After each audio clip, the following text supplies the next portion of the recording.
Chapter 751, Maybe he is the fault here. Ouch, Aether winced, his fingers gently rubbing his red cheeks, where a clear handprint was left behind. He let out a small sigh, shaking his head. Maybe I overdid it there, he muttered inwardly. Slowly, he walked out of the mansion's garden, his mind clouded with thoughts. He needed air, fresh air, after everything that had just happened. He knew that kissing her had been pushing it too far, that he should have waited, played his cards right, but Aether understood one thing: she would never see him as a man unless he made a bold move, something undeniable, something that would shake her. But to be fair, he didn't even kiss her lips. Just below. Just a few micromillimeters below. It wasn't a real kiss, barely even a touch. Just a fleeting grace of his lips, not even pressed, just barely there, and yet, it was still a kiss. And it was still wrong. If he had simply told her with words, she would have scoffed and brushed him off like a foolish child. That's why he needed to hit her with something stronger. A deep, unforgettable stimulus that would force her to see him differently. He had to make her understand, he wasn't just some kid trailing after her, but now she's pissed. How the hell do I fix this? Aether rubbed his temples, feeling the situation had spiraled completely off the charts. This wasn't like anything before. Even after that small grace, if he could even call it a kiss, he hadn't felt a spark between them. Nothing shifted, nothing changed. Am I missing something? He wondered aloud, before turning his attention to his log. For now, he needed to push aside the mess in his head and focus on his task, connect to Aquilina and Celestia. Aether commanded inwardly. In the previous timeline, his connection with them had never worked. But now, after the upgrade, it seemed that restriction was gone. No more barriers. No more distance. He could reach them from anywhere. Ding, connecting. Aquilina and Celestia. Ding, warning, the targeted individuals appear to be in an unknown space that is blocking the connection. Do you wish to proceed further? Yes, explore more stories with novel bin, calm, ding, warning, attempting to connect may alert the holder of the unknown space. Do you still want to proceed? Of course not, you idiot. Aether snapped, rolling his eyes. Here I thought you were finally going to be useful, and yet, utterly disappointing. He snorted in irritation. Honestly, what a letdown. I was hoping for some cool, plot-armored connection moment, but no. Just another roadblock.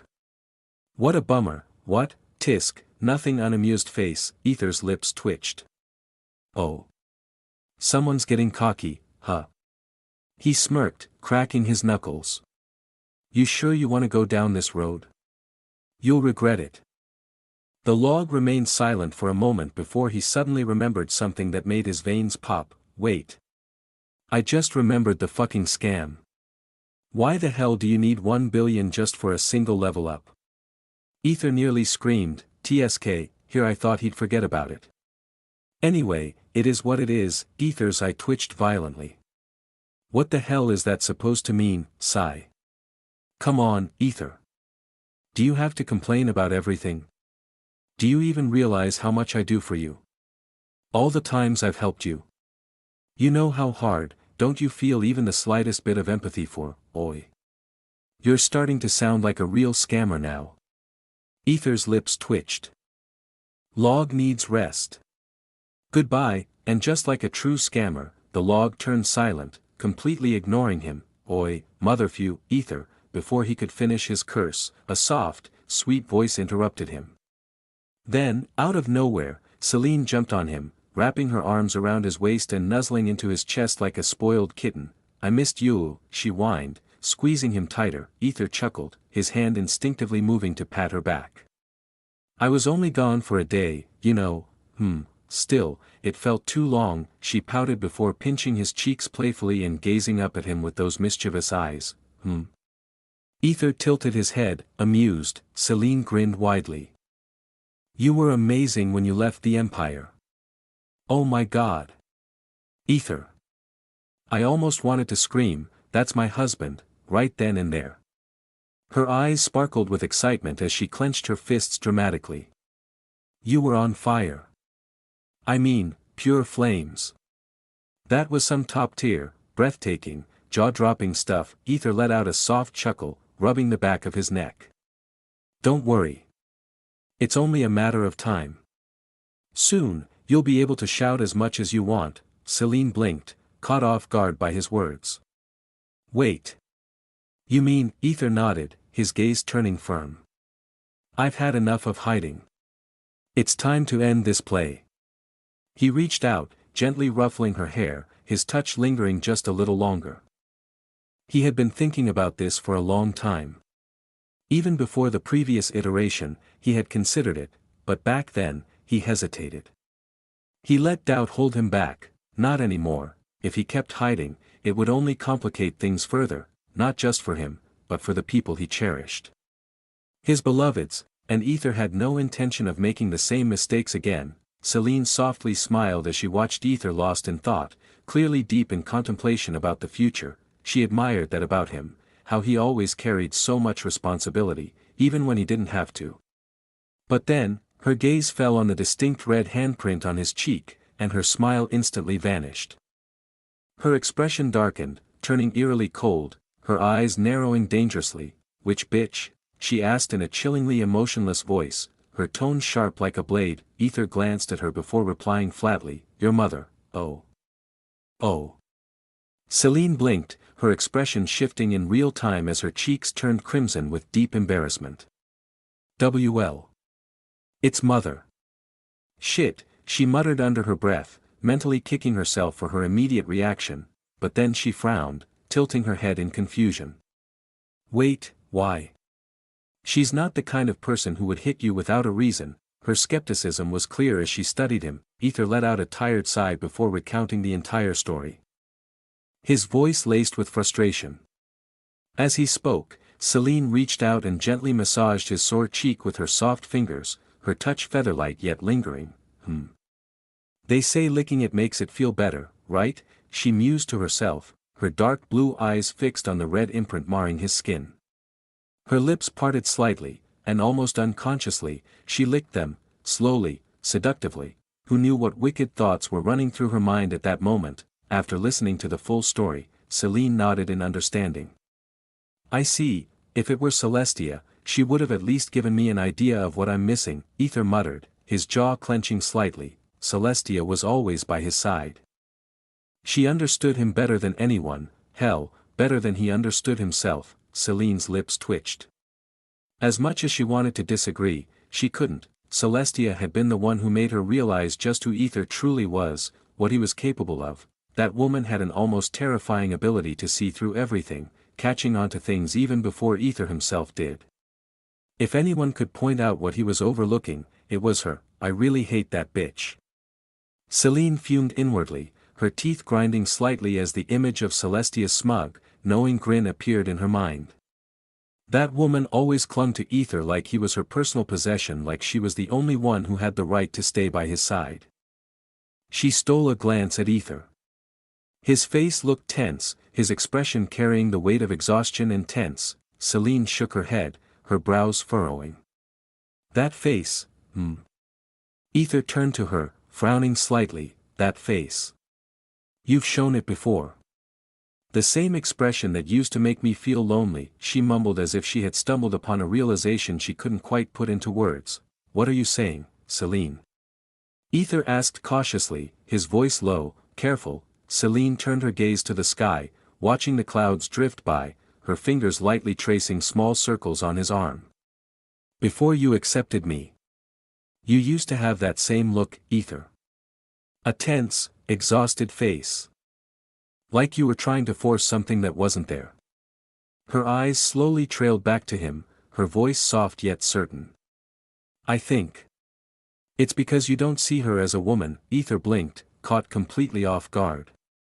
His lips parted slightly, but no words came out. Celine, as if realizing something deeper, shook her head. No. It's worse than before. You're holding something back, something heavier. I don't know what it is, Aether. I'm sorry. Her fingers curled slightly, frustration evident in her voice.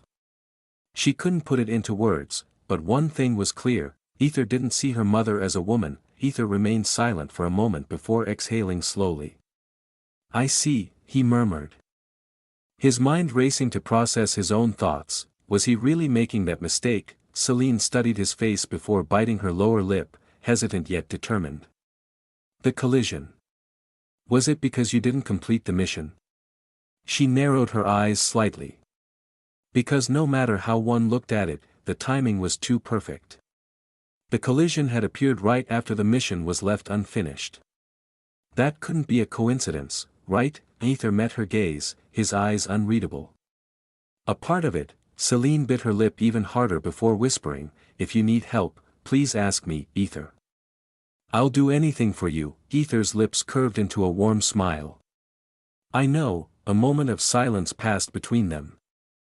Then, without warning, Celine tilted her head slightly and smirked mischievously. "Anyway. Can I lick it?" As her intrusive thoughts finally won, Aether blinked, slightly confused. "Lick what?" Before he could react, Celine lunged at him. "W8." Celine, her tongue traced along his cheek, hot and wet against the sensitive skin. "SL.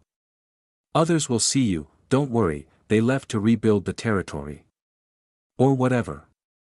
Just showing their gratitude and all." She shrugged, unfazed, before licking him again, slower this time, letting her tongue linger against his skin.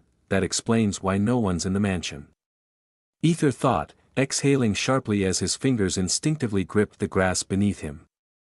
Celine's lips curled into a devilish smile. "Don't worry.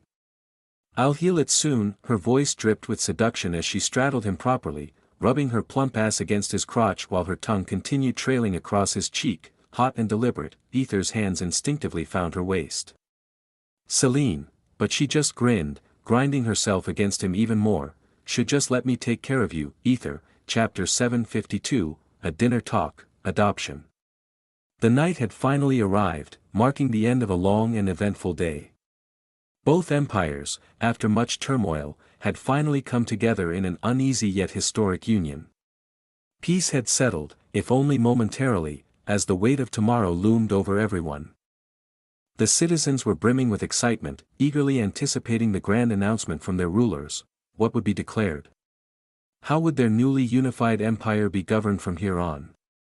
Countless questions buzzed through their minds, but for now, all they could do was wait. While the entire empire was abuzz with speculation and anticipation, back in Frostblade's mansion, a completely different atmosphere lingered. The dining room was steeped in a thick, almost suffocating tension. Crunch, crunch, gulp, gulp. The only sounds echoing through the large, dimly lit dining hall were the noises of chewing, licking, and swallowing. Velk, Zara, Kai, Celine, and Leon sat at the long table, eating their dinner in an unsettling silence. The servants, including Aether, stood obediently at the side, waiting for them to finish. Normally, the room would be filled with casual conversations or at least the occasional remark, but tonight, an unspoken pressure loomed over them all. It was as if something was about to happen, something inevitable, though no one could quite predict what it would be. Aether, standing at his usual position, occasionally cast glances at Zara. And though she clearly noticed, she didn't acknowledge him, nor did she return the look. Delphine was absent from the dinner table. She was still occupied with handling border disputes and other critical matters alongside the generals. Then, after what felt like an eternity, Zara, who had finished eating much faster than anyone else, finally set down her knife and spoon. She dabbed her lips with a napkin before, ahem, she cleared her throat. Velk visibly flinched, nearly stabbing his own throat with his fork in the process. Come to think of it, he's always been scared of her. But why? Aether inwardly mused. His curiosity piqued as his expression shifted, interest in whatever was about to unfold. Aether. Me? Aether snapped back to reality and looked toward Zara. Yes. Come and eat, she stated firmly, gesturing toward an empty chair at the table. Velk and Kai immediately frowned, their displeasure evident. But neither dared to speak up. Aether hesitated for a moment before cautiously approaching the table. He stole another glance at Zara, who merely flicked her fingers in an impatient motion. Just sit down, she said, her tone carrying an unmistakable authority. Aether exhaled softly and did as he was told, lowering himself onto the chair.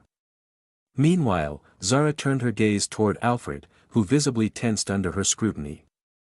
The butler hesitated, then darted his eyes toward Velk, as if silently seeking some form of guidance or approval. However, if you don't do your duty now, you will face the consequences. Alfred, Zara spoke, her voice devoid of warmth. The chilling statement sent an immediate shiver down the spines of everyone present. Alfred, understanding the gravity of the command, stiffened before bowing deeply. "Please forgive me," he said hastily before rushing to prepare a plate for Aether. Aether blinked, momentarily caught off guard by the sudden shift, surprised, a familiar voice rang in his mind, Celine's, surprised. More like, "What the hell is going on here?" Aether responded telepathically, stealing a glance at Celine. She was calmly eating, her lips curled into a knowing grin, "Did you forget the strong rules, my mother, she's the strongest and most competent one here. Even though Grandpa built this entire territory, it was she who maintained everything, kept it running under her control. My father? He was just the face of it all. Nothing more, Aether's eyes slightly widened as he instinctively glanced toward Velk, who sat rigidly, his face burning with suppressed anger.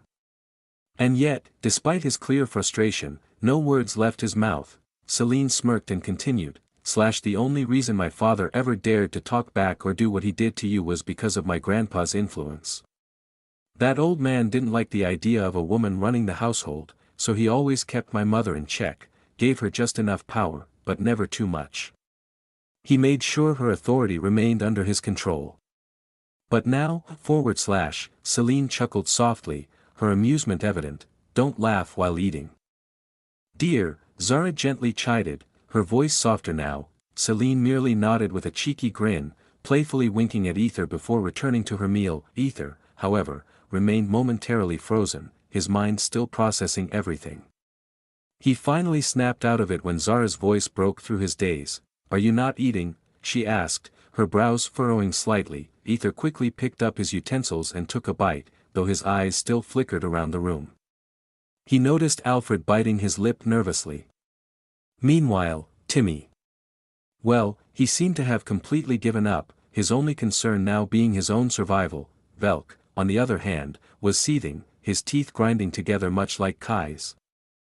Who looked like he wanted to say something, anything, but no words came out. Aether inwardly chuckled at the absurdity of it all and continued eating, entertained by the growing tension in the room. However, I am going to take Aether as my son, puff, puff, puff, puff, except for Leon. Every single person at the table who had food in their mouth immediately spat it out in utter shock. Even Aether, who had just taken a bite, choked violently. Disgusting.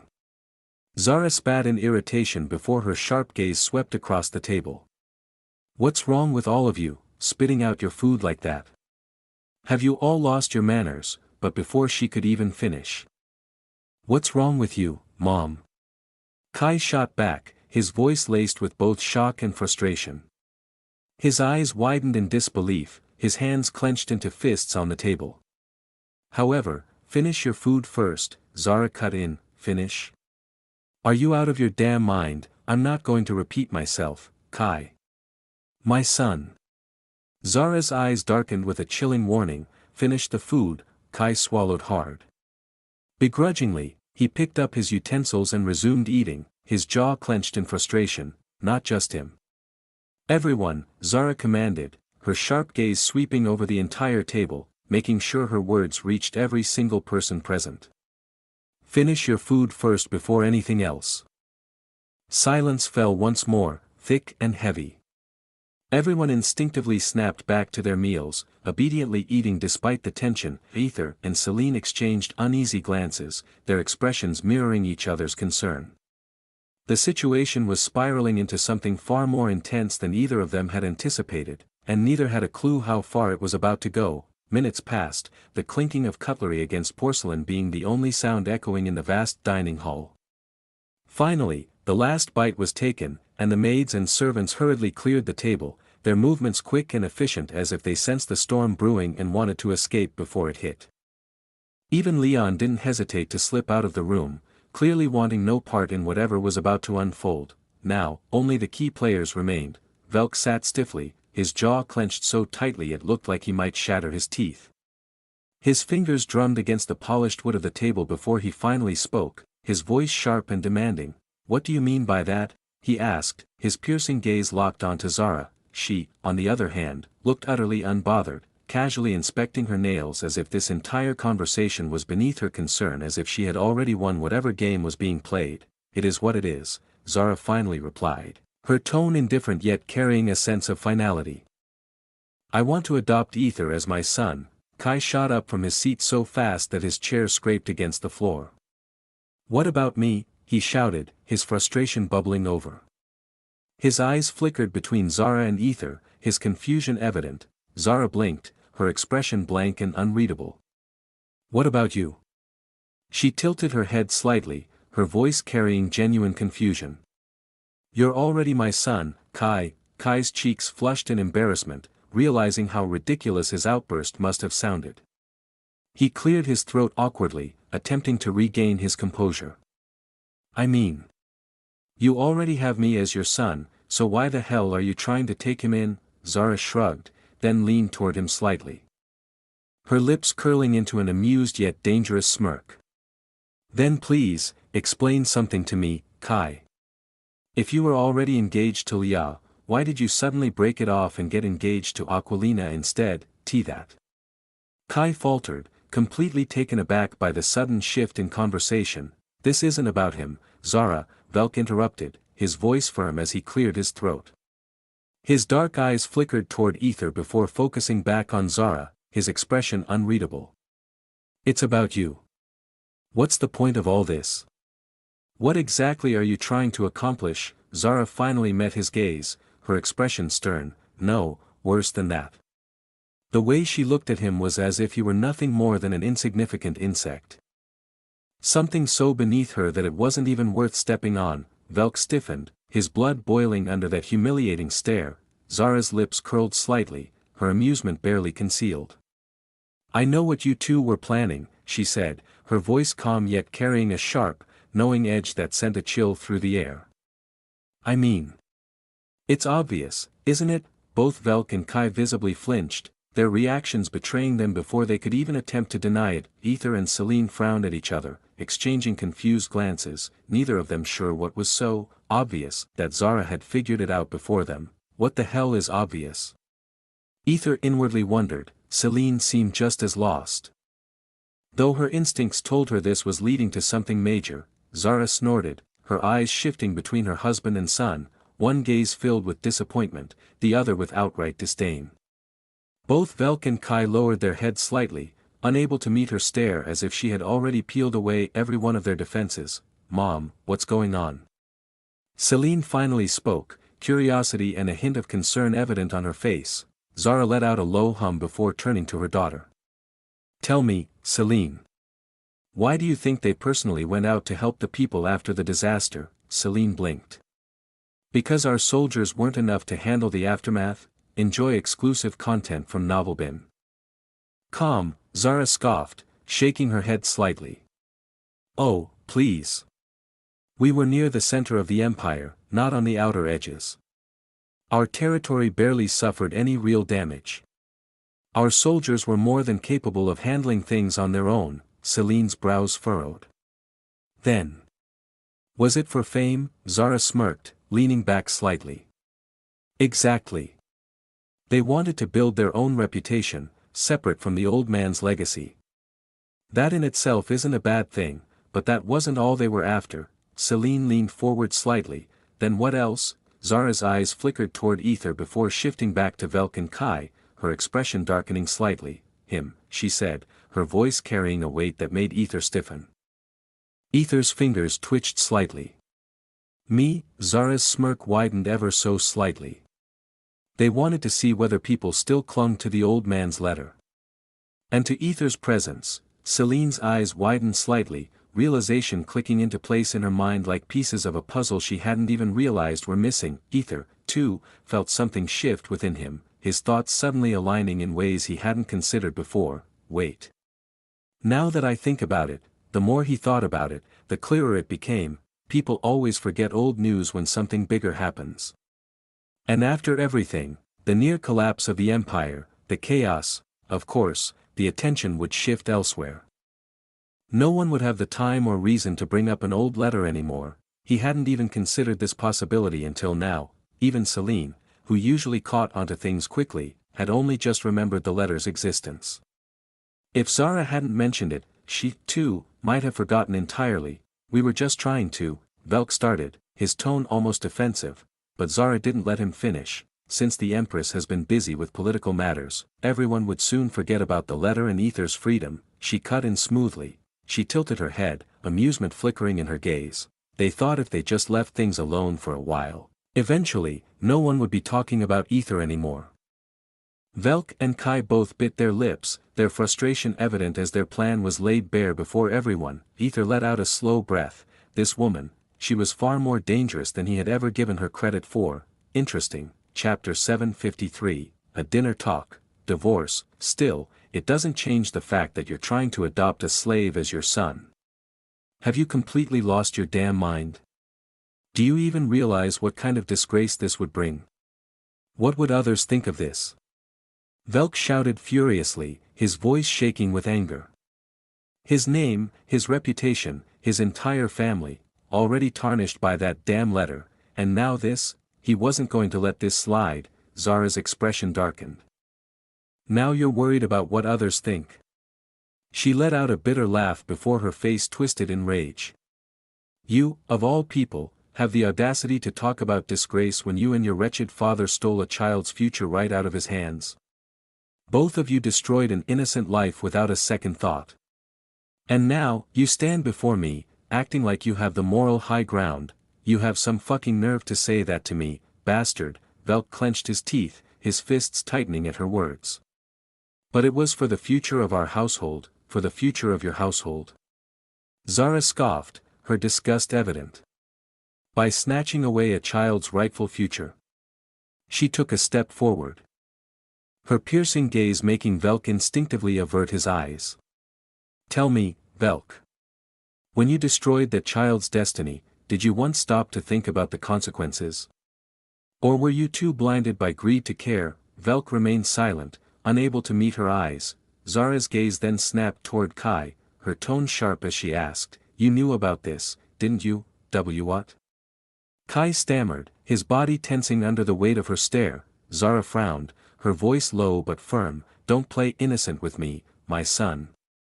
I raised you, I know you better than anyone. I know when you're hiding something from your sister, just like someone else I know. She cast a pointed glance at Velk. Kai swallowed hard. His gaze shifting nervously to Celine, who was blinking in confusion, wondering why he seemed so scared of her. I am not scared of my own sis. He tried to deny it, but, my dear, Zara interrupted smoothly, her voice dripping with amusement. I really didn't want to speak before her, but do you? Kai immediately shut his mouth, his lips pressing into a thin line. Mom. Celine called, her tone laced with curiosity. What's going on? Zara turned to her daughter, her expression softening slightly. She smiled, but there was a weight behind her words. It's fine, my dear. It's nothing you need to worry about. Celine hesitated. She wanted to know more, but she trusted her mother's judgment. With a small nod, she let it go. However, Aether's expression darkened. Scared of his sister? What does she mean by that? His sharp eyes drifted toward Velk, and suddenly, things began to fall into place. Don't tell me. He was afraid of her growing stronger and taking over the household. His thoughts raced as he pieced everything together. Velk had always been terrified of his sister, Delphine, because she was more competent, more capable. He had feared that she would become an obstacle in his path. The only reason he had ever been given control of the household was because Mortimer wanted a male heir, not because he was the best choice, so that's why he was so desperate. That's why he agreed to let Timmy marry his sister. Or even tried to marry her off to Leon. As long as he kept his grip on power, nothing else mattered to him. Aether frowned, his fingers twitching slightly. A dangerous thought crossed his mind: should he end this power-hungry man who was just like his father? But there was a difference. His father, Velk, had known when to bow, when to kneel in fear and step back to survive. Kai, on the other hand, was reckless. He did whatever he pleased without considering the consequences. No. I won't act yet. Let's mark him. And wait, Aether decided. He wasn't worried about Kai killing him. What truly concerned him was the potential danger Kai posed in the future.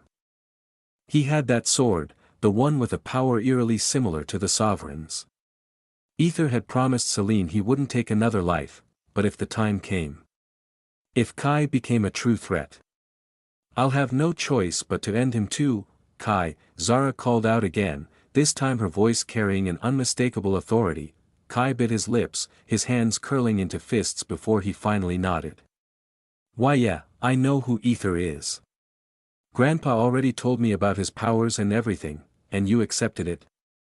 Zara's eyes narrowed, disappointment slowly creeping into her features. Kai's entire body tensed.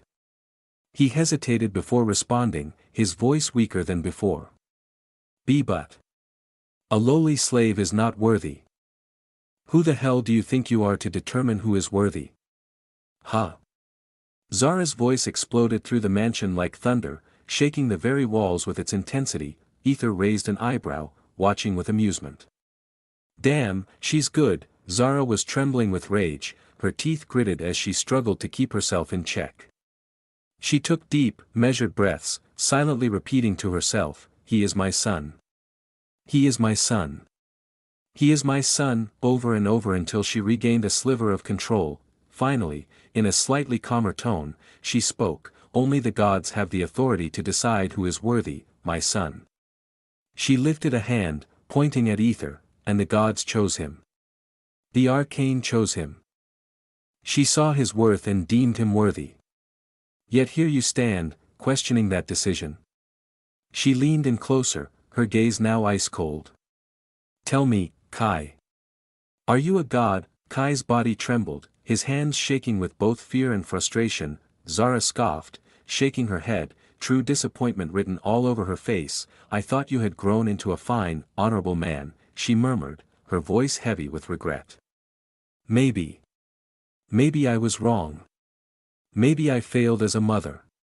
Maybe I'm the one to blame for raising you like this. Her expression twisted with pain, as if she truly believed her own words. Kai's eyes widened, his heart clenching. And no, Mom, you did no, Zara cut him off sharply. Her tone filled with bitterness. The moment you took the power and future that rightfully belonged to an innocent child. All while knowing exactly what you were doing. That's when I knew. That was my mistake. She exhaled, as if nodding to herself, as if coming to terms with something. Kai bit his lip so hard he nearly drew blood. His body shook, and for a moment, it looked as if he might break down at any second. Zara exhaled sharply before speaking, her voice laced with sorrow and quiet frustration. When the Empress told us that we should return the stolen power to its rightful owner.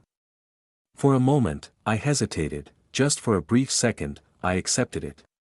But then. Her eyes darkened. Her fingers clenching into a fist as she recalled that moment. Then I saw Aether's eyes, those egoless, untainted eyes, filled with nothing. And I knew. I couldn't do it. Even if my own child was in the wrong, even if justice demanded it. I couldn't bring myself to take that step against my own blood. I couldn't. She let out a shaky breath, closing her eyes for a brief moment. And in the end. I failed as your mother, Mom. Please. It's not. Celine's voice wavered, her lips trembling as she watched her mother breaking apart before her very eyes. Zara had always been a pillar of strength, unshakable, unbreakable. But now, for the first time, she looked defeated. Kai's lips quivered, his entire body feeling like it had turned to ice. His mouth moved, barely forming words as he muttered, then. It. Huh, I said take it back.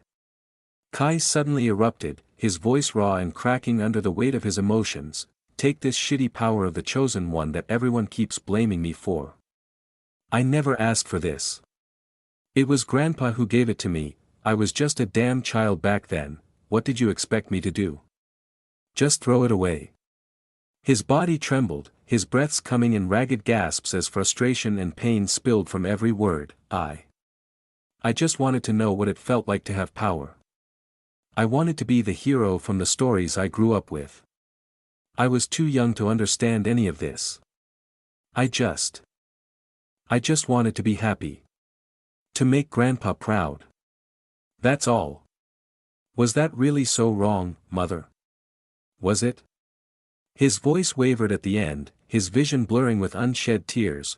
Zara's expression hardened, her disappointment growing heavier with every passing second. Even now. Even after everything. It's still just about you. Her voice was eerily calm, you couldn't even say.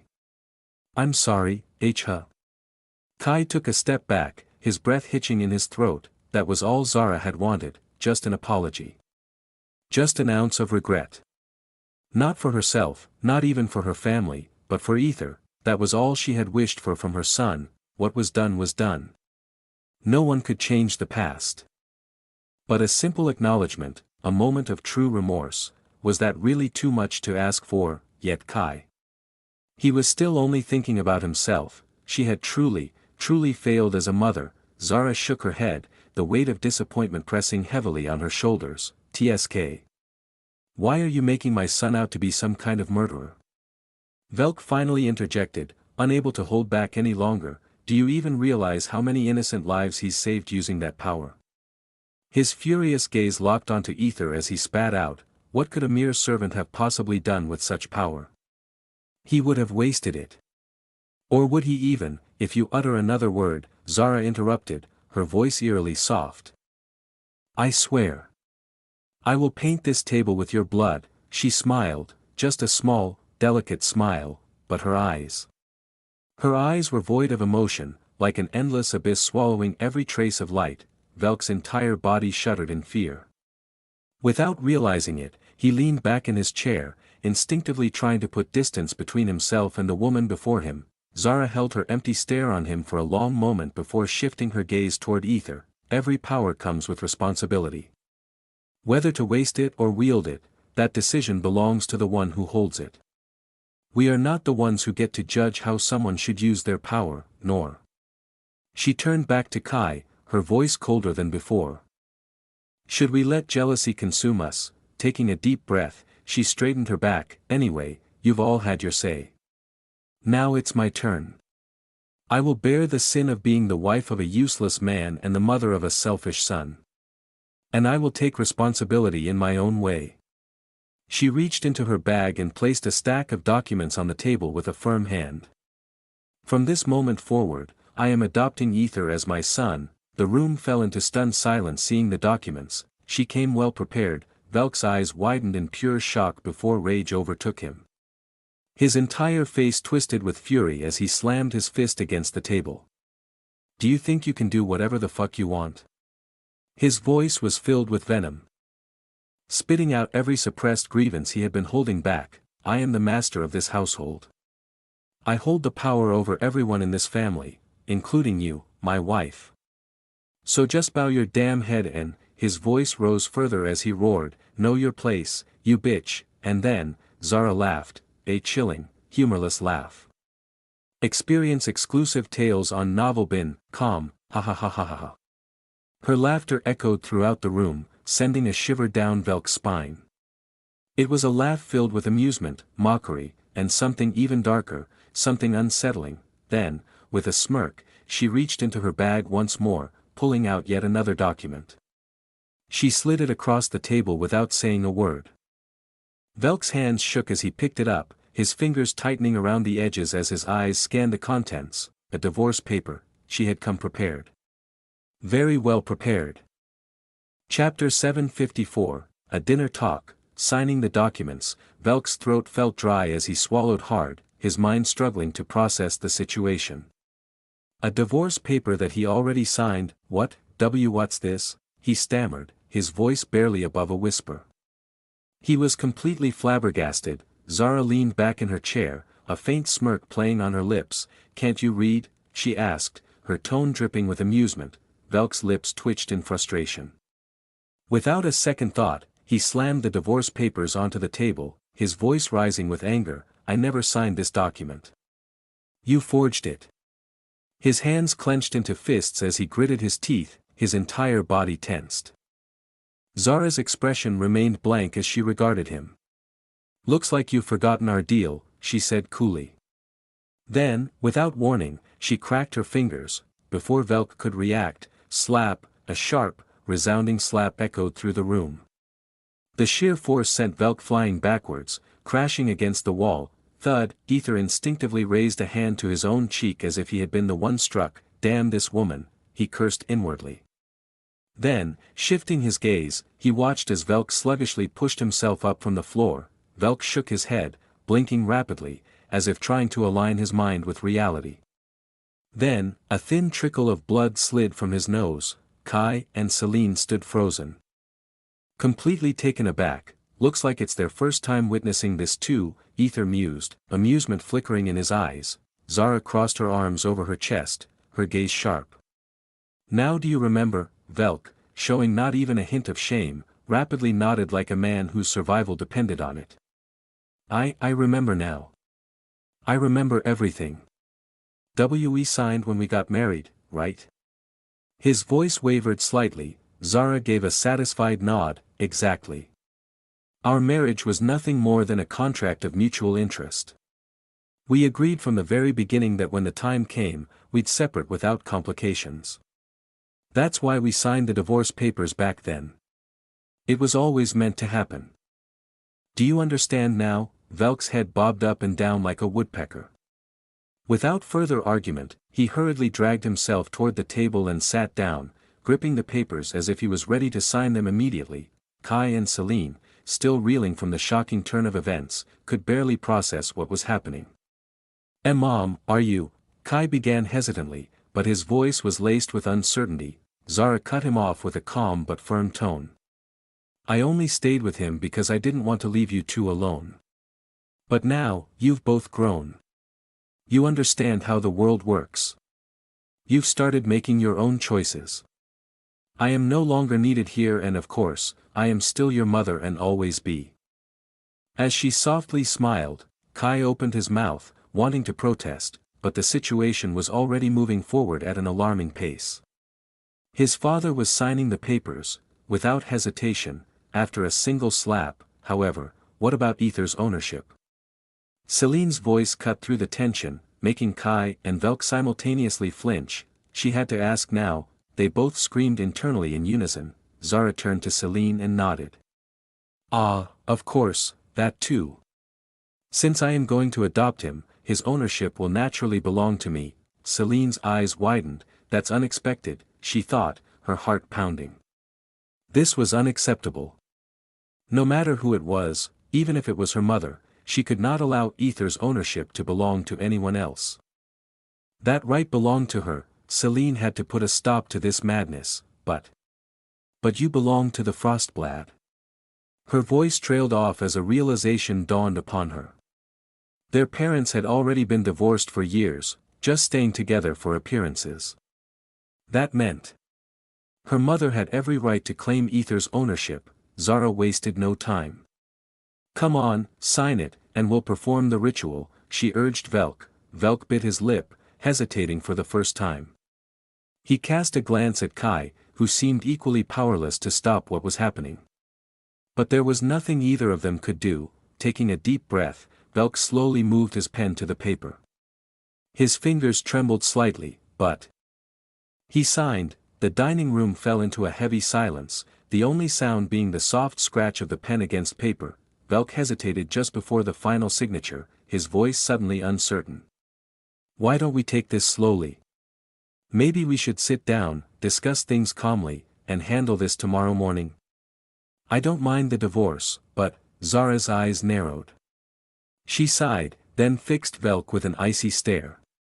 Velk, don't make me repeat myself. Her tone was blank, devoid of any sympathy. Velk's body trembled in fear as blood dripped from his nose. He immediately shoved the papers toward Kai. His hands shook uncontrollably as if trying to rid himself of the responsibility. Kai hesitated, gripping the document tightly. His own body trembled as his gaze darted between Aether and his mother, a slave. Becoming his mother's son, how could he allow that? He was her son. The only one. The rightful one. The words burned in his throat, desperate to be shouted out. And yet, seeing the disappointment in his mother's eyes, he found himself unable to speak. Zara, watching her son closely, understood exactly what was running through his mind. His face said everything. But she chose to say nothing.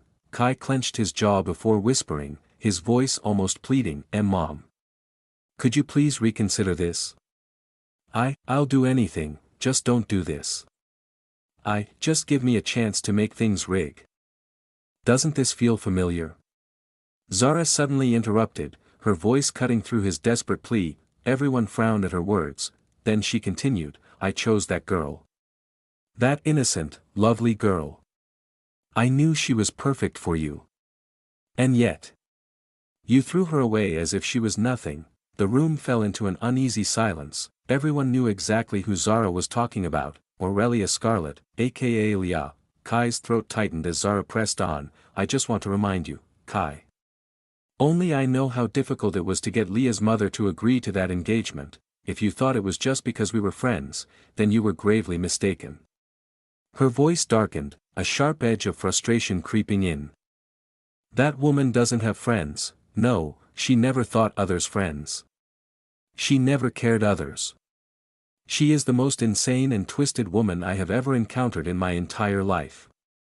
And yet, Zara exhaled, shaking her head. I wanted her daughter to be my son's wife. Do you know why? Kai gulped audibly, struggling to find words, but before he could speak, Celine answered for him, because she's a vampire. And a good girl, Zara nodded. Yes. But that's not the only reason. She leaned forward, her piercing gaze locking onto Kai's. Her mother, Scarlet, carries the blood of the primordial vampire. The mother goddess's own creation. The room plunged into silence, not a single breath. Not a single sound. Then, Zara spat out her next words with cold finality. Do you know what that means? It means she cannot die. No matter what you do to her. Aether stiffened, taken aback. No matter what. What the hell is that supposed to mean? He was utterly shaken by the revelation. Zara clenched her fists as if resisting the urge to slap her son. And do you know who else carries that same bloodline, Leah?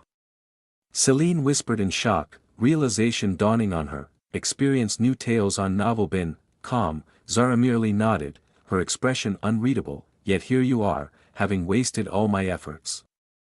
I tried to secure you a future with the greatest woman in the entire world. And you threw it away. She clicked her tongue, shaking her head. I really loved that girl as my future daughter-in-law. TSK. Such a pity. I was looking forward to teasing her more, she added with a soft, nostalgic smile. Kai's hands clenched into fists, his nails digging into his palms. Velk, too, was too stunned to react properly. His voice cracked as he finally shouted, you should have told us that. We never knew who she and who's her mother to begin with. We could have, what? Zara cut in sharply, her eyes blazing. If Scarlet had any idea that you two were trying to use her daughter. I promise you, none of us would be alive right now. Her tone was deadly serious. Zara only brought Leah as some low-level noble's daughter, so neither Velk nor Kai never knew about Leah's family except for that middle-aged man who called himself her uncle. Kai swallowed hard. He had no argument. No way to turn the situation in his favor. He felt trapped, and helpless in a way he had never experienced before. If only Vesperine is here. He thought before carefully asking, Mom. At least give me one night to tea, do it. Zara's voice softened, but only slightly, you know. I at least deserve that right, don't I? She met his gaze, for you, who broke every promise I made. Can you at least grant me this one final request, she asked from the bottom of her heart. Her words struck like a blade straight to the heart. Kai's breath hitched and, scribble, scribble. Chapter 755, The Spark. Zara stared at the signature on the documents before nodding to herself. She tapped the stack against the table, aligning the edges with a sense of finality. The atmosphere in the room was still as tense as before.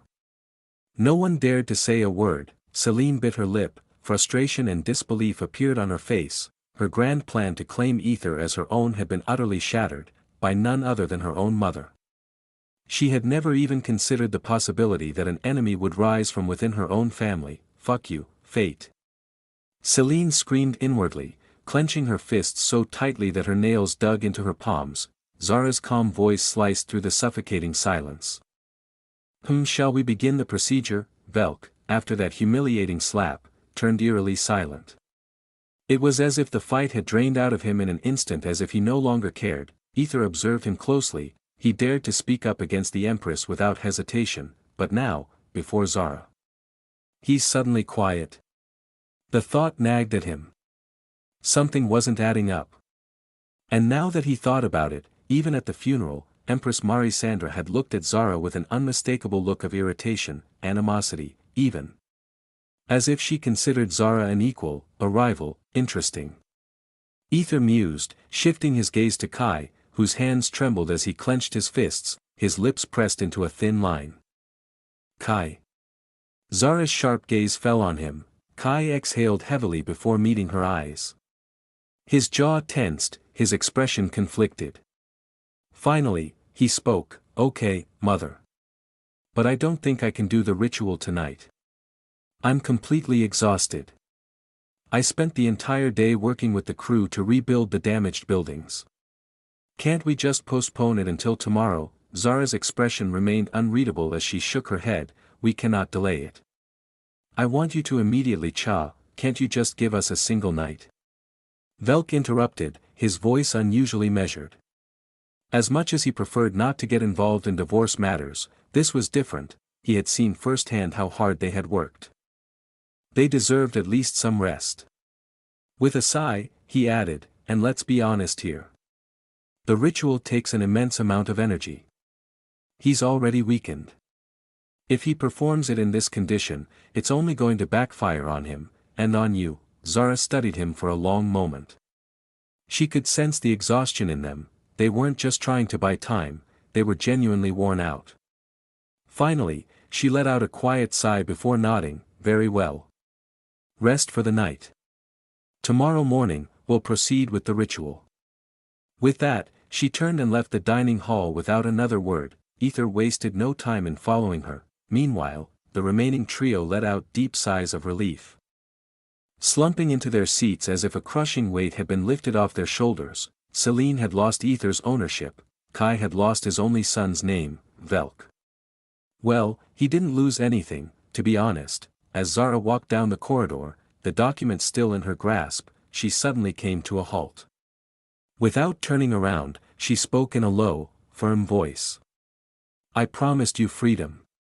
And I will give it to you." Aether, who had been trailing behind her, narrowed his eyes. "And what if I told you that I'm not interested in becoming your son?" Zara's body visibly tensed for a fraction of a second before she slowly turned to face him. Her gaze was unreadable, but her tone was sharp. "Have you lost your mind?" "Yes," Aether answered without hesitation, stepping closer. Zara frowned, her piercing eyes scanning his face. After a long pause, she sighed. There was something in his eyes, something unwavering, something determined. "Fine. Let's talk in private." The moment they entered the room, Zara shut the door behind them and turned to face him with an intense glare. "What the hell is wrong with you, Aether?" she demanded. "You wanted freedom, didn't you? I practically threw everything away just to secure it for you. And now you're telling me you don't want it? Are you insane?" Before she could continue, Aether took a step forward, his voice steady but firm. Because I love you, as a woman. Zara flinched. What the hell he is talking about, her breath hitching ever so slightly. She stared at him, her lips pressing into a thin line as she took a deep breath. Then, without a word, she stepped closer, her sharp black eyes boring into his, searching for something. Aether didn't move. He didn't even blink. He simply held her gaze, unwavering. The air between them grew thick with tension.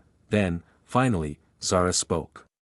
Her voice was soft, yet heavy with finality. That's not love. Aether's expression darkened. What? Zara shook her head, disappointment flickering in her gaze. There is a difference between love and lust, Aether. And I see neither in your eyes. You want something else? Aether was taken aback, genuinely surprised by her response. He had expected many things from her, but not this. She is more observer than any others, he thought, making a note. Still, he held his composure. I don't know what you're talking about. But I do love you. Again, lies. Zara's voice dropped lower, almost a whisper. She rubbed her temples before speaking again. Tell me, then. What about Celine, Celine? Aether frowned. Don't play dumb with me, Zara scoffed, folding her arms. I saw the two of you, lying in bed, holding each other. Aether didn't even blink. He had already prepared for this moment. She was crying. I thought giving her a hug would help. Was that wrong? Just a hug, yes, Aether replied without hesitation. Zara frowned, her sharp eyes scanning his face as if trying to find any trace of deceit. Did I mistake it for something else? She wondered, but in the end, she simply shrugged it off. Anyway, she sighed, patting Aether's head softly as if trying to knock some sense into him. Even if you say you love me, I believe it's just infatuation. Maybe it's because I was the only one who supported you. That's not love, Aether. That's just something you feel right now, but it's definitely not love. Aether didn't reject her words. Instead, he simply nodded and met her gaze. Maybe it's infatuation, a crush, or something fleeting. But from the bottom of my heart, I believe it's love. And I want to spend the rest of my time with you. Is that wrong? Zara pressed her fingers against her forehead, a painful expression crossing her face as if she could feel a headache creeping in. Aether. Just think rationally. What would others think, because I'm a slave? Aether cut her off. Discover more content at novelbin.com. Zara immediately shook her head, sighing. Of course not. Just listen to me first. I am Marie, divorced, Aether corrected with a smug look. Zara's lips twitched. Fine. A divorced woman with 2 children who are almost at the age of marriage. What would the world think if that woman married a boy their age? What would my children think of me? Aether studied her silently before asking, do you care? Of course not, she wanted to say, but she held back. It wasn't about what others thought, it was about setting this man straight instead of letting him fixate on her. Yes, I care, she answered with a firm expression. Aether nodded, but his next words made her shake. What about 10 years later? 20 years, 30 yeah, W8. Zara immediately raised her hand to stop him, her expression bewildered. She opened her mouth to argue, but no words came out. The moment he mentioned those years, a strange thought crept into her mind. Is he even alright? She narrowed her eyes in suspicion before gritting her teeth. You love me that much? Aether, I'm too old. Can't you understand that? You're still young, you'll find someone better. Even Celine would love to have you as her husband. Why bother with me? An old woman. Aether's reply was immediate, unwavering. Love is blind. It has no age and no borders. It's just a feeling. As his face turned mesmerized as if he was mesmerized, Zara stared at him, completely deadpan. Aether coughed awkwardly before regaining his serious expression. I don't know about Celine or anyone else. Whether you're old or not doesn't matter. To me, you're the only one who matters. Zara bit her lip. She was tired, mentally exhausted from this absurd conversation. With a deep sigh, she shook her head. Whatever. We'll talk about this tomorrow. She waved her hand dismissively, massaging her temples. thinking he might have been excited about the situation. That's why he was not thinking clearly, given time he would come normal, that's what she was thinking in her head. However, Aether wasn't finished. His face suddenly lit up with excitement as he stepped forward, his entire body radiating enthusiasm. You know, when you showed the divorce papers, I was like, heck yeah. He pumped his fist in victory, his eyes practically glowing with satisfaction. Zara blinked, utterly speechless. She stared at him, then shook her head in disbelief. She had done many things today, but he hanging on that, I cannot believe you. But before she could push him away, Aether suddenly grabbed her hand and blurted out, I thought you accepted me. That's why you divorced that old man. Zara flinched slightly at his words, but she didn't pull her hand away. Instead, she narrowed her eyes and tested him. Old man? Then what does that make me? An old lady who married that man? She was expecting him to stammer, to take back his words. Instead, he smirked without hesitation. Even if you think you're an old lady, I wouldn't mind taking this hand for the rest of my life. I'll do my best to give you everything you desire. I'll love you even more than you can imagine. I'll make sure you live happily, with nothing to regret. At the very least, you won't be lonely before you die. I'll be there, watching over you, staying by your side until those eyes close forever. His voice softened, his grip tightening ever so slightly, and even after that, I'll keep you, your body all to myself, carve you into my life so you never leave. I love that. Though, without you, I'd feel lonely too. He let out a quiet laugh. Suddenly, Aether's words halted. His breath hitched as he glanced down. Zara had taken a step back. She had always been indifferent to personal space when it came to him. Never one to shy away or hesitate. But now, all of a sudden, she was stepping back. That could only mean, Aether's lips curled into a slow grin. His fingers twitched as he lifted his head, anticipation flickering in his chest. He wanted to see her expression, wanted to confirm what he was suspecting, but the moment his eyes met her face, something inside him shifted. Badu, before he could even process the erratic pounding in his chest, all right, that's enough. I am not interested in children. Get out. Zara snapped, her voice firmer than usual. Aether barely had a second to react before she shoved him backwards. The door slammed shut in his face with startling finality. On the inside, Zara stood frozen, her back pressed against the door. Her hands trembled slightly as she lowered her head, her face hidden beneath strands of hair, concealing emotions she couldn't afford to let surface. Meanwhile, outside, Aether stood there, dazed, his cheeks burning. His hand instinctively clutched at his chest as if trying to grasp the unfamiliar sensation coursing through him. He had felt it, that spark. It wasn't his imagination, that fleeting moment, when he saw her face. It wasn't just Zara he had seen, it was something else, something unfamiliar yet strangely intimate. A face he had never seen before, neither as Aether nor as Aether. His mind struggled to register it, to comprehend it, but he had seen it, he was sure of it. His heart nearly lurched at the thought. Then, as the realization fully sank in, his lips curled into an amused smirk. Heh. Hee. A soft chuckle escaped him, low and breathless. This was getting interesting, but what he said that caused that much reaction? He wasn't sure about that. Chapter 756, Chosen among the Chosen Ones. While walking back to his room, Aether grinned with satisfaction after finally getting some kind of reaction from Zara. It was really worth, though he wasn't sure what part got her that kind of reaction, because he said whatever came into his mind without thinking, his usual risibility. However, something still felt off. Why hasn't she given me any affection points? Aether wondered. It had already been a day since the mission appeared, and yet she hadn't given him a single point. According to the mission rules, shouldn't he have already failed by now? He needed 10 affection points to pass a day, but not even one had been registered, and the mission had not failed yet. Is she similar to Celestia? Aether pondered, frowning as he glanced his log. He hoped for an answer, but instead, his log gave him a rather cryptic response. Life is full of mysteries, Aether deadpanned. Are you fucking serious right now, log? You damn right I am. Aether sighed and pinched the bridge of his nose. Come on, It's not playtime. I'm being serious here, why hasn't she given me any affection points yet, sigh. Because she already has, huh, it's not as simple as you think.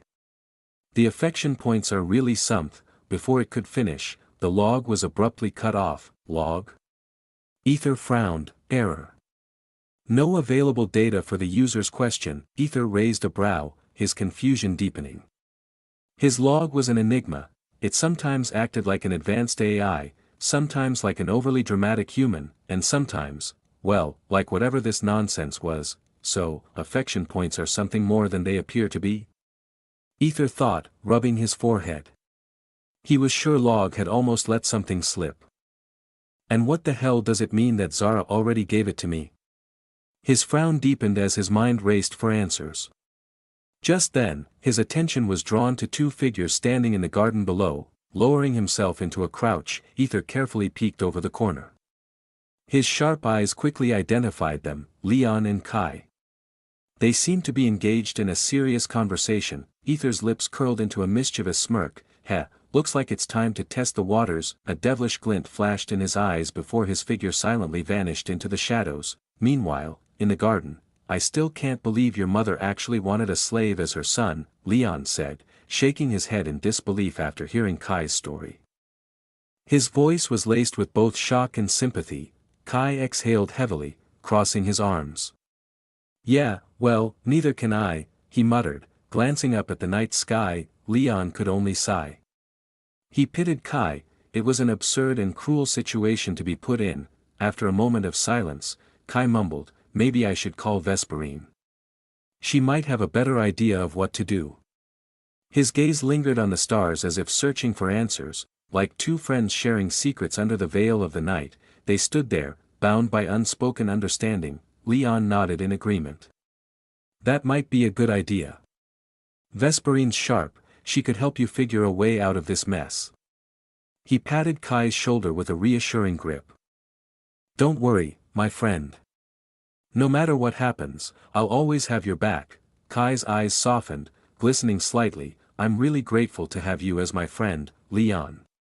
His voice carried the weight of his emotions. Leon gave him a firm nod before they pulled each other into a tight hug. An unbreakable bond solidified between them. Something was rising, however. The moment was suddenly shattered. The air around them dropped in temperature, turning unnaturally cold. A thick mist slithered in, surrounding them. Both Leon and Kai instantly tensed, their instincts screaming at them. They quickly jumped apart, standing back to back in a defensive stance. The mist grew denser, obscuring their surroundings. What the hell is going on here? Leon muttered, his body rigid with caution. Are we under attack? Kai whispered, his hand hovering over the hilt of his weapon. They were just about to summon their weapons when, my children, a soft yet commanding ethereal voice echoed through the thick fog, sending a chill down their spines. Leon and Kai flinched, their eyes darting around, trying to locate the source of the voice. But nothing, no one, was there. Who are you? Kai demanded, his voice firm despite the unease creeping up his spine. Who am I? Ah, my child, has time made you forget me so easily?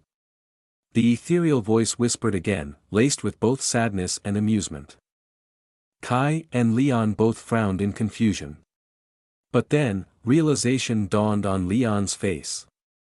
His eyes widened in shock as he stammered, Mother Goddess." A chuckle resonated through the mist before the voice answered, "Indeed, my child." Then, the mist parted slightly, just enough to reveal a colossal presence. A humongous pure white snake slithered forward, its elegant body shimmering in the moonless light. Embedded in the center of its forehead was a massive, radiant crystal that shimmered in all the colors of the rainbow. Leon and Kai felt their blood run cold.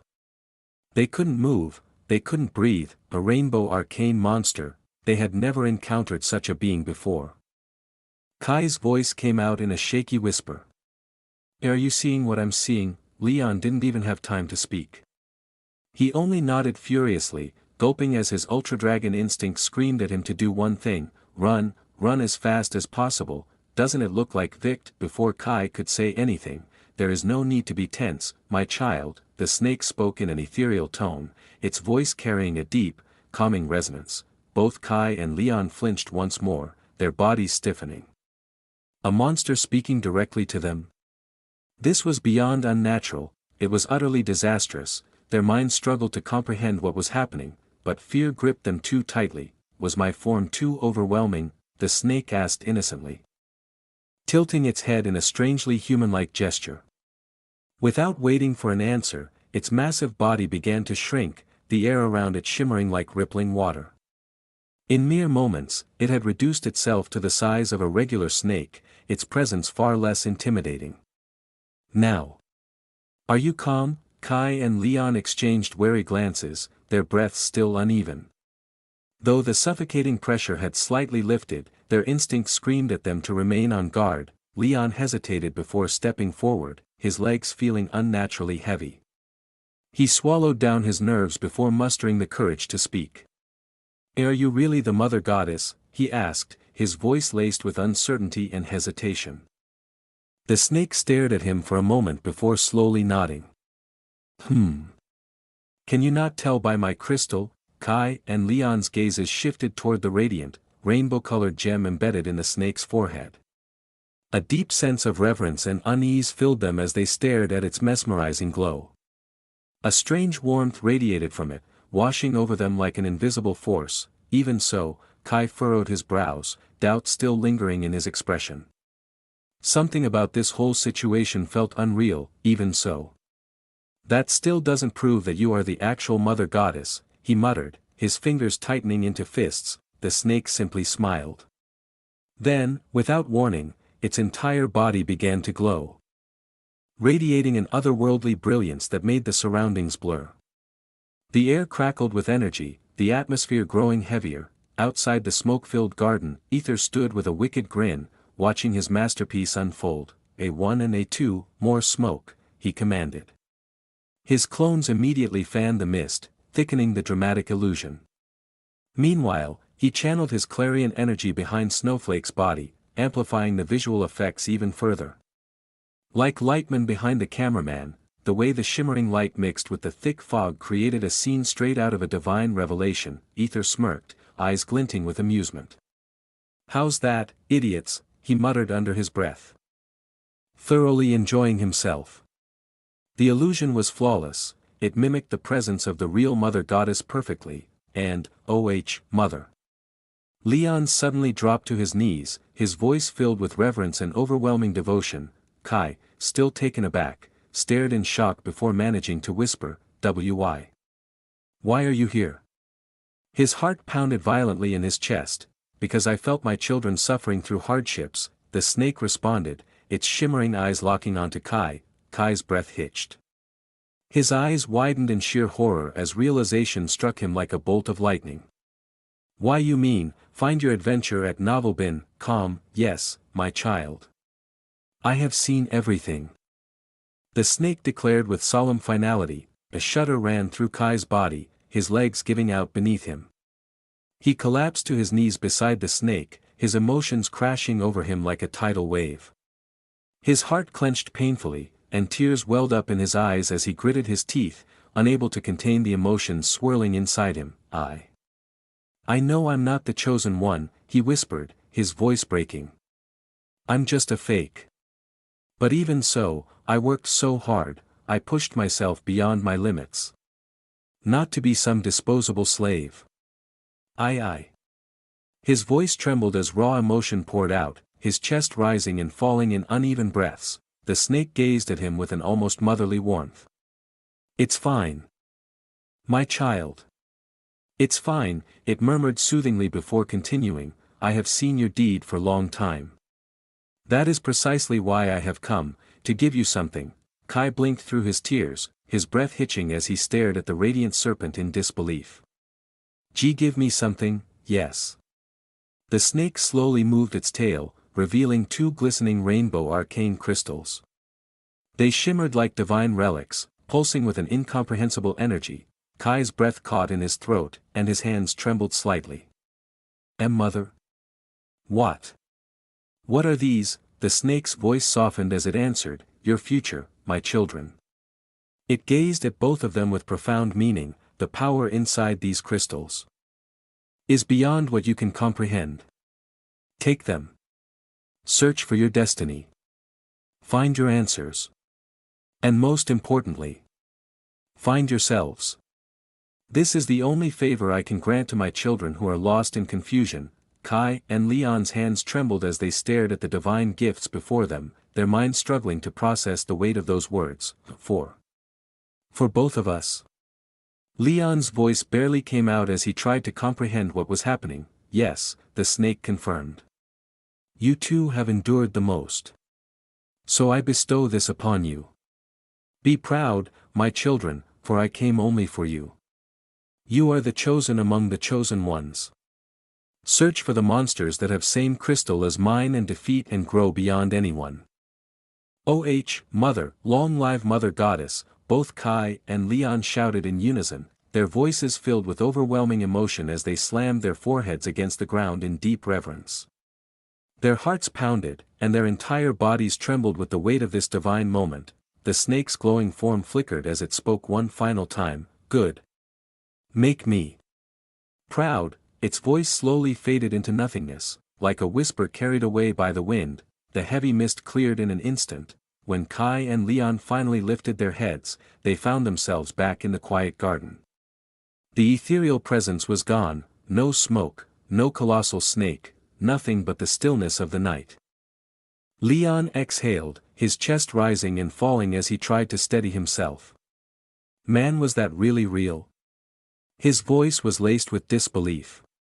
His gaze then shifted downward, his breath catching. The two rainbow arcane crystals still rested in front of them, radiating an undeniable energy. His eyes widened before he turned to Kai, his voice barely above a whisper. Kai clenched his fists, his eyes locked onto the shimmering crystal in his hands. His heart burned with newfound determination, a fire igniting in his soul. This is our chance, Leon. The Mother Goddess has given us her blessing. Now, it's our time to shine. His voice carried a conviction that hadn't been there before. Leon, feeling that same resolve, nodded furiously. Yes. Now we show the world who we truly are. Without hesitation, they each took their crystal and pressed them against their arcane cards, their hands trembling with excitement and anticipation. Crack, the crystals shattered into rainbow-colored dust before merging into their cards, sending a pulse of overwhelming energy rippling through the air. SSSH. The entire garden burst into a dazzling display of rainbow light, illuminating the night like a celestial phenomenon. Painting the dark sky with ethereal hues, and in the shadows, two ice blue eyes watched them with keen interest, a quiet amusement flickering within them. Hey, Chapter 757, Master. Something is wrong, Part 1. While Aether was busy tricking someone, meanwhile, on the borders of two great empires that had recently merged, a few hooded figures suddenly emerged from the shadows. Look at that border, it doesn't even look like one of the hooded figures muttered, its voice carrying a hint of disbelief. The border, which should have been marred by destruction, cracks, chaos, the inevitable scars of two empires colliding, looked eerily seamless, as if it had always been a single, unbroken land. It was unnatural. What should we do now? I see soldiers patrolling everywhere, another figure asked. What else? Use that damn horn already. The first hooded figure snapped. They moved forward cautiously, but just as they were about to take another step, halt. Who are you? A soldier from Pyra's side stepped forward, blocking their path with a sharp glare. His grip on his weapon tightened instinctively, sensing something off about the strangers. The first hooded figure didn't flinch. Instead, it tilted its head slightly before responding in a blank tone. We'd like to have a word with the ruler of your empire. Talk. The soldier's brows furrowed. Do you have a permit? Of course, the figure replied, feigning nonchalance as it casually searched through the folds of its cloak. The soldier's expression darkened as unease crawled up his spine. Something wasn't right. What's taking you so long? He pressed, his voice laced with suspicion. Why the rush? The hooded figure let out a slow chuckle. I'm just searching. Now where did I put it? Oh. Here it is.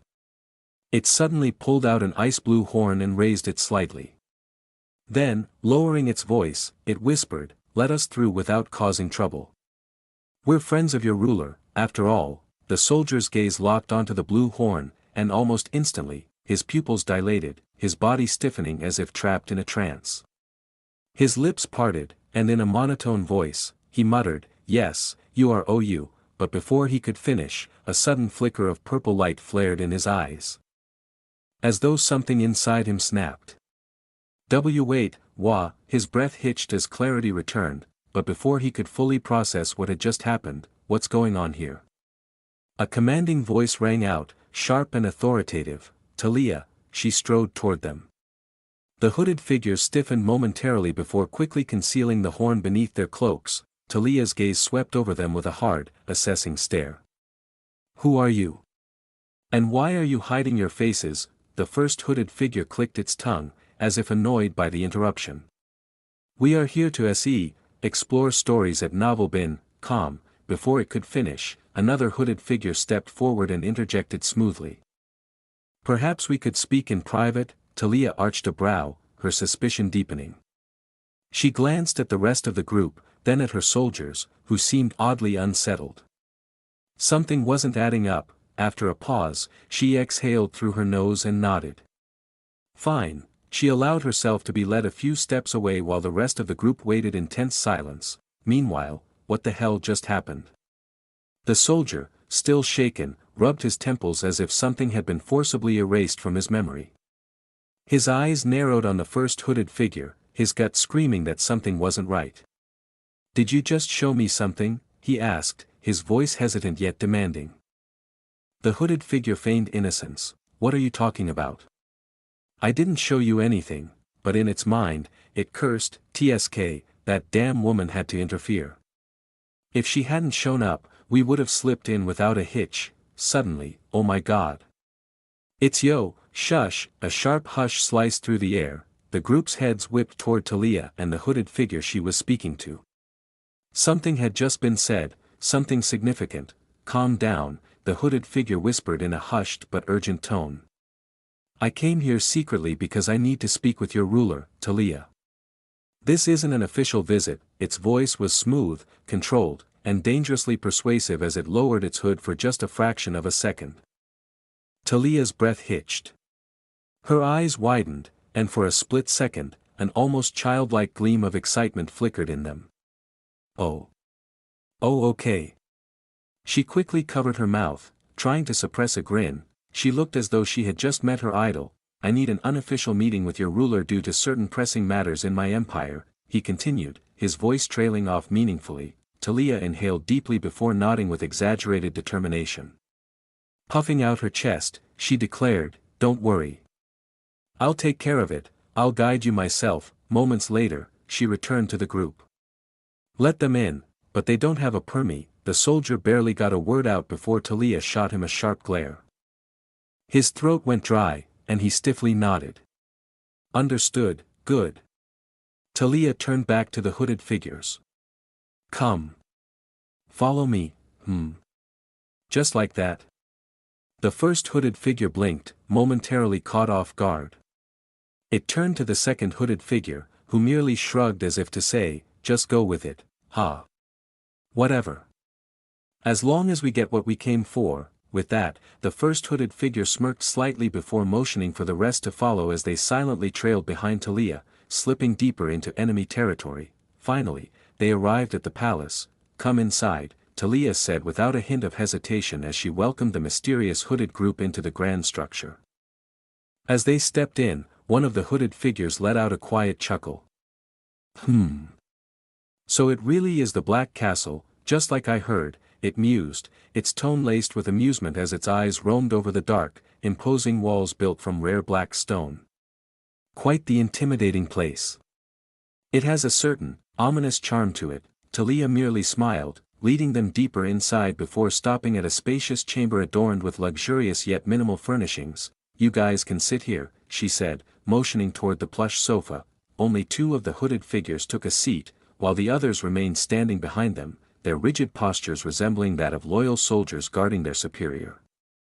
Talia leaned against a nearby table, tilting her head slightly with a teasing smirk. Still feel the need to hide your faces? One of the hooded figures let out a quiet sigh before finally lowering their hood, revealing her identity, Marisandra Naidia. Talia's eyes flickered with interest before shifting to the other figure. And you? The first hooded figure scoffed lightly. Nah, I can't reveal my face, they said in a playful yet smug tone. You see, I'm just too beautiful, wouldn't want to cause a scene. Some things are better left a mystery, don't you think? Sandra's lips twitched in mild irritation. Don't mind her, she said with a sigh. She's my general, and due to certain circumstances, she can't show her face. It's better this way, oh. Okay. Talia cut in, nodding enthusiastically as if whatever her idol said was the absolute truth, her expression bright and trusting. She then glanced at the rest of the hooded figures, who remained still and silent. Sandra cleared her throat, looking slightly awkward. Well, them too. Talia's brows furrowed slightly, her expression growing serious for the first time since they arrived. Everyone suddenly tensed up as if something about to happen. However, well, if you say so. Talia suddenly shrugged, brushing it off without a care. Then, as if remembering something, she straightened up and added dramatically. Wait here. I'll go bring our dragon emperor. Just so you know, he absolutely hates being disturbed at night, so please, pray for my safety, guys. As she slowly stepped out of the room, making a show of tiptoeing toward the door before quickly slipping out, Sandra's amused expression faded the moment Talia was gone. Her brows knit together in concern, and her fingers twitched slightly. She repeated, her voice suddenly tight. Victor is still here. I thought you guys baited him away. Her face paled slightly, her unease growing with every passing second. The first hooded figure's smirk disappeared. Yeah. What's going on? Her expression darkened, eyes narrowing. Jack already called him. I received the notification. Something isn't right. Thud. Before she could finish, a heavy sound echoed through the room. Oh. What do we have here? A deep, murky voice slithered into the air, carrying a tone of amusement mixed with condescension. The doors swung open, and an imposing figure stepped inside. Dracares, draped in regal, extravagant garments befitting an emperor, he carried himself with undeniable arrogance, his every movement exuding power and dominance. Behind him, another figure followed silently, Raven, his lips curling into an eerily amused grin, eyes gleaming with something unreadable. The mouse has entered the trap, / Aether grinned hearing that. As he replied, then it's time for cat vs mouse / Chapter 758, Master. Something is wrong, Part 2, then it's time for cat vs mouse / Aether telepathically spoke with an amused tone before lying beside Celine, who instinctively snuggled closer to him, her soft breaths tickling his skin as she happily clung to him in her sleep. Aether glanced at Celine, taking in her peaceful expression, then shifted his gaze to his snowflake, who was sprawled on top of him, also sleeping soundly. His eyebrow twitched slightly. Aether felt an odd pang of jealousy. Well, this is what it means to be a man, carrying all the burdens, Aether thought, amusement flickering in his eyes before his gaze drifted to the endless dark sky. The time has finally come for the play to begin. The master's sacrificial pawns are already in motion. He mused, a slight frown forming on his face. Even though he had knowledge of the events that were about to unfold, the uncertainty still gnawed at him. No matter how well he prepared, the butterfly effect was always unpredictable. Even the slightest interference could lead to unforeseen consequences. But this time, the interference wasn't small. Two empires had unknowingly thrown a wrench into the master's grand plan, delaying its execution and, more importantly, Victor from gaining recognition in other empires. This wasn't just a minor ripple, it was a massive storm brewing. The timeline was already shifting. Aether knew he had to tread carefully. As long as the master remained unaware of who the real enemy was, he still had the upper hand. If he could maintain that secrecy, then one way or another, he would carve a path to victory. Yet, something didn't sit right with him. There was this nagging unease, an itch at the back of his throat that he couldn't shake off. He couldn't pinpoint the reason, but deep down, he felt that something, somewhere, was slipping beyond his control. or maybe he was just overthinking things, tsk, whatever. Aether clicked his tongue and brushed the thought aside. Right now, there were more pressing matters that demanded his attention. Worrying about uncertainties would only be a waste of energy. There's still no news from Arya. His frown deepened as he reached out to her telepathically, Arya. Is everything alright, / a brief silence. Then, finally, well. I'm not entirely sure about that, Arya's voice came through, sounding uncharacteristically hesitant. Aether's eyes narrowed. Why? What happened, / back at the Wood Elf tribe in the Zephyr Empire, / why? What happened, / hearing Aether's concern, Arya's eyes flickered as she turned her gaze to the horde of monstrous elves below. Now, how should I put this, she pondered, glancing at the unsettling sight before her. After entering the massive old tree, they had discovered a hidden chamber behind the ebon stone. But the moment they stepped inside, they had been greeted by something far worse than expected. Hundreds, no, possibly thousands, of elves had been turned into grotesque monstrosities, their once beautiful features twisted beyond recognition. Embedded into their bodies were rainbow arcane crystals, glowing ominously as they moved in a mindless frenzy. These were people, weren't they? Leora's voice wavered slightly as she took a step back, her eyes filled with disbelief. The sheer number alone was overwhelming. The entire Wood Elf tribe, every single one of them, had been transformed into these creatures. Leora's expression darkened as she turned to the trembling old man beside them, the so-called elder of the Wood Elf tribe. Her lip curled in disgust. You fucking bastard, she spat, grabbing the old man by his collar and lifting him effortlessly off the ground. What the hell did you do to these people? The old man's face contorted in fear as he struggled against her grip, but Leora's fingers only tightened around his throat. Talk, you piece of shit, she snarled, her nails digging into his skin. Calm down, Leora. Getting worked up won't help, Melona interjected, rubbing the back of her neck with a tired sigh. She cast a cold glance at the old man before speaking, her tone laced with quiet authority. Tell us. What exactly did Alaric do to these people? But the old man clenched his jaw. Refusing to utter a single word, the chamber was massive, large enough to hold thousands of people. The only elevated platform in the entire space was where Arya and the others stood, while below, the monsters were stirring restlessly. Some had begun stacking on top of each other, forming a grotesque pyramid as they desperately tried to reach them. Author's note: if you do not understand it, think of World War Z, where the monsters climb over each other in a massive pile to reach the helicopters. They're evolving. Melona murmured, watching as the creatures instinctively worked together. He's not going to talk like this. Arya muttered, cracking her neck before flashing a wicked smirk. Her eyes gleamed as she turned toward the old man. Why don't we just toss him down there? They seem hungry. The old man's body went rigid. A strangled noise escaped his throat as he frantically shook his head. Please, don't do that, anything but that. I beg you, he pleaded, his voice shaking with genuine terror. Then fucking talk. Leora snapped, her patience snapping like a thread. Without hesitation, she grabbed the old man's wrist, and tore his hand clean off. Aarrgggggh. The old man's scream echoed through the chamber as blood splattered across the stone floor. The severed hand hit the ground below with a sickening thud, and in an instant, the monsters lunged for it, devouring it in a frenzy. Yet, despite the old man's agonized wails, none of the women felt even a shred of sympathy. Experienced tales had not been calm. They had seen enough horrors in their lives to know, this man deserved far worse. Tell us, or else. Leora threatened, her grip tightening around the old man's remaining hand, ready to rip it off as well if he refused to cooperate. W8. I'll tell you everything. Please, the old man cried out in desperation, his entire body shaking as he finally caved under the pressure. Alaric. Alaric was the one who said he found a way to become stronger, so powerful that even an old man like me could defeat a chosen one. Huh? What the hell?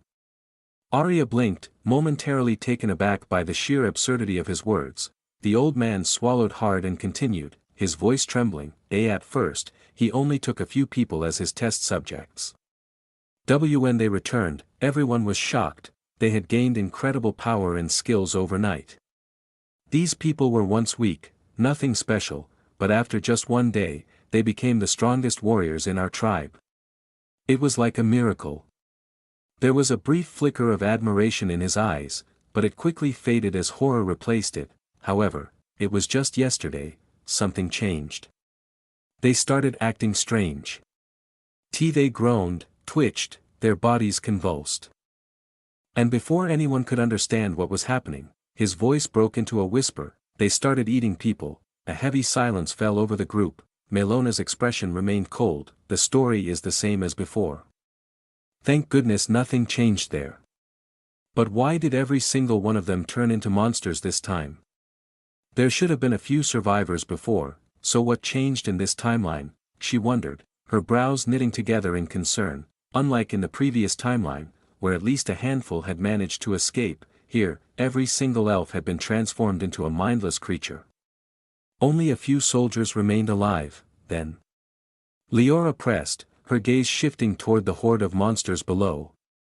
Her expression darkening, the old man gulped, his lips dry and cracked, his voice barely above a whisper as he let out a deep sigh. Alaric immediately gathered us all and brought us here, saying we had to stay until he found a way to deal with the monsters.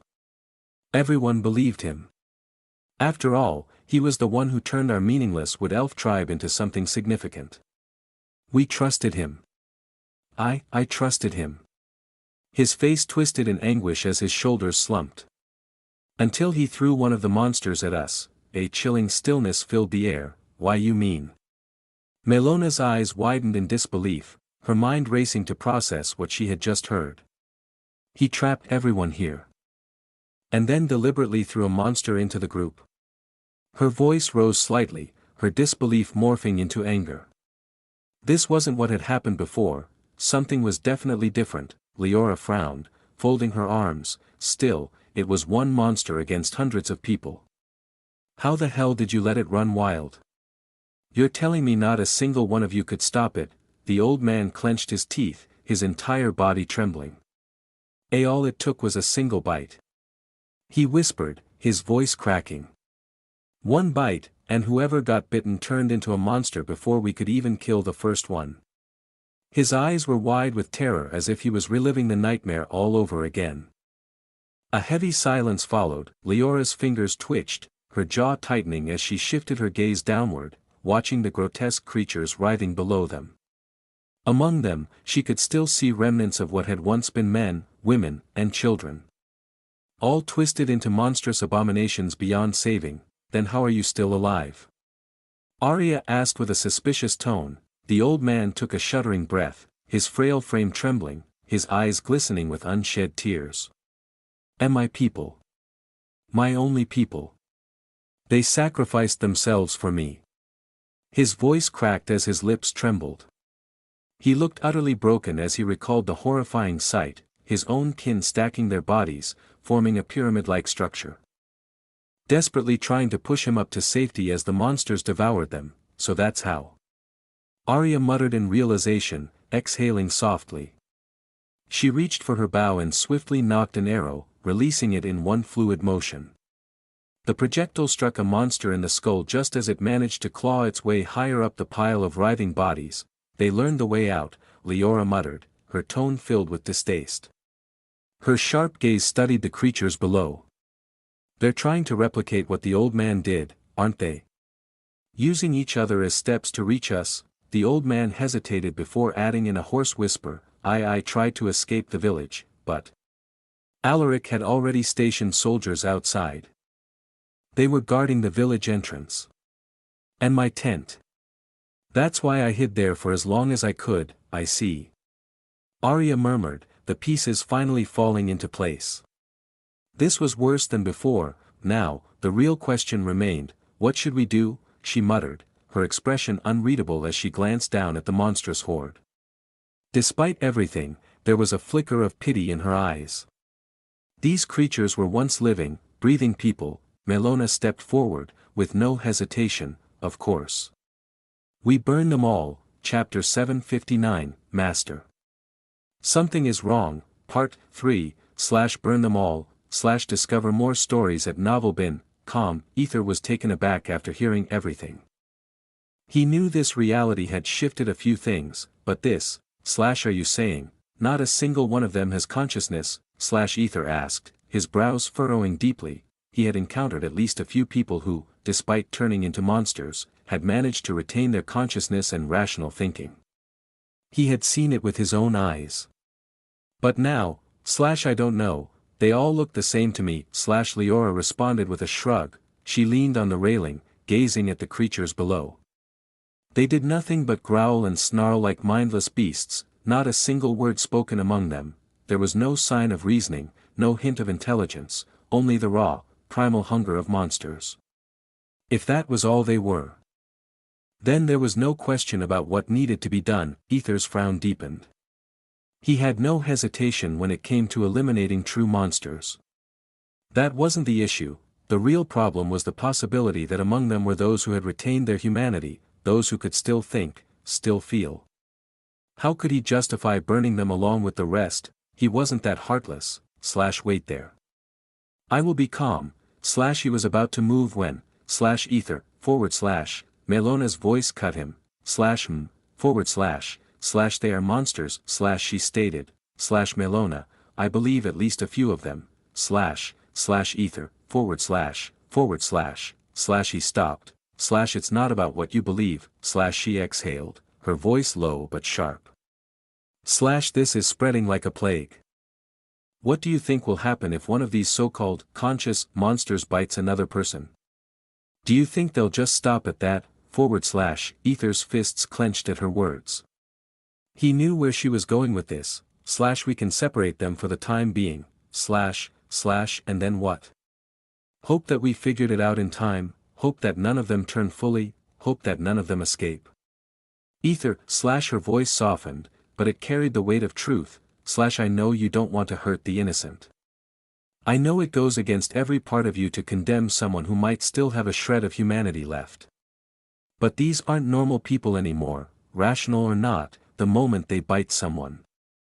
Even a single graze from their bodies touches another. We lose everything. It won't just be a few dozen infected, it'll be a catastrophe we can't control. No cure, no reversal. If you hesitate now, it might be too late later, / silence fell between them. Aether stared at the ceiling. Blankly, could he really do it? Could he give the order to burn them all? After a long pause, he inhaled deeply, then exhaled just as slowly, / burn them all, / he commanded, his voice low yet resolute. Melona weakly smiled, sensing the burden that now rested on his shoulders. / it's fine, Aether. I will bear th, / Melona, / he cut her off, his voice softer this time, but no less firm.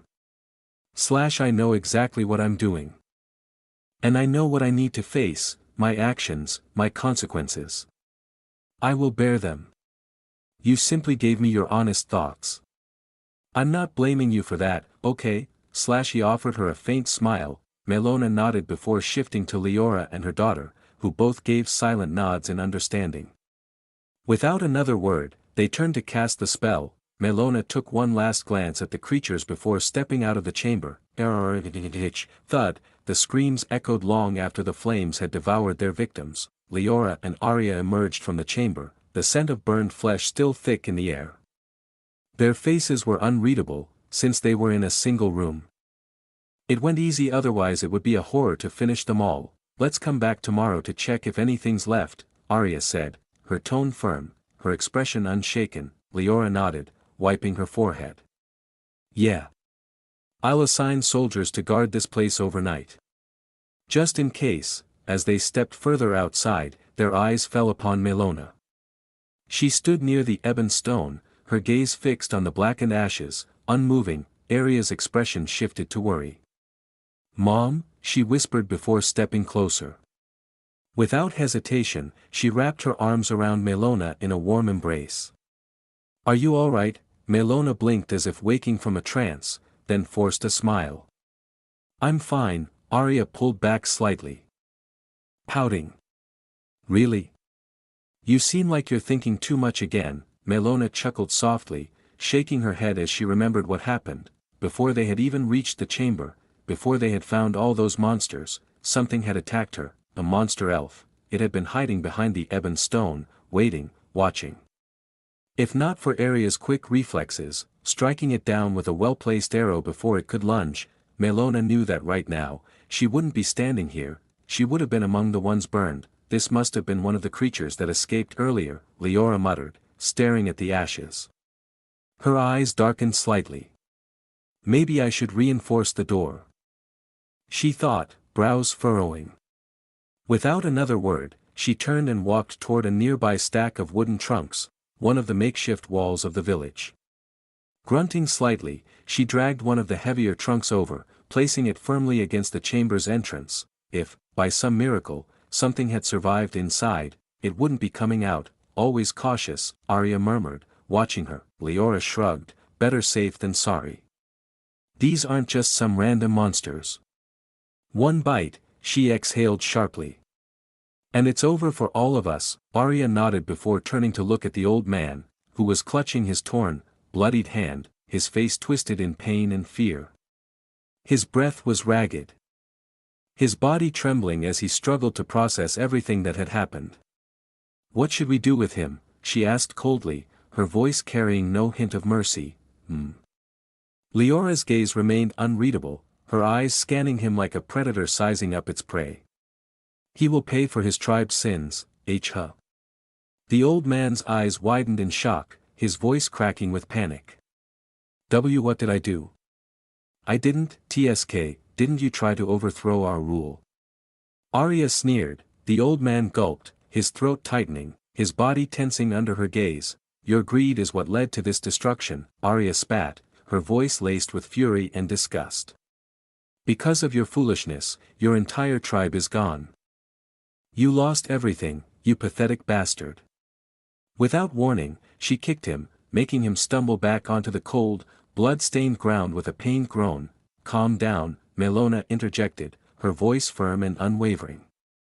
We will discuss this in court, before the elders. They will decide his fate.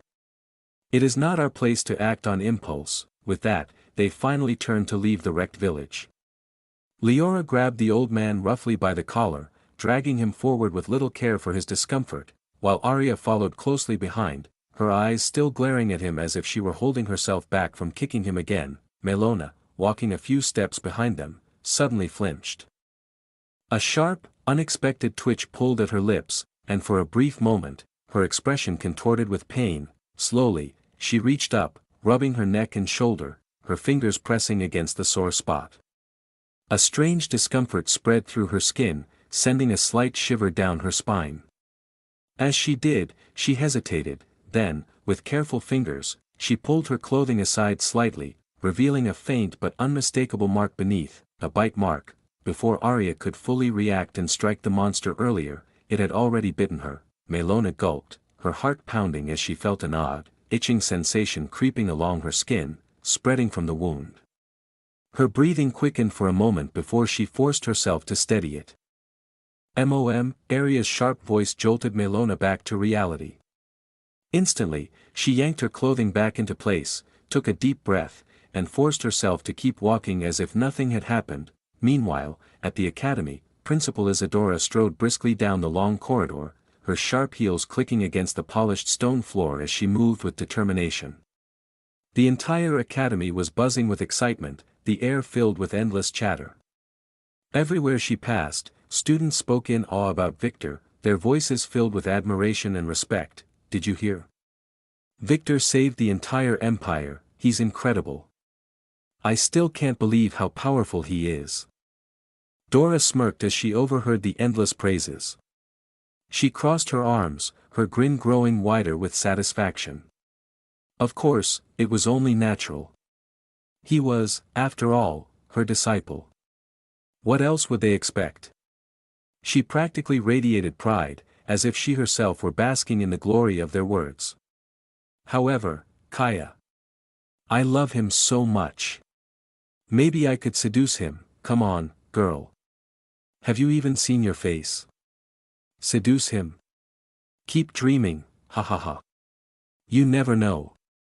A strong man like him might have a weakness for women.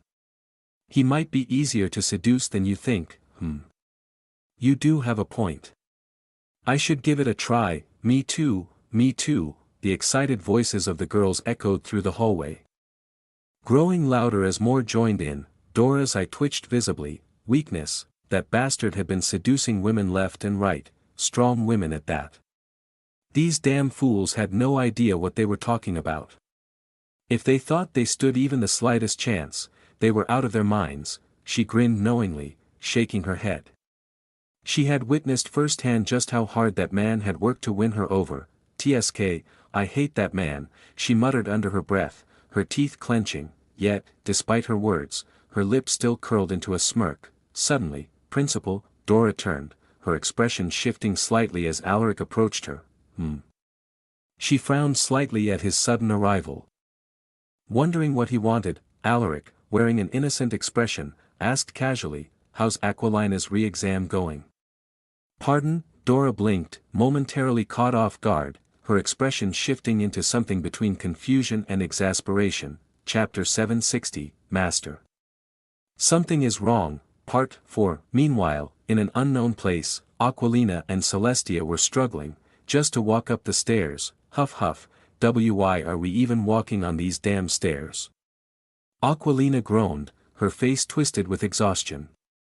They had been walking for what felt like an eternity. Behind her, Celestia panted heavily, her breathing ragged. It wasn't just the sheer distance that was draining them, something about these stairs made every step feel unbearably heavy, like an invisible force was pressing down on their bodies, forcing them to struggle against it. Heck, they weren't even sure they were climbing anymore. Rather, wait. Are we supposed to be going down? Aquilina asked, her voice laced with frustration as she watched the hooded figure ahead of them descend the steps yet again. It was an endless cycle. They climbed up, then down, then up again.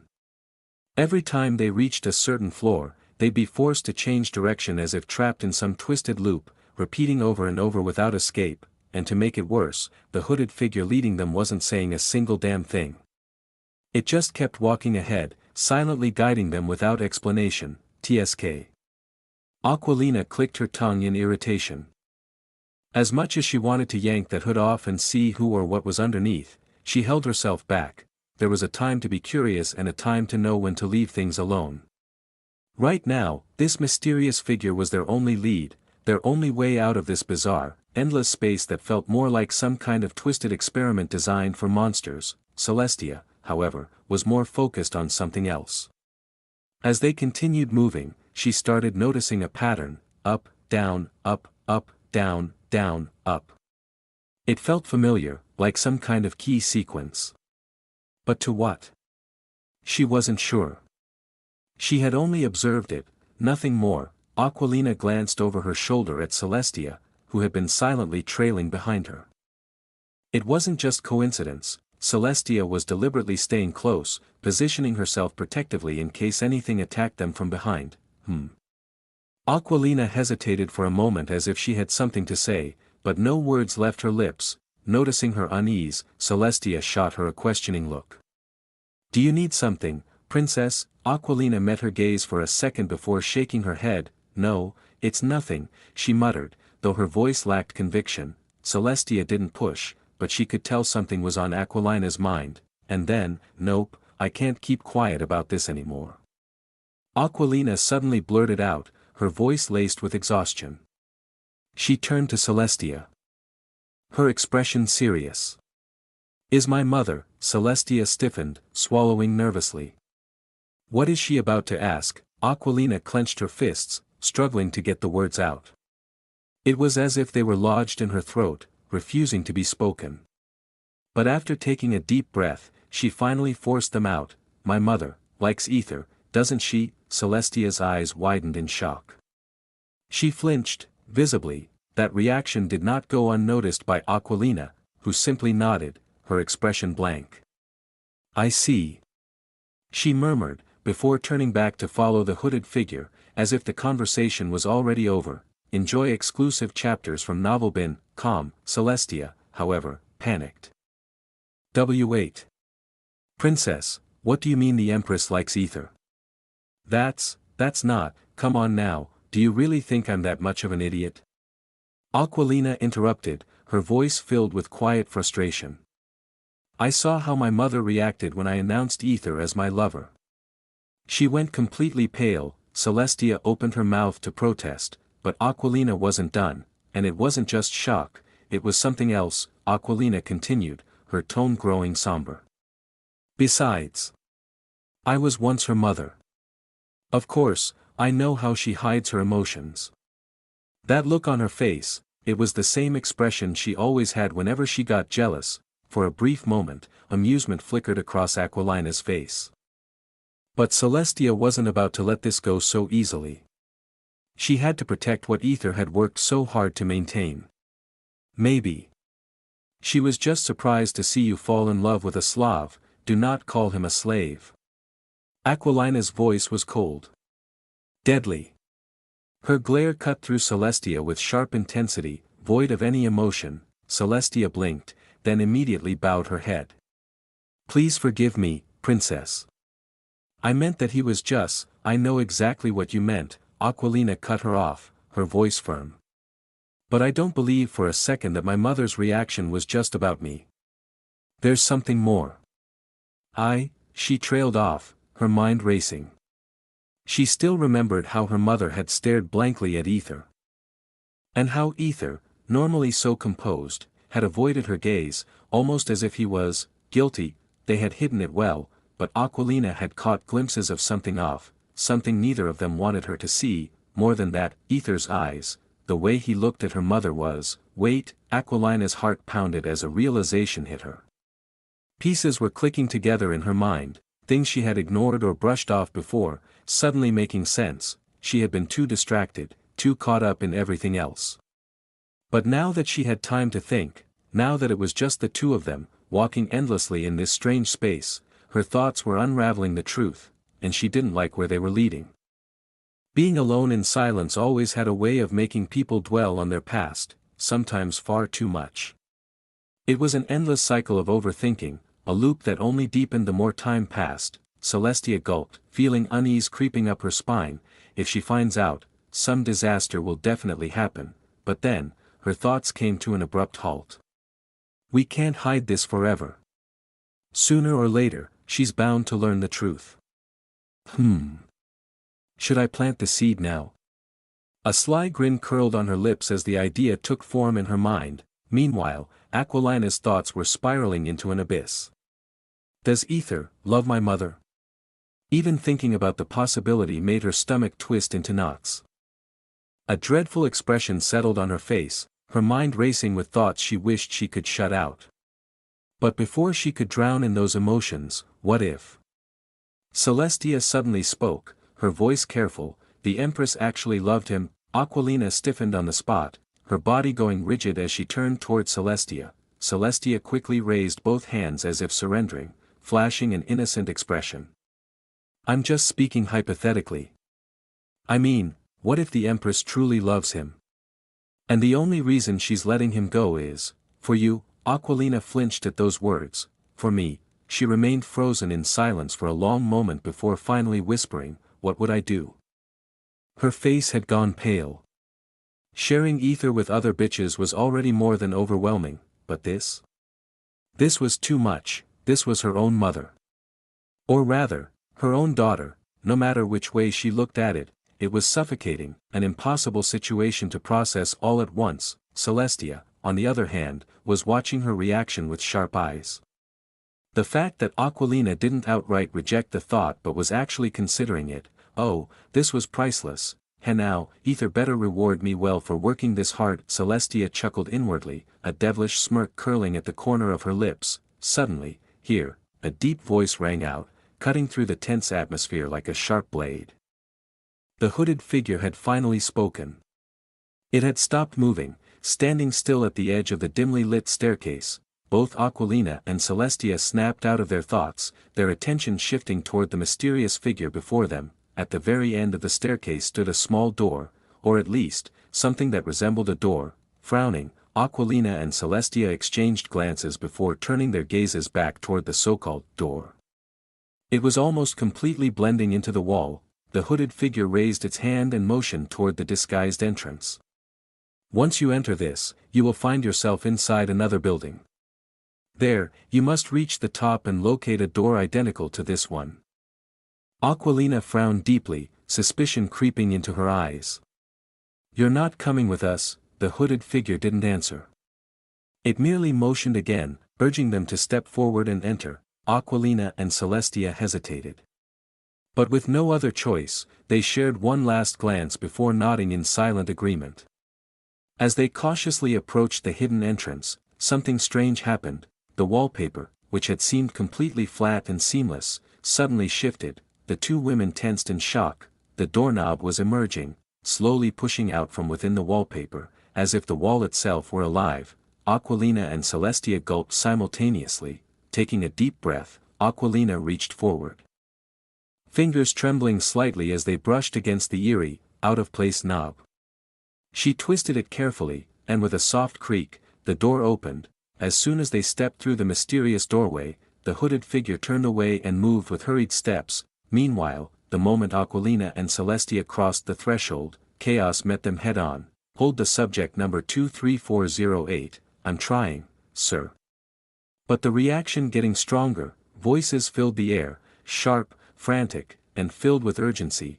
Aquilina and Celestia barely had time to react before their surroundings fully came into focus. Bright, sterile lighting. The strong scent of chemicals. Strange machinery. White coats. Medical tools. Experimentation equipment, and then, we're losing its stability. We need to stop this, now. Oh no, boom, a violent explosion rocked the facility. Blood splattered violently against a transparent glass wall, the crimson droplets painting a horrifying scene. The researchers, those dressed in pristine white coats, stood frozen, their faces drained of all color. Subject number 23408. Failed, someone finally muttered, their voice eerily calm despite the blood-soaked mess before them. Meanwhile, Aquilina and Celestia crouched low, pressing themselves against the cold floor. Where the hell are we? They had no idea. But one thing was certain, this place was a laboratory. And from the looks of it, it wasn't one they wanted to be trapped in. Chapter 761, Master. Something is wrong, Part 5, what in the world are they trying to do here? Aquilina muttered in an utterly shocked tone, her eyes widening as she took in the scene before her. A group of people, all clad in pristine lab coats, moved methodically, their faces unreadable, their hands working as if they were conducting some sort of twisted experiment. They looked like scientists, but whatever they were doing, it was anything but humane. Bring test subject number 23409, a cold, commanding voice echoed, and moments later, a group of masked individuals dragged out a woman. Her body hung limply between them, her arms dangling as if all life had already left her. She seemed to be unconscious, her breathing barely noticeable. Princess, we need to leave. There are too many people here. Celestia whispered urgently, her tone laced with fear and frustration. She tugged at Aquilina's arm, trying to snap her out of her horrified trance. No matter how hard she tried, she still couldn't establish a connection with Aether, and that only meant one thing: they were still trapped inside whatever nightmare these people had created. Aquilina clenched her fists, her jaw tightening as she watched the sheer cruelty unfolding before her eyes. This was no ordinary lab, this was a place of suffering. Meanwhile, Celestia anxiously scanned the area, searching for a possible escape route. The person who had helped them earlier had given them one clear instruction: reach the top, find the door. Maybe I should check ahead first, she thought, stealing a glance at Aquilina, but what she saw made her stomach twist. Aquilina's expression was a mixture of fury and disbelief, her lips parted slightly as if she were barely holding back from charging forward. Celestia shook her head firmly. Princess, listen to me. We are in enemy territory. If we act recklessly, we'll alert everyone in this place, and then we'll never make it out alive. We need to leave now. Once we're safe, we can plan a way to come back and help them, but right now, our priority is survival. Princess. Celestia pressed, her voice firmer now. This wasn't the time for hesitation. They didn't even know who had kidnapped them, nor for what purpose. If they made the wrong move, they might not get another chance to escape. Aquilina exhaled sharply before crossing her arms. Fine, she huffed, her lips pursed in a small pout. Celestia sighed in relief. I'll go ahead and find the path. Stay hidden, I'll come back for you. Aquilina nodded reluctantly. Their current hiding spot was well covered, at least for now, so she trusted Celestia to scout ahead. Without another word, Celestia melted into the shadows, her figure disappearing seamlessly as she moved from one shadow to another. For a moment, Aquilina just stood there, her gaze fixed on the horrifying scene before her. She watched in stunned silence as the unconscious woman was strapped tightly onto a steel examination table. Several people in lab coats circled around her, preparing something. A dark red liquid, thicker than blood, was being loaded into a syringe the size of a dagger. Aquilina's breath hitched. What the hell are they injecting into her? For a few agonizing seconds, nothing happened. Then, all at once, the woman's body jerked violently, her back arching unnaturally. Her eyes shot open, and then, a piercing scream tore through the air. The woman convulsed, her entire body trembling violently as if something inside her was shifting. Moving, twisting her from within. Thick blood and other fluids gushed from every orifice, staining the cold, metallic table beneath her. Then suddenly, her chest lurched forward. Aquilina's breath caught as something emerged from the woman's body. A crystalline structure, glowing with shifting colors like a fractured rainbow, forced its way through her skin. Aquilina's eyes widened in sheer disbelief. What in the world is that? She had never seen anything like this in her life. Finally, the woman's body stilled. The screaming ceased, her skin had turned deathly pale, and her eyes, once full of life, were now empty and pupilless. She slowly turned her head, gazing at the people surrounding her as if she had become something else entirely. Subject number 23409's internal organs are stable, reaction stabilized, good. It's a success. The scientists exchanged satisfied nods, their expressions unreadable but eerily pleased. Then, without hesitation, the lead scientist turned to his assistants and ordered, "Bring test subject number 23410. Aquilina's stomach twisted in revulsion. They're just going to keep going. Why, what was their end goal? They had succeeded in whatever they were trying to do, and yet they continued, testing over and over again on these helpless victims. Just what the hell were they trying to achieve? I need to know the details." Aquilina thought, her eyes darting around the room, searching for any kind of records or evidence she could take. If she could find something, anything, they could use it against them later. But just as she was about to move, "Please don't." Celestia suddenly appeared, her face tight with urgency. "We need to leave. Now, but this could hell, princess." Celestia cut her off, her golden eyes locking onto Aquilina's with an intensity that left no room for argument. "For me, your safety is more important than anything else. I won't risk losing you." Aquilina bit her lip, frustration bubbling inside her, but she knew Celestia was right. With a reluctant sigh, she finally asked, "Did you find the exit?" "Yes. It's at the very top of this tower." "T-tower?" "Yes," Celestia confirmed. "We're inside a massive tower, surrounded by those buildings we just escaped from. This entire place is connected. We need to get to the top if we want to get out of here." Aquilina exhaled heavily but nodded. "All right, let's go." Turning away from the horror behind her, Aquilina followed Celestia, her heart weighed down by the cruelty she had just witnessed. They moved cautiously, their steps careful as they navigated through the dimly lit halls. Before long, they reached another staircase. This time, it spiraled upward in a never-ending circular path, wrapping around the inner walls of the tower. With each full turn, another floor came into view, another laboratory, another victim undergoing the same cruel experiment. Aquilina's hands clenched into fists. This place. It was hell itself, princess. Celestia called from ahead, her voice sharp, "I'm coming." Aquilina forced herself to move, forcing back the urge to burn this entire place to the ground. With renewed determination, they climbed higher, reaching the topmost floor. Just one more, and we'll reach the terrace, Celestia whispered, her pace quickening. They were close, they just had to make it. There are no guards here.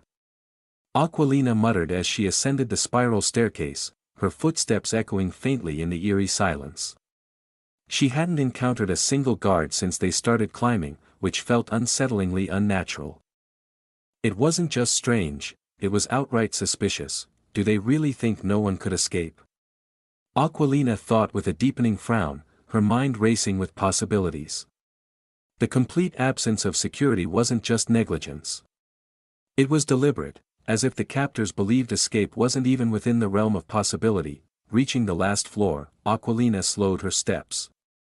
Unlike the previous floors filled with laboratories and gruesome experiments, this one was different. The moment she stepped forward, it was dark and silent. She frowned and cautiously summoned a small flame in her palm, the warm light flickering to life as she carefully stepped forward. This place looks like a prison, she murmured, her voice barely above a whisper. She glanced around and took in the surroundings more carefully. Massive cage-like structures lined the walls, constructed from thick black metal bars.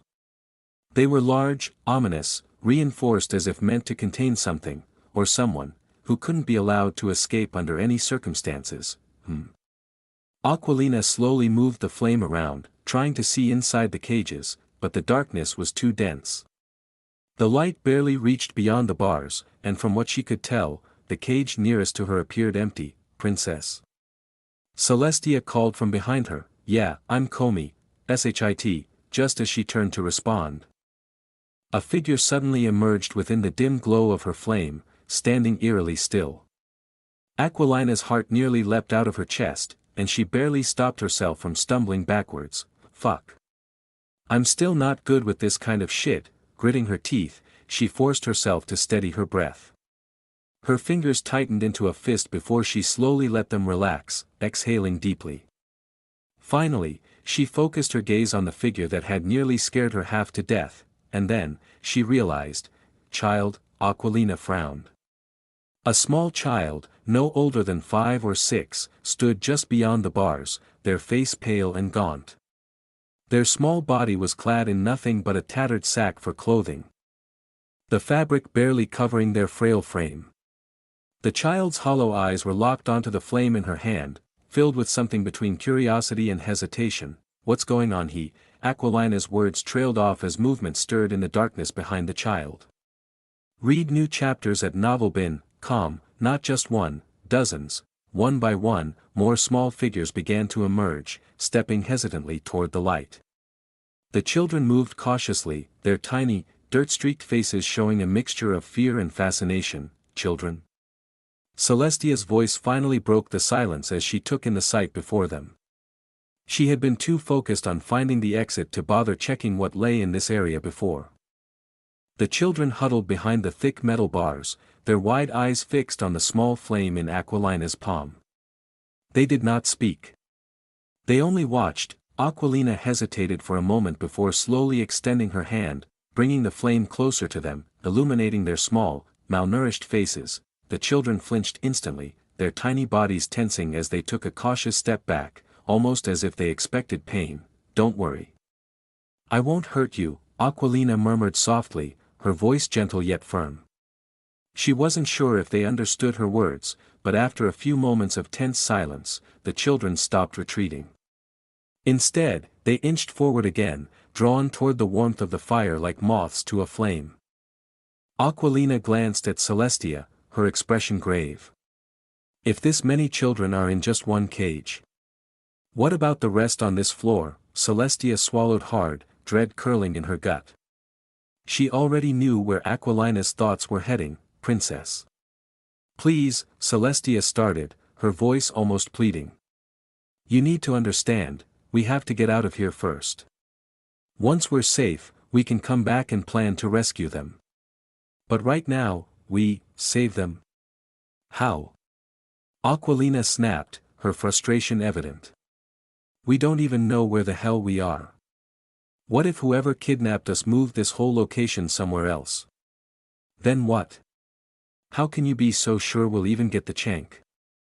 Before she could finish, one of the children had reached out, a tiny, frail hand slowly stretched through the bars, trembling slightly before touching the flame in Aquilina's palm. Then, puff, the flame erupted without warning, flaring wildly as if it had been doused in fuel, its intensity surging in an instant.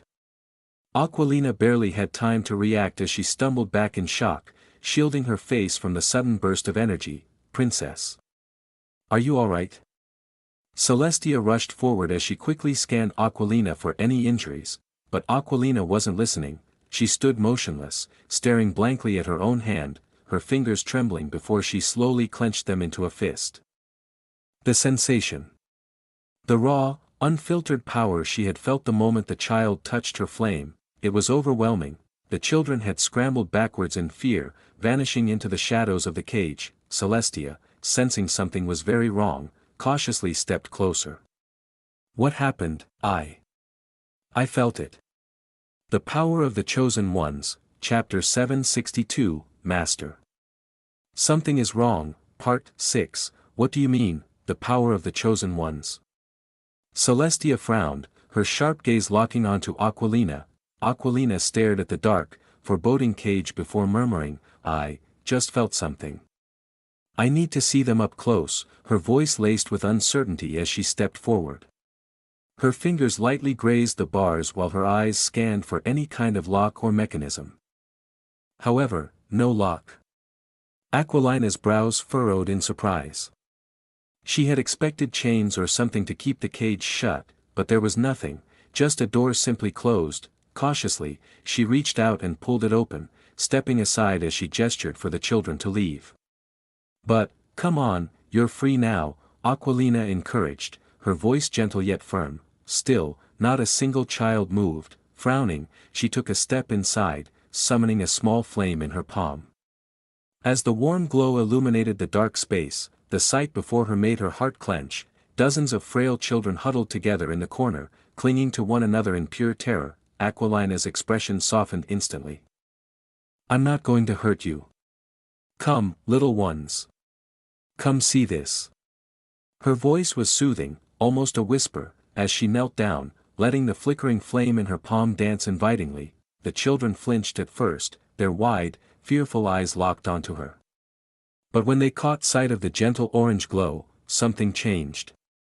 Their expressions flickered from terror to hesitant curiosity.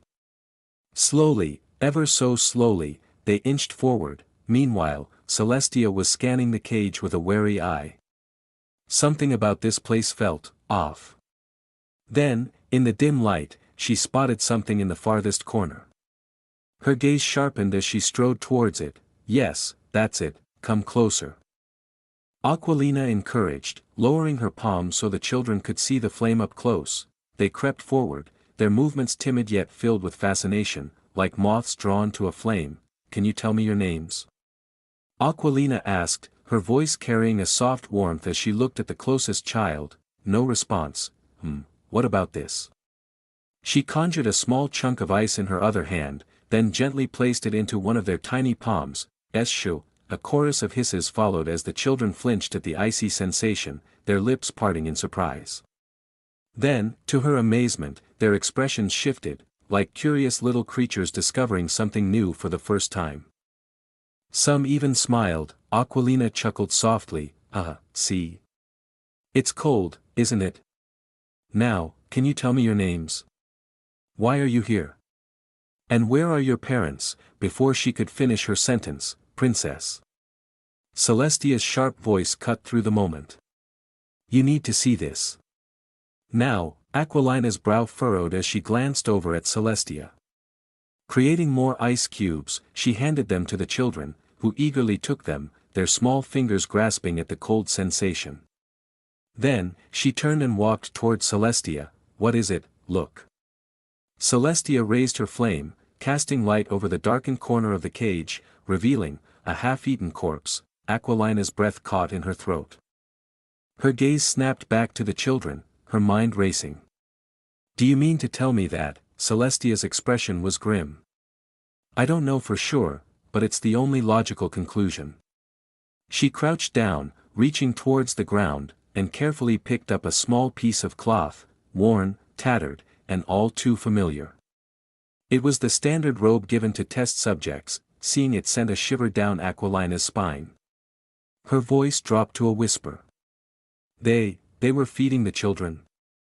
With human bodies. The words felt foreign on her tongue, like something out of a nightmare. But why? Who would do such a thing? Celestia stared at the corpse, deep in thought. Aquilina turned her attention back to the children. They still hadn't spoken a single word. Not even a whimper. It seems they can't talk, or they don't know how to. Celestia's eyes narrowed slightly. Did you feel it again? Aquilina blinked. Huh, the power of the chosen ones. You said you felt something earlier. Do you still feel it? Aquilina hesitated before shaking her head. No. They seem like normal children. Maybe it was just a fluke. Unless, we confirm their arcane cards. Celestia finished for her. Aquilina nodded. But how?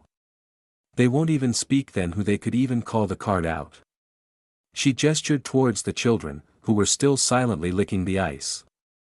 Not a single sound escaped their lips. Celestia's face darkened. Without another word, she strode toward one of the children and crouched down.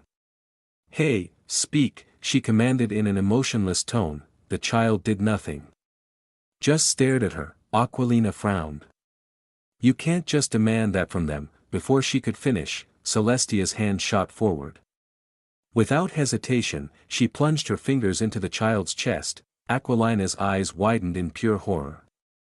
What the hell are you doing? Celestia pulled her hand back, and in her grasp, a rainbow-colored arcane card. Aquilina's breath hitched. Both women stood frozen, staring at the shimmering card in Celestia's hand.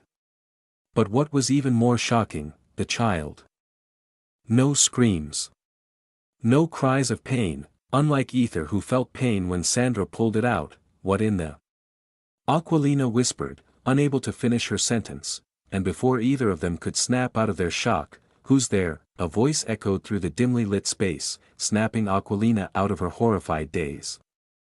Her head whipped around just in time to see a man in a lab coat stepping into the cage, dragging a corpse behind him like a discarded rag doll. His eyes widened the moment he spotted her and Celestia. Evrio, Chuck, thud. Before he could even finish, Celestia's blade sliced through the air with deadly precision, embedding itself deep in his throat. A sickening gurgle followed as blood spilt from his lips. His body collapsing to the ground in an instant, lifeless. Silent, we need to leave, princess.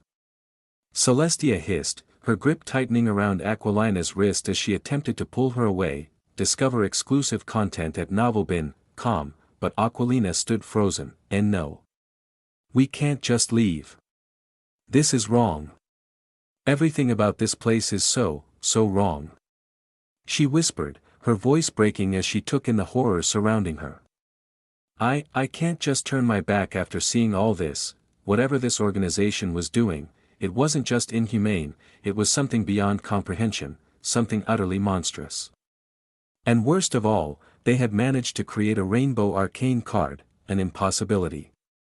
Such a thing defied the very nature of existence itself. Only the chosen ones, no, only arcane, had the authority over such a power, and yet, here it was, in the hands of those who clearly had no right to it. Princess, they aren't children. Look at them.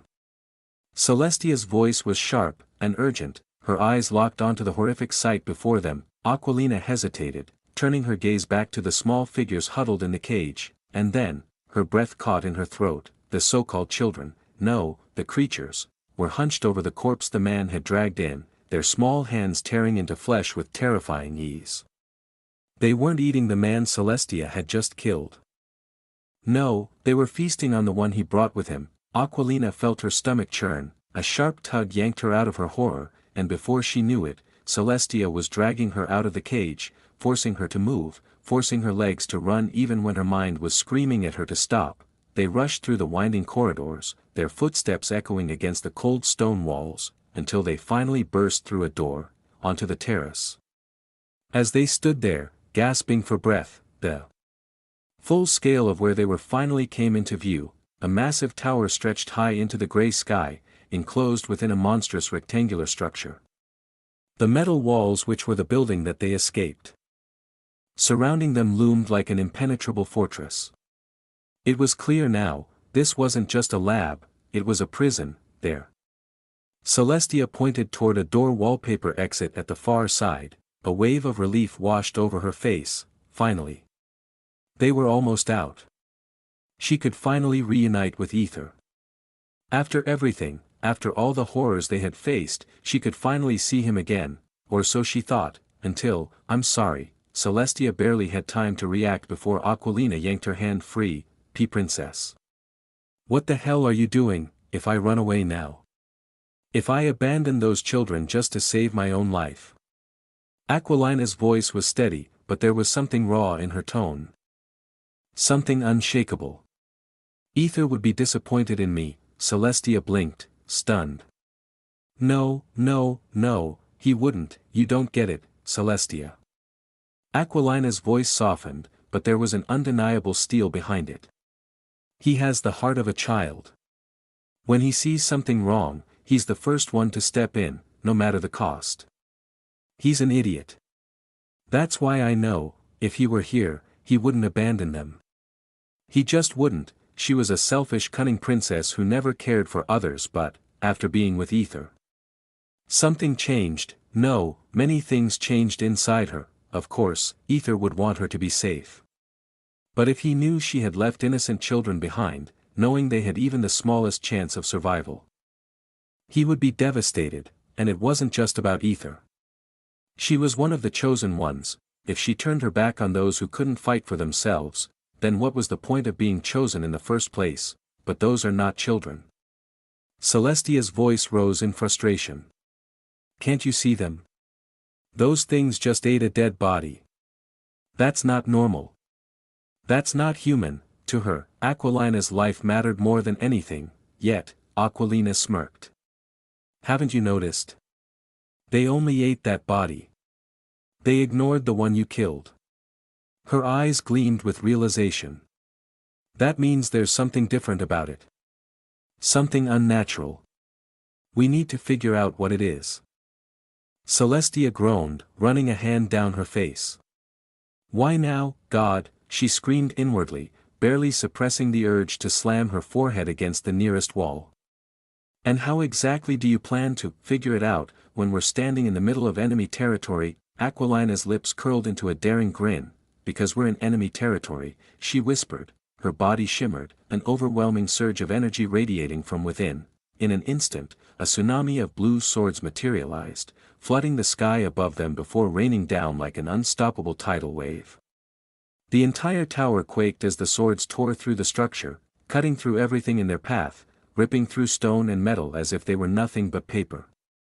Celestia's eyes widened in horror as the destruction unfolded before her. "Fuck," she shouted in pure frustration, "there goes their escape plan." Chapter 763, Master.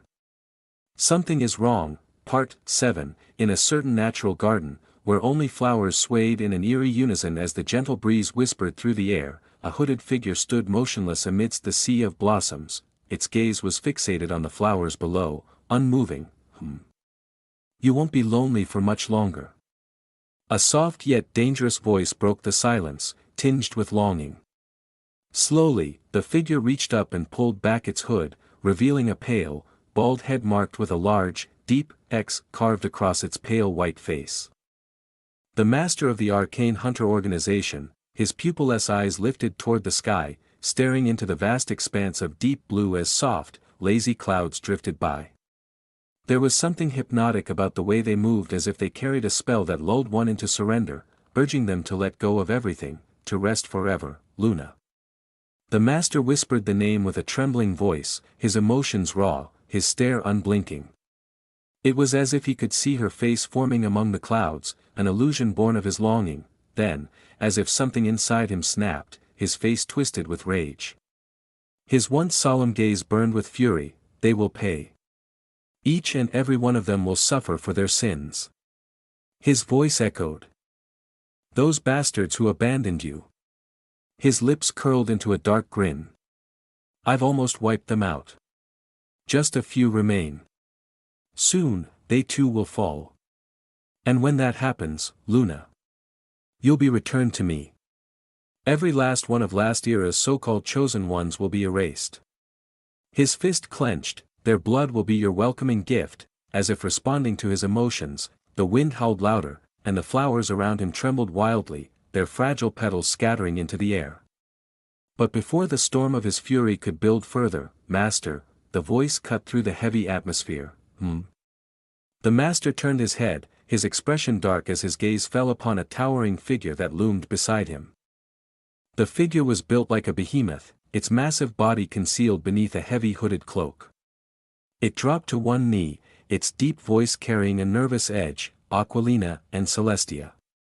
They're missing, Master. For a moment, silence stretched. Then, The Master's face twisted in a frown, his lips twitching in irritation. What do you mean, they're missing? His voice remained steady, but there was a dangerous edge to it. They were sealed inside an artifact, one that only opens from the outside. So tell me. His pale eyes darkened. How the fuck are they missing? Am I to believe they just vanished into thin air?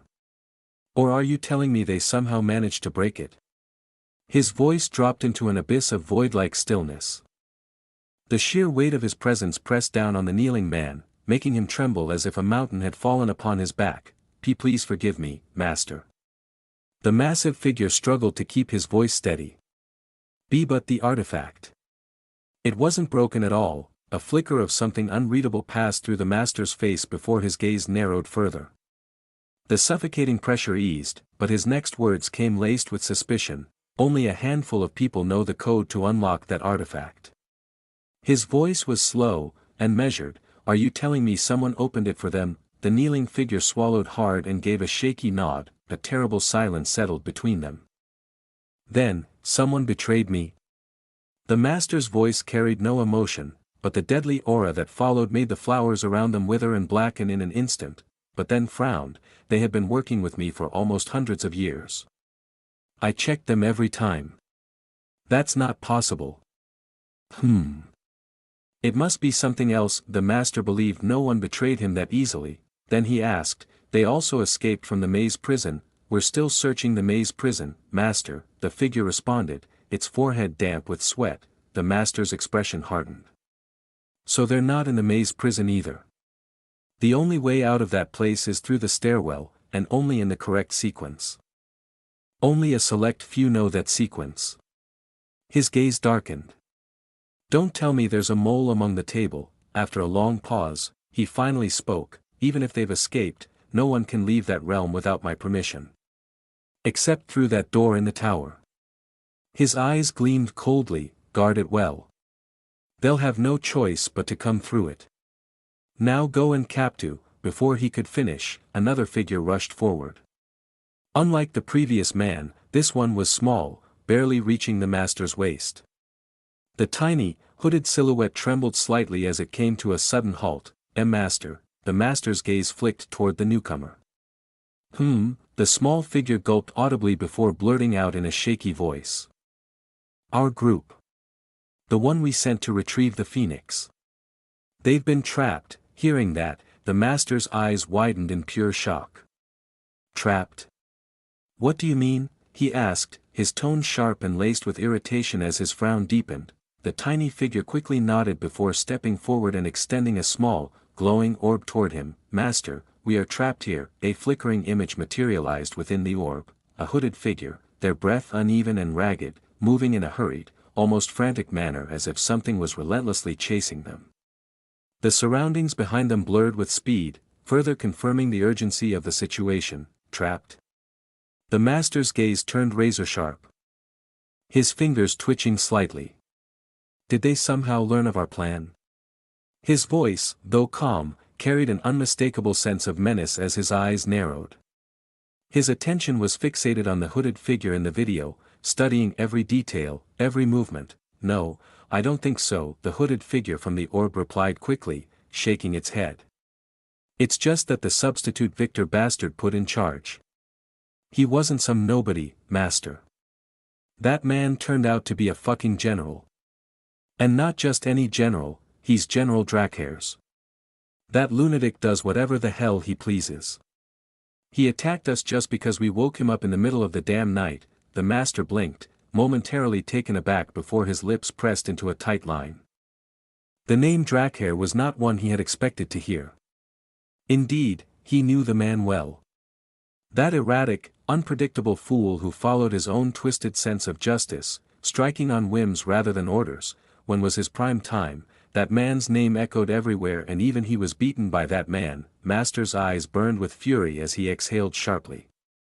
So, in the end, you failed to secure the target?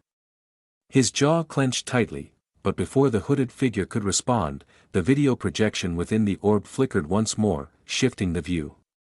The image changed to another hooded figure who running. Unlike the first, this one holding something, or rather, someone, in their grasp. The master's gaze sharpened further as he focused on the motionless body in the hooded figure's arms. We got the phoenix. For a brief moment, the master exhaled, his tense shoulders relaxing ever so slightly. Then, a slow grin stretched across his face. Good, he murmured, then just teleport back here. The view inside the orb shifted again, returning to the first hooded figure, who now looked even more troubled than before. That's the problem, master. They put a barrier around the entire empire. We can't teleport out. The master's expression darkened in an instant, his previous amusement vanishing like a candle snuffed out by the wind. I see, he muttered, his fingers tapping against his arm as he processed the information. Then use the Dragon Emperor's horn. A long pause followed before the hooded figure's voice returned. No, master. It's not working, not working. What do you mean not working?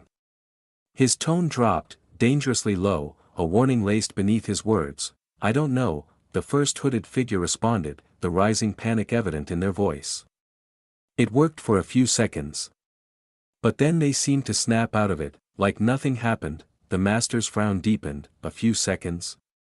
That doesn't make sense. The Dragon Emperor's horn should have complete control over them. It has never failed before. Something was wrong. His teeth clenched, irritation boiling beneath his skin. Then kill them and get out of there. I need that phoenix, yet, it's not that easy. The first hooded figure's voice wavered, the master's glare hardened. Not easy.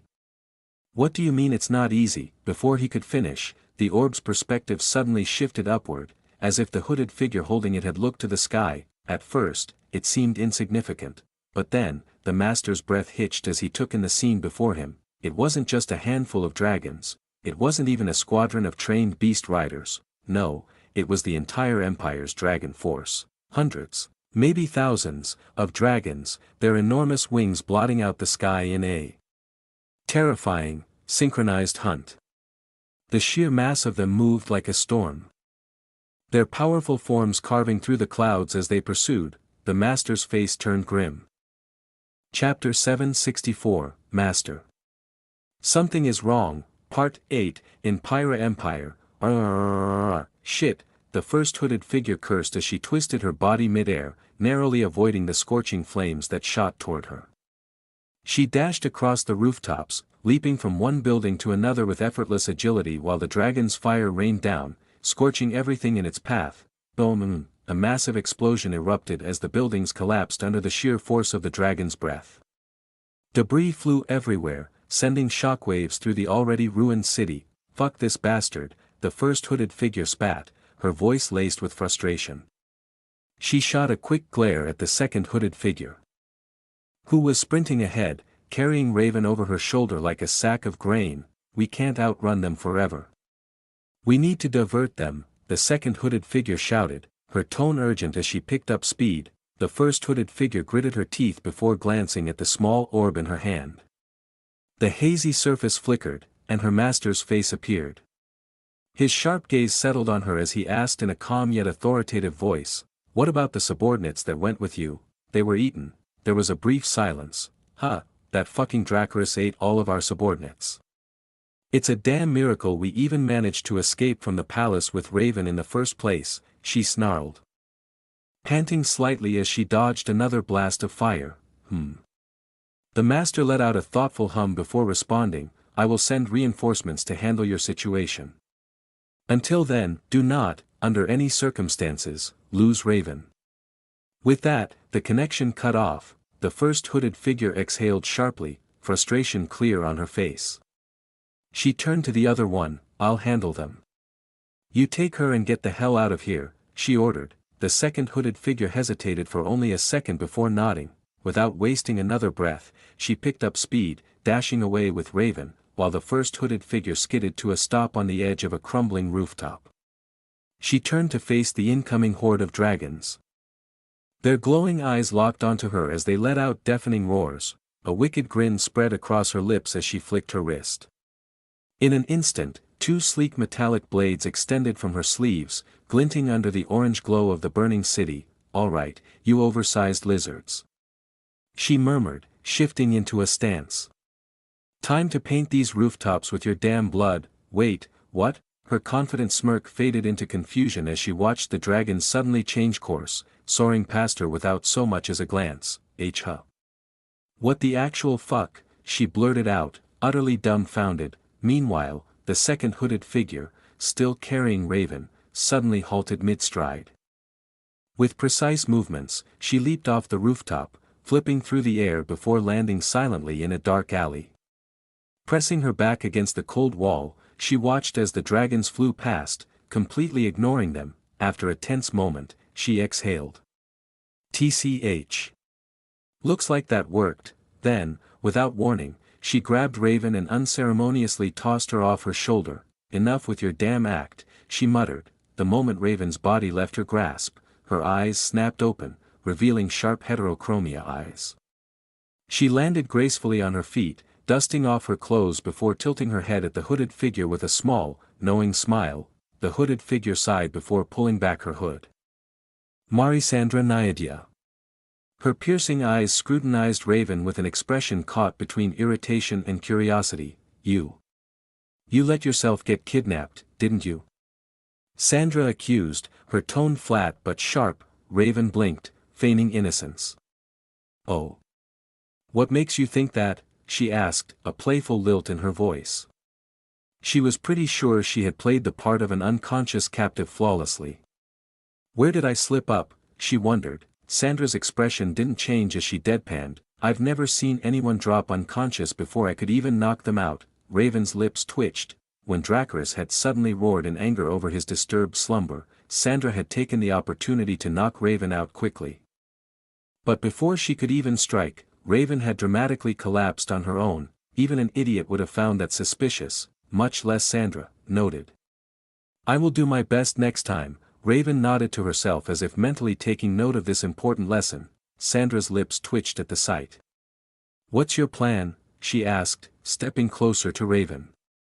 A suffocating pressure radiated from her, pressing down in an attempt to force Raven to submit, forcing the air to feel heavy and thick. However, Raven let out an exaggerated yawn, stretching her arms lazily as if this entire situation was nothing more than an inconvenience. Her eyelids drooped slightly as she rubbed her eyes. Can we take a break for now? I'm exhausted. You guys barged in during the middle of the night. I was having such a peaceful sleep, and now look at me, all groggy and annoyed. Sandra's eye twitched violently. She talking a lot for a silent girl, she thought, but then frowned. I'm sure I'm using my pressure, but why isn't she? As if reading her thoughts, Raven smirked, tilting her head slightly. She slowly met Sandra's gaze, her eyes gleaming with quiet amusement and something far more unsettling, complete and utter confidence. You're in my territory now, she murmured, her voice holding a strange finality. Here, I am the ruler of everything. Marisandra Naidia. They stood face to face. Neither flinching, neither backing down, both unwavering in their stance. Sandra's gaze darkened, her patience beginning to thin. So, you're just trying to delay your inevitable death? She asked, her voice cold, measured, and filled with mild irritation. Raven tilted her head playfully, her lips curving ever so slightly. Death? She echoed as if the very notion amused her. No one's dying here, Sandra.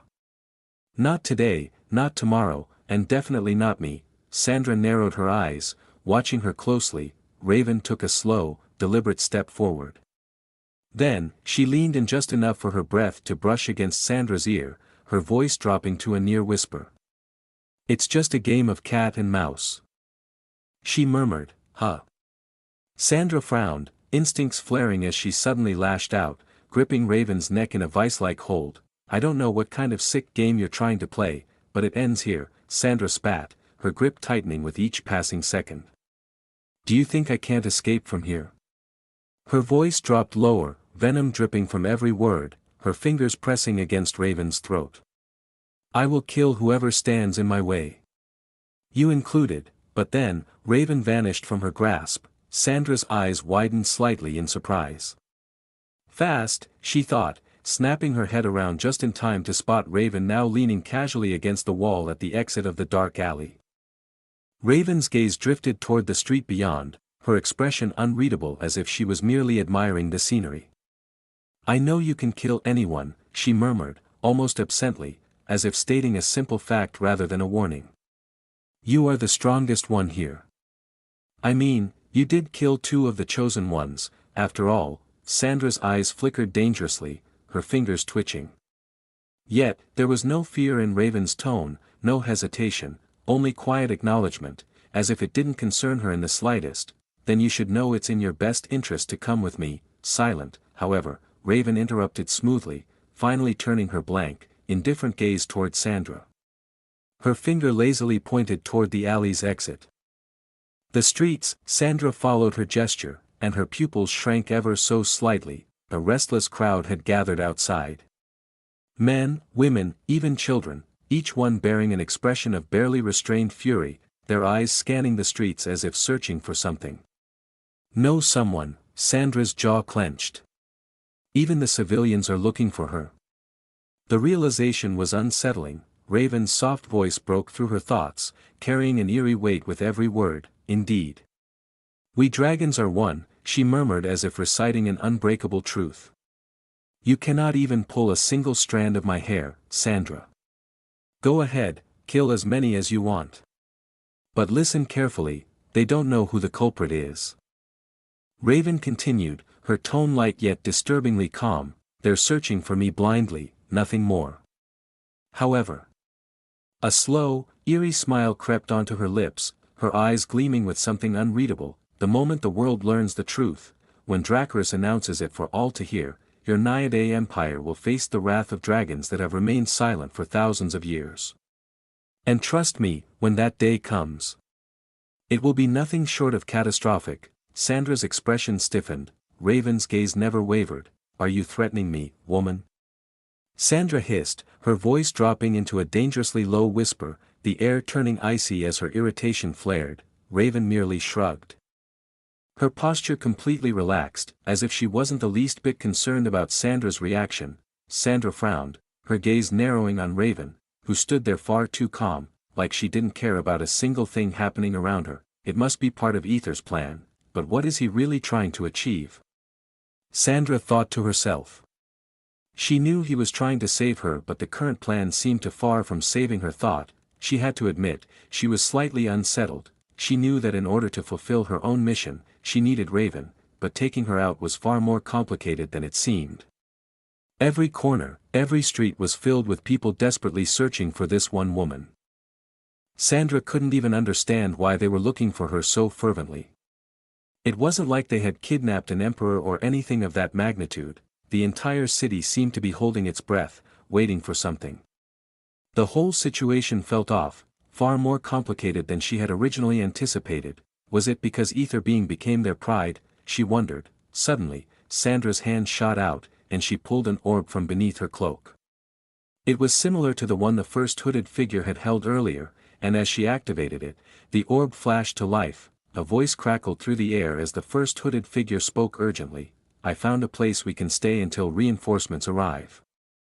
Come here now," she called out, her tone sharp with a sense of urgency. Sandra's lips curved into a grin. Her plan wasn't over yet. She had options, and she would make sure Raven was part of them, whether the woman liked it or not. She moved quickly toward the glowing orb, ready to put her next move into action. Chapter 765, check. The 3 pieces. Coming back to the master, he blankly stared at the orb, his expression unreadable, as if still processing the words he had just heard from the hooded figure. One of the table members, his fingers twitched slightly before tightening into a fist, and then, without hesitation, he crushed the orb with full force. Shards of glowing remnants scattered to the ground, disappearing like dust. His cold gaze slowly lifted to the figure standing before him, and his voice came out as a command, sharp and resolute, "I need you two to int," but before he could even finish giving them the order, ding, the smallest figure flinched before hurriedly retrieving a slate-like object from within its cloak. Its tiny hands trembled slightly as it glanced at the screen, and then its voice wavered, "Master." The master's brows furrowed at the interruption. "What now?" he snapped, turning toward the trembling figure. The tiny figure recoiled at his sharp tone but still forced out, "Oh, our research facility, it's under attack." It hesitantly extended the slate toward the master, who snatched it without a word. His eyes darkened as he scanned the screen. A live structural map of their base was displayed, and at its center, a red warning light blinked furiously over a specific tower. His jaw clenched. "It must be them," he growled, gripping the slate tighter. He didn't need confirmation, he already knew the culprits, Aquilina and Celestia, those two brats who somehow escaped from the maze prison. But instead of fleeing like cowards, they had the audacity to turn back and attack his research tower. His teeth ground together as the realization settled in. His plans, his carefully laid out steps, were slowly being unraveled, one after another. His grip on the slate tightened. "First," he ordered, his tone ice-cold, "make sure not a single one of our products escapes. I don't care what it takes. And second." His eyes flickered dangerously as his voice dropped to a chilling calm. "Capture those escapees." His face became utterly indifferent, void of emotion, as he added, "If they become too much of a problem, kill them." The two hooded figures before him stiffened at his words. The tiny one hesitated before speaking again. "Are you certain, Master? Killing Princess Aquilina, if her mother finds out, it could." The master let out a low chuckle, cutting them off. A sinister smirk curved on his lips as he murmured, "By the time she finds out, she'll already be taking her last breath." Then, as if recalling something, his expression turned serious once more. "Contact him. We need his help. Send him as reinforcement to the Pyra Empire." The tiny figure nodded hurriedly, taking back the slate from the master's hand and beginning to type something. However, a moment later, it froze.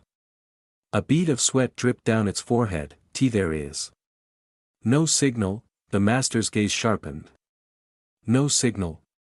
His voice lowered, his patience dangerously thin. The figure quickly tried again, pressing multiple commands, but then gulped, its voice weaker than before. "The signal is cut, Master. We can't contact him. And maybe he's just busy with something else." A heavy silence settled in the garden. The master's frown deepened, his face unreadable. Then, in a hushed voice, he muttered, "He never ever ignores my calls. The only reason he would."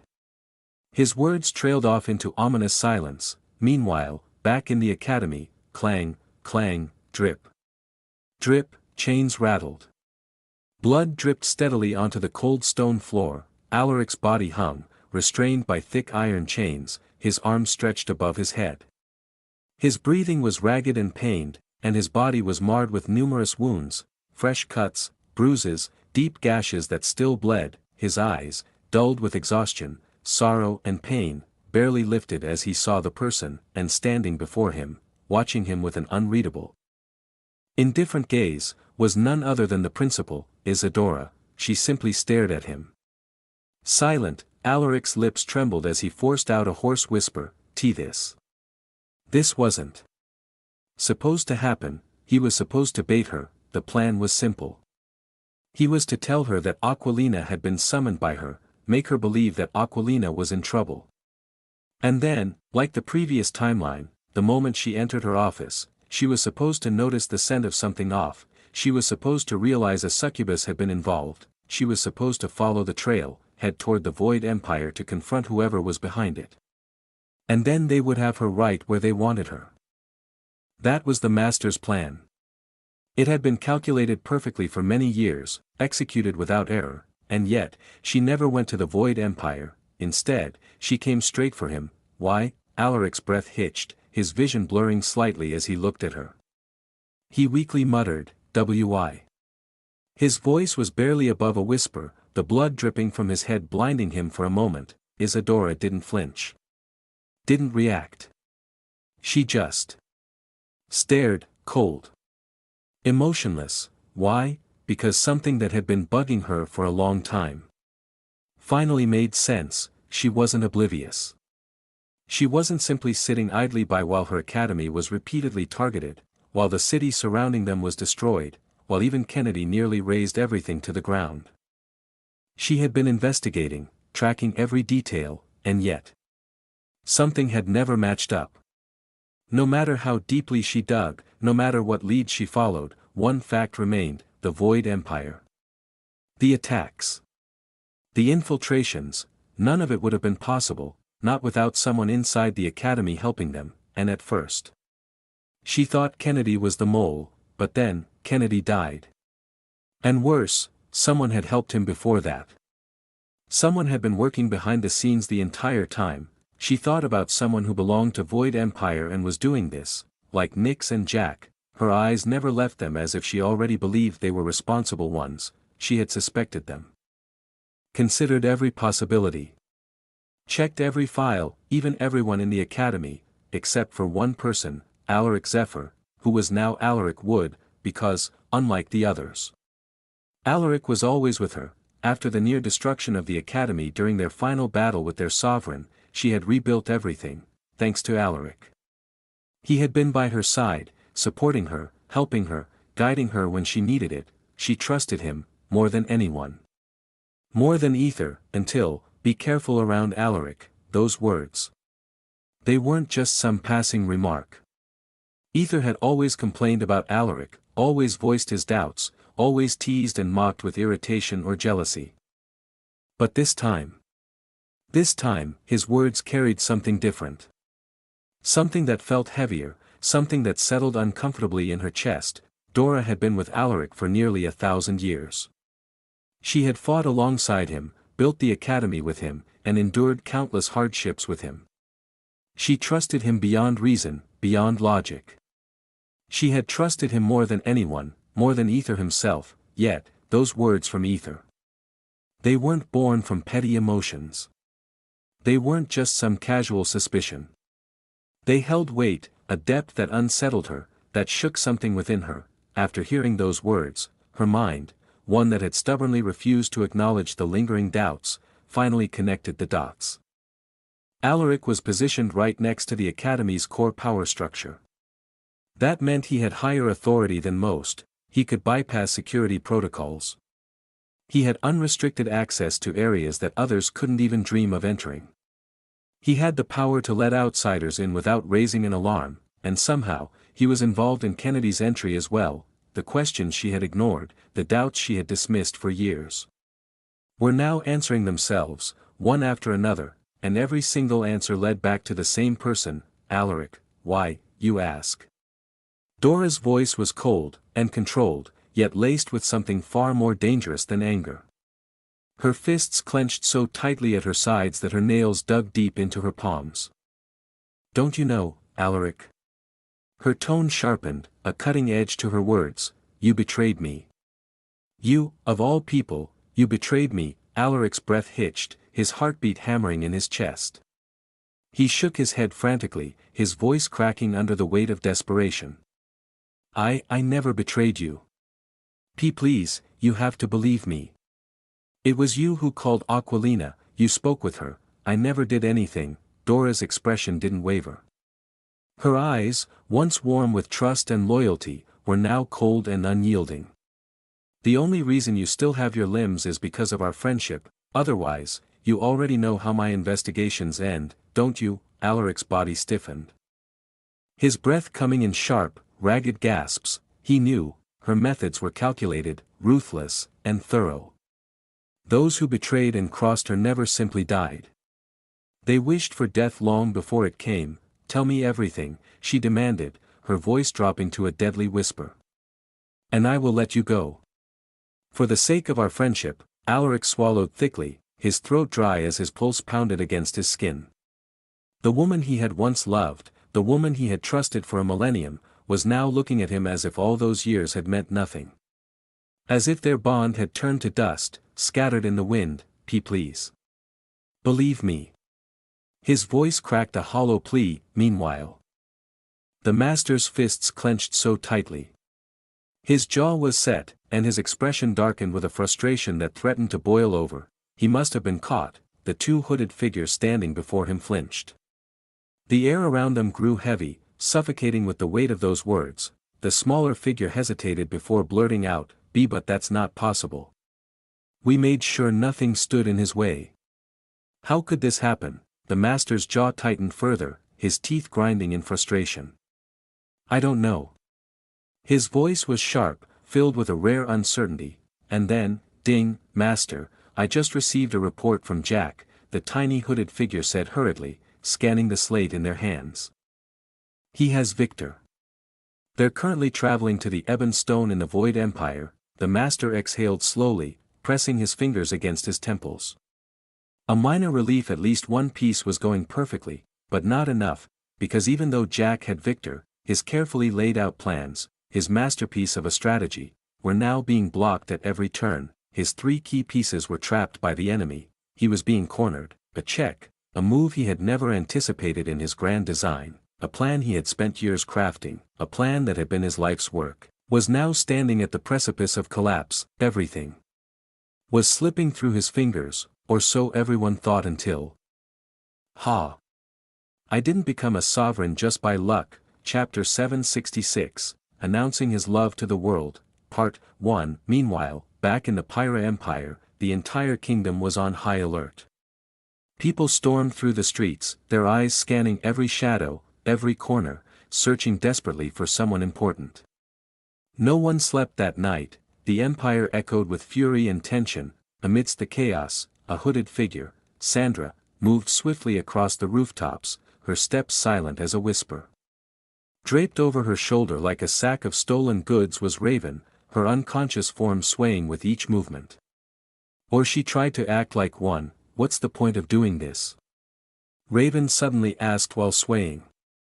Sandra's grip on her tightened slightly, but she said nothing. Since Aether never explained anything, Raven could only guess. Still, that didn't stop her. "Why are you doing this?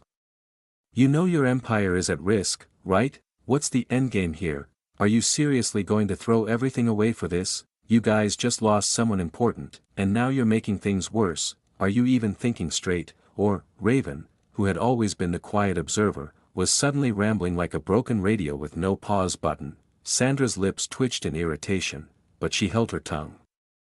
She wasn't foolish enough to fall for Raven's little trick.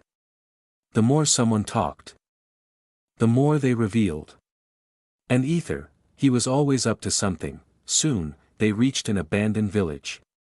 Sandra slipped into a decrepit house where another hooded figure was already waiting. "Finally. Took you long enough. Did any dragons tail you?" the figure asked with impatience. Sandra shook her head. "No." Without another word, she dropped Raven onto the floor with a little less care than necessary. Raven, still pretending to be unconscious, made a soft, dramatic sound, something between a groan and a sigh. Sandra's lips twitched again. "This brat," she turned to the hooded figure and asked, "What's the plan now?" The first hooded figure let out a long sigh, crossing her arms. "Master wants us to hold the position for now. Apparently, he's dealing with other issues first." Sandra frowned. "Other issues?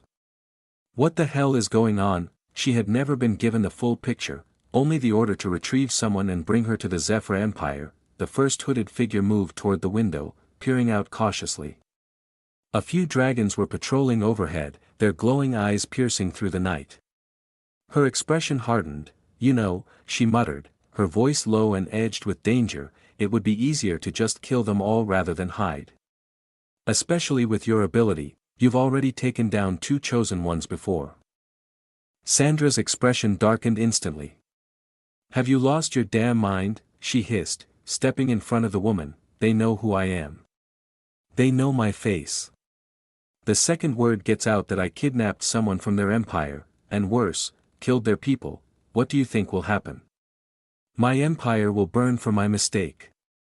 My daughter's future will be shattered.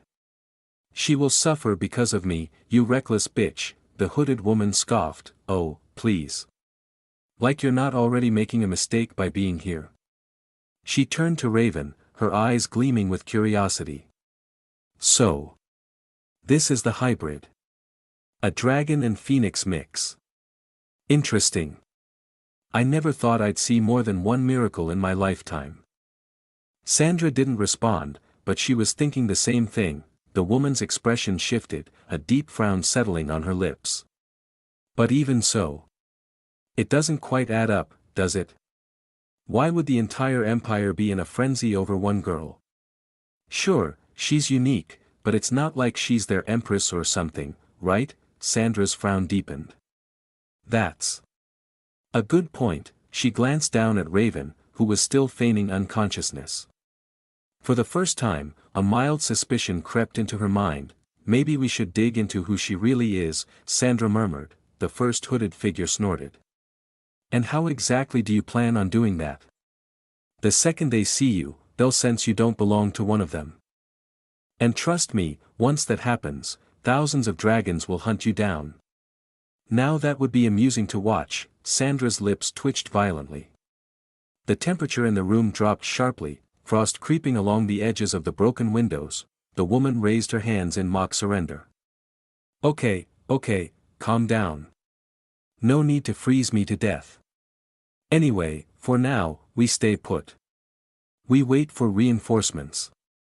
Once they arrive, we take Raven and, well, we might as well wipe out LACKEY'S and Talia too. They know about you, after all. It'd be better to clean up loose ends, wouldn't it? Sandra exhaled sharply through her nose but said nothing. Meanwhile, Raven, who had heard everything, was doing her best not to react. She remained still, her breathing steady, because Aether's plan was to prolong her kidnapping. Yes, this was exactly what he wanted. He had given her one instruction: hold them here and stay alive, nothing more, nothing less. He hadn't explained why. He hadn't given her the full details. All she knew was that unless her life was in immediate danger, she was not to fight back. Just what the hell is he planning? Raven thought, baffled by her husband's cryptic mind games. None of this made sense, not to her, not to anyone, but one thing was certain. All in all, everyone was playing their part in prolonging this twisted game. Next morning, Aquarius Naiadae Empire, inside Frostblade Mansion. Celine hummed groggily as her eyes fluttered open, a sleepy expression still lingering on her delicate face. The moment she saw Aether lying beside her, she smiled softly and instinctively wrapped her arms around him, nuzzling into his warmth. His scent was familiar, and comforting, and made her feel safe. She was just about to drift back into sleep when something made her pause. Aether's eyes were wide open, staring blankly at the ceiling with an unreadable expression as if lost deep in thought. He looked like he hadn't slept at all, his gaze distant, as if his mind was elsewhere. Aether, she called out. Her voice laced with concern. Aether turned his head toward her, his soft smile immediately easing some of her worry. Good morning, sleepyhead, he murmured, his fingers slipping into her hair, ruffling it gently. You didn't sleep, did you? She asked, cupping his cheek as her thumb brushed lightly against his warm skin. Aether hesitated, his expression shifting into something thoughtful, as if he were trying to find the right way to respond without making her worry too much. He clearly had something on his mind, but he wasn't ready to say it out loud. Celine's lips twitched. This dummy. The answer is obvious. Instead of pressing him further, she abruptly shoved Snowflake, who was curled up on top of Aether's chest like she owned the place. The sudden movement startled the little snake awake. Master. I'm drowning me. Wait. Snowflake shrieked in alarm, her body tensing as if she had been thrown into an ocean. But as she quickly realized she was very much on land, she blinked, her golden eyes narrowing as she turned toward Celine, who was cheekily smiling down at her, clearly amused. Snowflake's lips twitched furiously before she muttered something under her breath, something no one quite caught, before slithering off the bed to curl up underneath it, choosing to sulk in her own way. She's pissed, Aether noted in amusement, his lips quirking up slightly as he watched the little snake retreat. Celine shrugged nonchalantly, her expression was still playful. She's always hogging your chest, she grumbled, folding her arms. How could I not be jealous when even a snake gets more cuddles than me? It's not fair. Aether chuckled at her adorable sulking before pulling her closer, his arm wrapping securely around her waist. Oh. And what exactly do you plan to do now that you've claimed my chest? He teased. Sleep, Celine smirked, her eyes gleaming mischievously as she leaned in, her lips mere inches from his ear. Sleep? That's for idiots, she whispered. Without hesitation, she captured his earlobe between her teeth, nibbling lightly before letting go, her warm breath fanning against his skin. She didn't stop there. Her lips trailed down, brushing against his jaw, before finally capturing his lips in a deep, slow kiss. She wanted him to forget everything that was on his mind, to drown in nothing but her touch. I know a much better way to put you to sleep, she whispered against his lips, her fingers slowly tracing his toned chest. One that'll make you forget everything else. As she spoke, she teasingly rolled her hips, pressing her soft curves deliberately against his crotch, making sure he felt every slow, sensual movement. Her hands slid lower, fingertips grazing his skin through the thin fabric of his clothes. Aether grinned darkly, his hands moving down to cup her as firmly as he whispered back. Then show me the way, darling. His lips parted, anticipation thick in the air as her hand finally slipped beneath the waistband of his pants, fingers ghosting over his growing length. Where the hell are you, Kai? A loud, furious voice exploded through the mansion, shattering the charged atmosphere in an instant. Celine froze, Aether went rigid, the tension evaporated immediately as both of them registered the voice. Celine blinked, her mother's unmistakable shout still ringing in her ears. She slowly turned her head toward Aether, who casually averted his gaze, whistling as if he had nothing to do with anything. Whoosh. Whoosh, Celine's lips twitched violently. Chapter 767, Announcing His Love to the World, Part 2, in the grand living hall of the mansion. I am telling you, I really don't know. Velk cried, huddled in the corner. His trembling eyes darted toward Zara, who sat elegantly on the chair, her gaze bore into him with a cold, indifferent expression, void of any mercy. Give me one good reason why I should believe you. Zara's voice was calm, yet it carried a sharp edge. Velk flinched violently, his breathing ragged as panic tightened its grip on him. His lips trembled, but before he could form another excuse, Zara's sharp gaze shifted toward another quivering figure beside him, Alfred, who had been reduced to the same pitiful state as Velk. Clung to him as if that alone would provide some form of protection. His voice cracked as he stammered, Please believe me, mistress.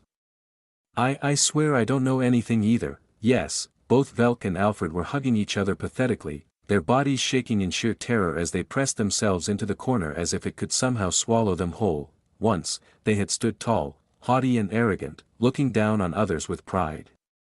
But now, they were nothing more than broken men cowering like frightened children, all because of the death of one old man. Zara's frown deepened as irritation flashed across her face.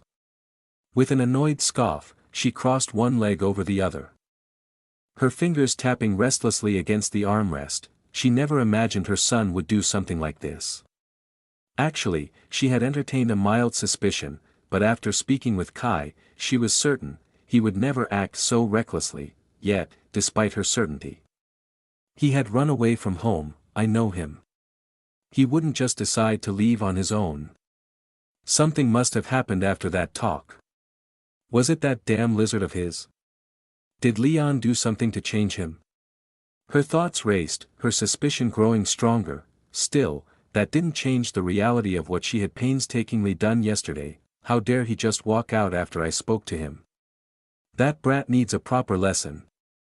Zara gritted her teeth, frustration flaring inside her as an invisible pressure seeped from her body. It was faint, yet potent enough to make both Velk and Alfred shrink further in fear, their breath hitching as if the very air had grown heavier. Suddenly, "Mom? What's going on here?" Celine's drowsy figure stepped into view, now dressed in fresh clothes after changing her nightwear. Her blackish-blue hair was slightly messy, her eyes still carried traces of sleep. Zara let out a long sigh, rubbing her temples before responding, "It's nothing serious. Just that your brother decided to run away." Without further explanation, she handed Celine a small piece of paper, raising an eyebrow. Celine took the note, her eyes scanning the familiar handwriting. She read it aloud, her voice filled with growing disbelief. "When I return, the world will see. My powers aren't just stolen. They are mine, claimed by fate, and soon, everyone will bow before them." A stunned silence followed. Velk and Alfred's faces turned deathly pale as if all color had drained from them in an instant. Meanwhile, Zara's lips twitched, her fingers clenching so tightly into the chair's armrest that her knuckles whitened. It was painfully clear, she was holding back an explosive rage. With barely restrained fury, Zara clenched her jaw and asked one last time, her voice dangerously low, "I am only going to ask this once more. Where is my son?" "We really don't know." Velk practically choked on his words, his desperation evident. His mind screamed in frustration. How could that brat have the audacity to run away after all the love and care he had received, that little shit? "After everything I did for him, this is how he repays me. I swear, when he comes back, I'm going to beat the living hell out of him." He cursed inwardly, his frustration boiling over. Just then, "What's going on here?" The voice was soft, hesitant. Everyone turned toward the entrance, where Aether stood with wide, innocent eyes. He had clearly sensed the heavy atmosphere, his worried gaze shifting between Zara and the terrified men in the corner.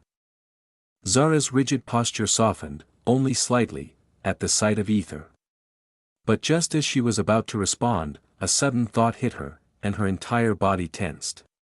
Her expression wavered, something unsettling gnawing at her from within. Still, she forced herself to maintain a calm facade.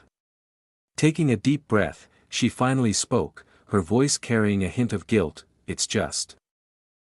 She trailed off, rubbing her forehead as if trying to piece together her own thoughts, because the more she thought about it, the more it looked like she had orchestrated this entire situation herself.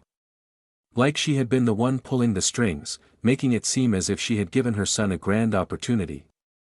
Only to turn around and act betrayed when he took it, and now. Now she was complaining about it. It felt oddly manipulated to normal people. Noting Zara's hesitation, Celine spoke flatly, her tone as dry as ever. "So, my brother ran away." Aether's expression froze in shock, his wide eyes locking onto Zara as if she had just committed an unforgivable betrayal against him.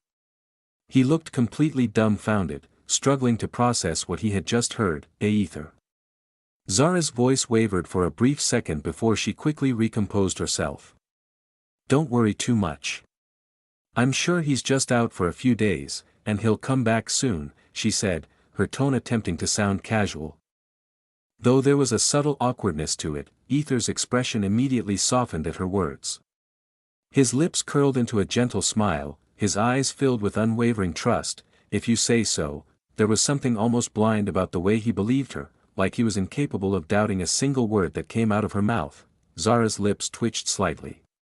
She knew exactly why he was so quick to believe her without question.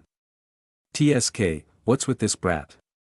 Can't he see that my daughter is far more beautiful than me?" she thought with irritation, especially when Aether continued to completely ignore Celine's presence. His gaze remained locked onto Zara alone, filled with something tender, almost affectionate, and that last part. She refused to even acknowledge it. Anyway. Zara quickly changed the subject, shaking off whatever unnecessary thoughts were creeping into her mind. "For now, we need to focus on finding Kai before Aether's slave mark starts blinking. If anyone sees that happening, we're in deep shit." She shot Aether a sharp glance. "Show me your slave mark." Now, she needed to confirm something, and fast.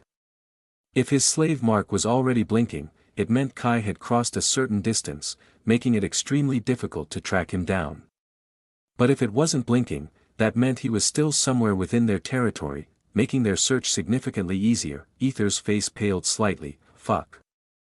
My slave mark already disappeared, he screamed internally.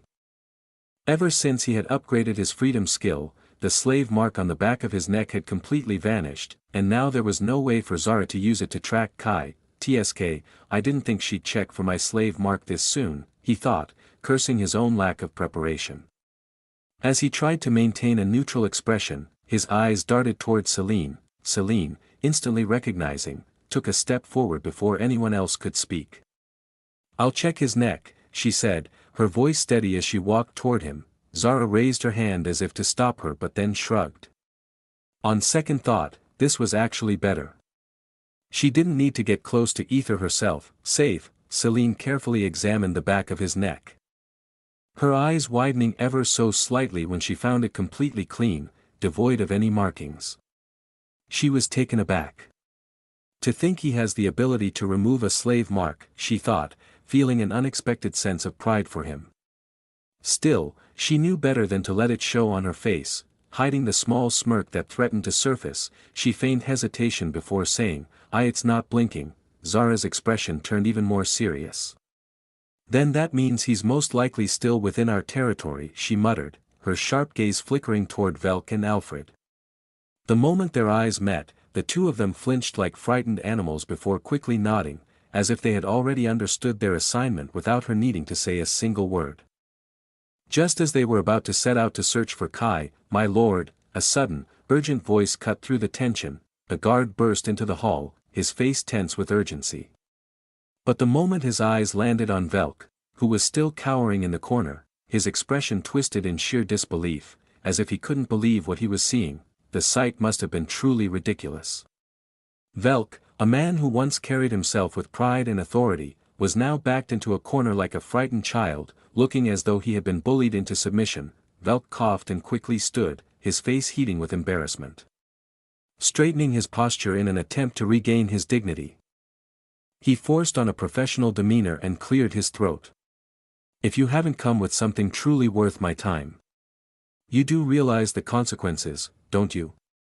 His tone carried a forced arrogance, though it barely masked the lingering shame from earlier. Zara and Aether nearly burst out laughing but somehow managed to hold it in, though their expressions twitched slightly. The guard's face drained of all color as he quickly stammered out, the people. They're coming. They've surrounded the mansion, my lord, what do you mean? Velk's frown deepened, confusion spreading across the room as everyone turned toward the panicked guard. Celine, too, furrowed her brows in concern, but then, out of the corner of her eye, she caught the faintest trace of a grin on Aether's face. Don't tell me. That's why he didn't sleep all night. Chapter 768, Announcing His Love to the World, Part 3, when Aether heard the details of how people had forgotten about his situation due to yet another big crisis. He almost lost it. He had worked his ass off to expose the truth to the people, risked everything to bring it to light, and now, just like that, these ungrateful bastards had brushed it all aside, choosing instead to fawn over the world collision and Victor's so-called greatness. What about Aether? Did his blood, sweat, and fights mean nothing? Aether refused to let his efforts go to waste. That's why, after masterfully tricking Leon and Kai, he made his way to the busiest bar in town, the place where exhausted workers drowned their miseries in cheap booze and shared rumors with loose tongues. A perfect place to ignite the flames once again, and now, it was no longer just a spark, it was a blazing inferno. When will Aether, the arcane king, be released from your torture? Answer us, Master Velk. Are you really going to ignore your father's dying words? Are you not ashamed? Do you have no honor left in that rotten soul of yours? You will see our wrath. The people gathered before the grand gates, their collective rage shaking the mansion. The massive doors were barely holding up against their furious pounding. Velk's face darkened. Just yesterday, not a single one of these idiots had even mentioned Aether's name, and now, overnight, it was all they could talk about. He gritted his teeth. This wasn't natural. Someone had stirred the pot on purpose. His sharp eyes darted toward Zara, who was frowning just as deeply as he was. TSK, pretending like she didn't have a hand in this. Bitch. He clenched his jaw before stepping forward, his voice dripping with forced majesty. My beloved Saitais, chunk. Before he could even finish his grand opening, something came soaring through the air. And landed smack on his face, even worse. It went right into his mouth. Cough, cough, Velk doubled over. Violently gagging and coughing, his entire body shuddering as he spit out a thick, brownish something. The crowd fell into a stunned silence. Velk wiped his face with a trembling hand, brought it up to his nose, and sniffed. His face turned ashen, his expression twisted into unspeakable horror. It was, shit, Zara and Alfred recoiled as if they had been struck by lightning. Velk let out a guttural scream, his whole body convulsing as realization dawned upon him. He spat, gagged, and flailed like a man possessed. Zara's head snapped toward the crowd. The sheer accuracy of that shot. The person responsible for it wasn't just some random troublemaker. This wasn't the work of a mere protester. For someone to land a direct hit like that, on Velk's mouth, no less, it had to be someone powerful to pass through their detection even. Velk was unable to block it as the opponent must be stronger to realize what just happened, and that was precisely what scared her the most. Who the hell did that? Zara gritted her teeth, her sharp eyes darting across the sea of shocked faces. Most of them were still frozen, their minds struggling to process the sheer absurdity of what had just happened. It wasn't even about Velk anymore. If someone could pull off an attack like that without anyone noticing, then what else were they capable of? Meanwhile, Aether was on the verge of breaking down. His lips trembled uncontrollably, his shoulders shook, and his vision blurred with unshed tears. He was holding back so hard it physically hurt. Inside his mind, he screamed, "That was a fucking masterpiece. A one, you legend." Absolute perfection. Through his link, his clones, scattered within the crowd, heard his happy words. Never in his wildest dreams had he expected the shot to land right in Velk's mouth. "Yuck, master. It appears that the, projectile is, a carefully mixed blend of," Alfred stammered, unable to say after smelling it, his face pale as he delivered his analysis. "Oh my god, please, just stop." "Ahahaha." Aether clenched his stomach, tears rolling down his cheeks as he desperately tried not to burst into laughter. His entire body ached from suppressing the sheer joy threatening to consume him, but there was no time to celebrate just yet. Ha. Ha. Anyway. A2, A3, A4. "It's your time to shine," Aether commanded inwardly, his mental connection crackling with anticipation, and just like that, another voice rang out from within the crowd. A calm, mild voice. "I heard young Master Kai ran away." The collective gasps appeared. Even Velk, who was still in the middle of his horrified wailing, froze in place, his soiled face snapping up in shock. Kai's disappearance was supposed to be an internal family secret. How the fuck did the public know? Zara and Velk's eyes widened, but before they could process the revelation, another voice echoed from the opposite side of the crowd. "How dare you speak such lies about Master Kai?" Even though his powers were stolen, he wasn't the type to run away from responsibility. Zara and Velk's lips twitched. Zara tried to pinpoint the speaker, but no matter how sharp her gaze was, the source kept shifting, slipping through the cracks like a phantom. They were moving, fast. "If you don't believe me, why don't you ask the master of the household?" And just like that, every single pair of eyes in the crowd snapped toward Velk. The man who still had shit on his face. A tense silence fell over the crowd. Velk's face twitched, taste in his mouth. Yuck. At that moment, the people reached a collective realization. They could feel bad for him, they could sympathize with his suffering, but they had way more important things to discuss. And if the rumors were true, then, honestly, he deserved that shit. WL. "He's sleeping." "Lies. Tell us the truth." The mild voice echoed again, cutting Velk's words. Velk's lips twitched furiously. "Fuck that bastard. Who the fuck is doing this?" he screamed inwardly, before glancing at Zara, the only person who could solve this mess, just like she always did. Zara's lips twitched as she saw Velk's reaction. She groaned inwardly. She knew that someone was orchestrating all of this, stirring the pot on purpose, but she couldn't figure out why. What was their endgame? Taking a deep breath, she spoke, her voice calm but unwavering. "My son didn't run away.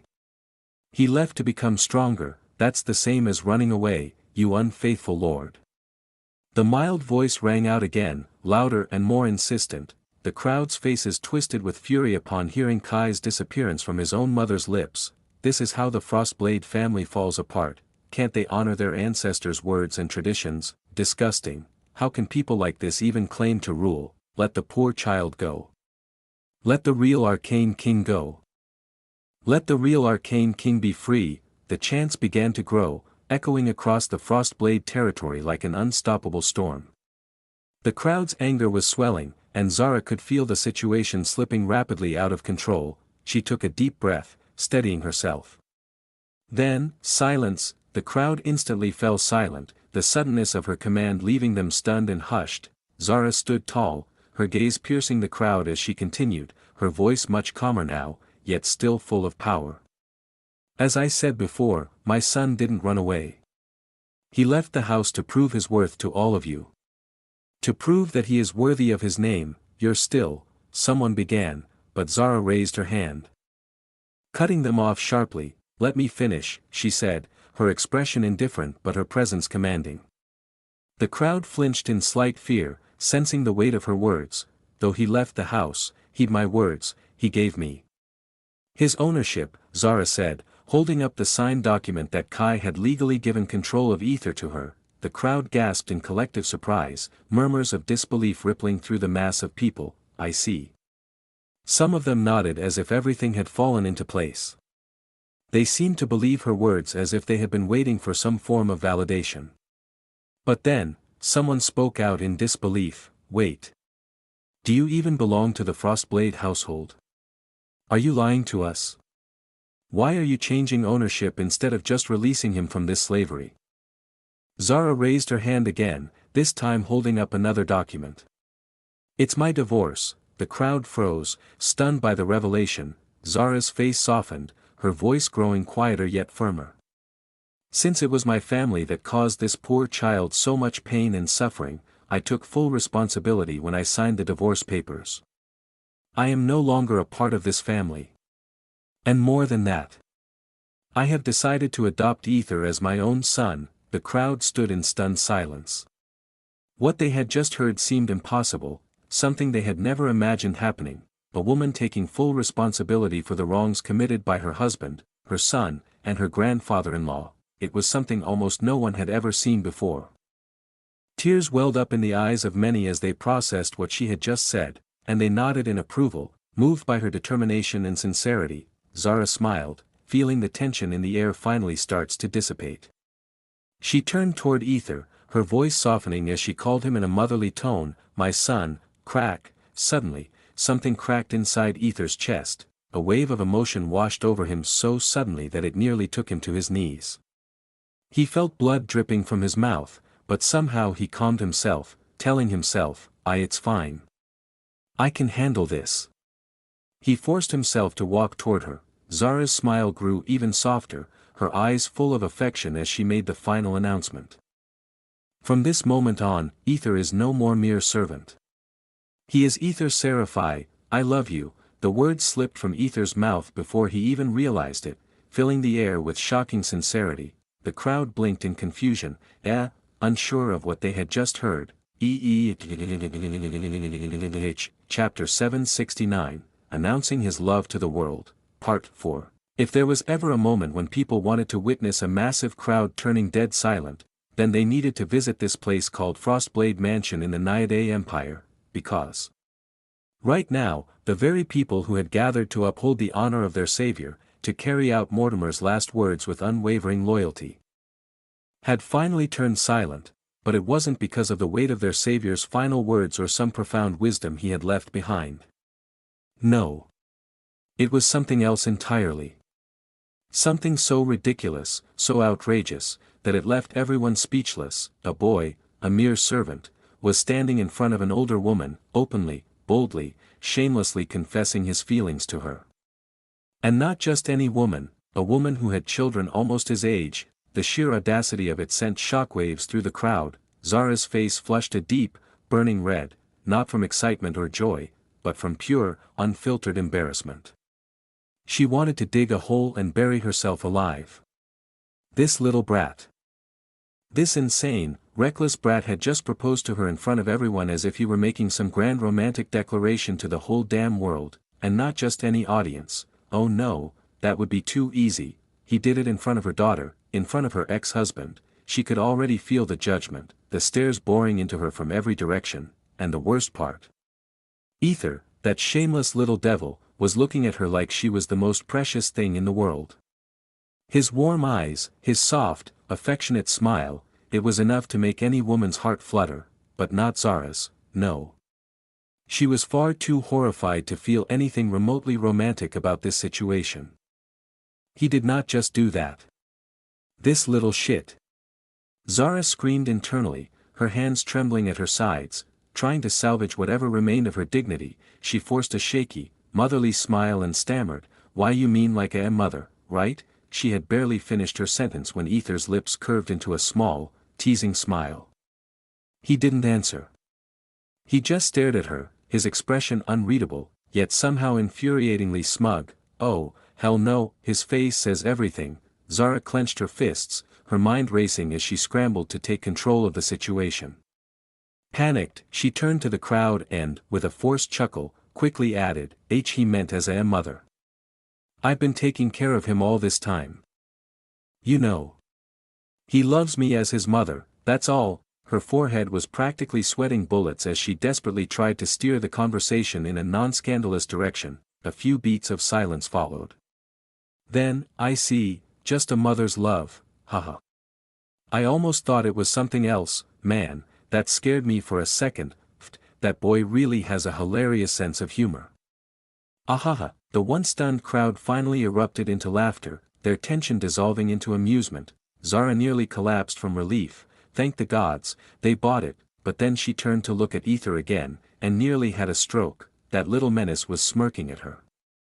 Her lips twitched violently. He's doing this on purpose, isn't he? The innocent, adorable Aether she once knew was long gone. In his place stood a devious little devil who was hell-bent on making her suffer, determined to get her. What the hell happened to him? Zara's mind was spinning. Was this because of my disappearance? For a fleeting moment, she wondered if her presence in his life would have straightened him out. But now he was a whole damn threat. Heck, she had left home, so that her house escaped danger, but now, the danger was hunting her. RRGH. Zara screamed internally, barely restraining herself from throttling the boy on the spot, just as she was about to regain control of the situation. A mild yet mocking voice echoed from the crowd, "How can we trust you when you didn't even give him a hug? You must be disgusted to touch a servant, right?" Zara's entire body stiffened, her sharp eyes darted across the sea of people, scanning for the source of the voice.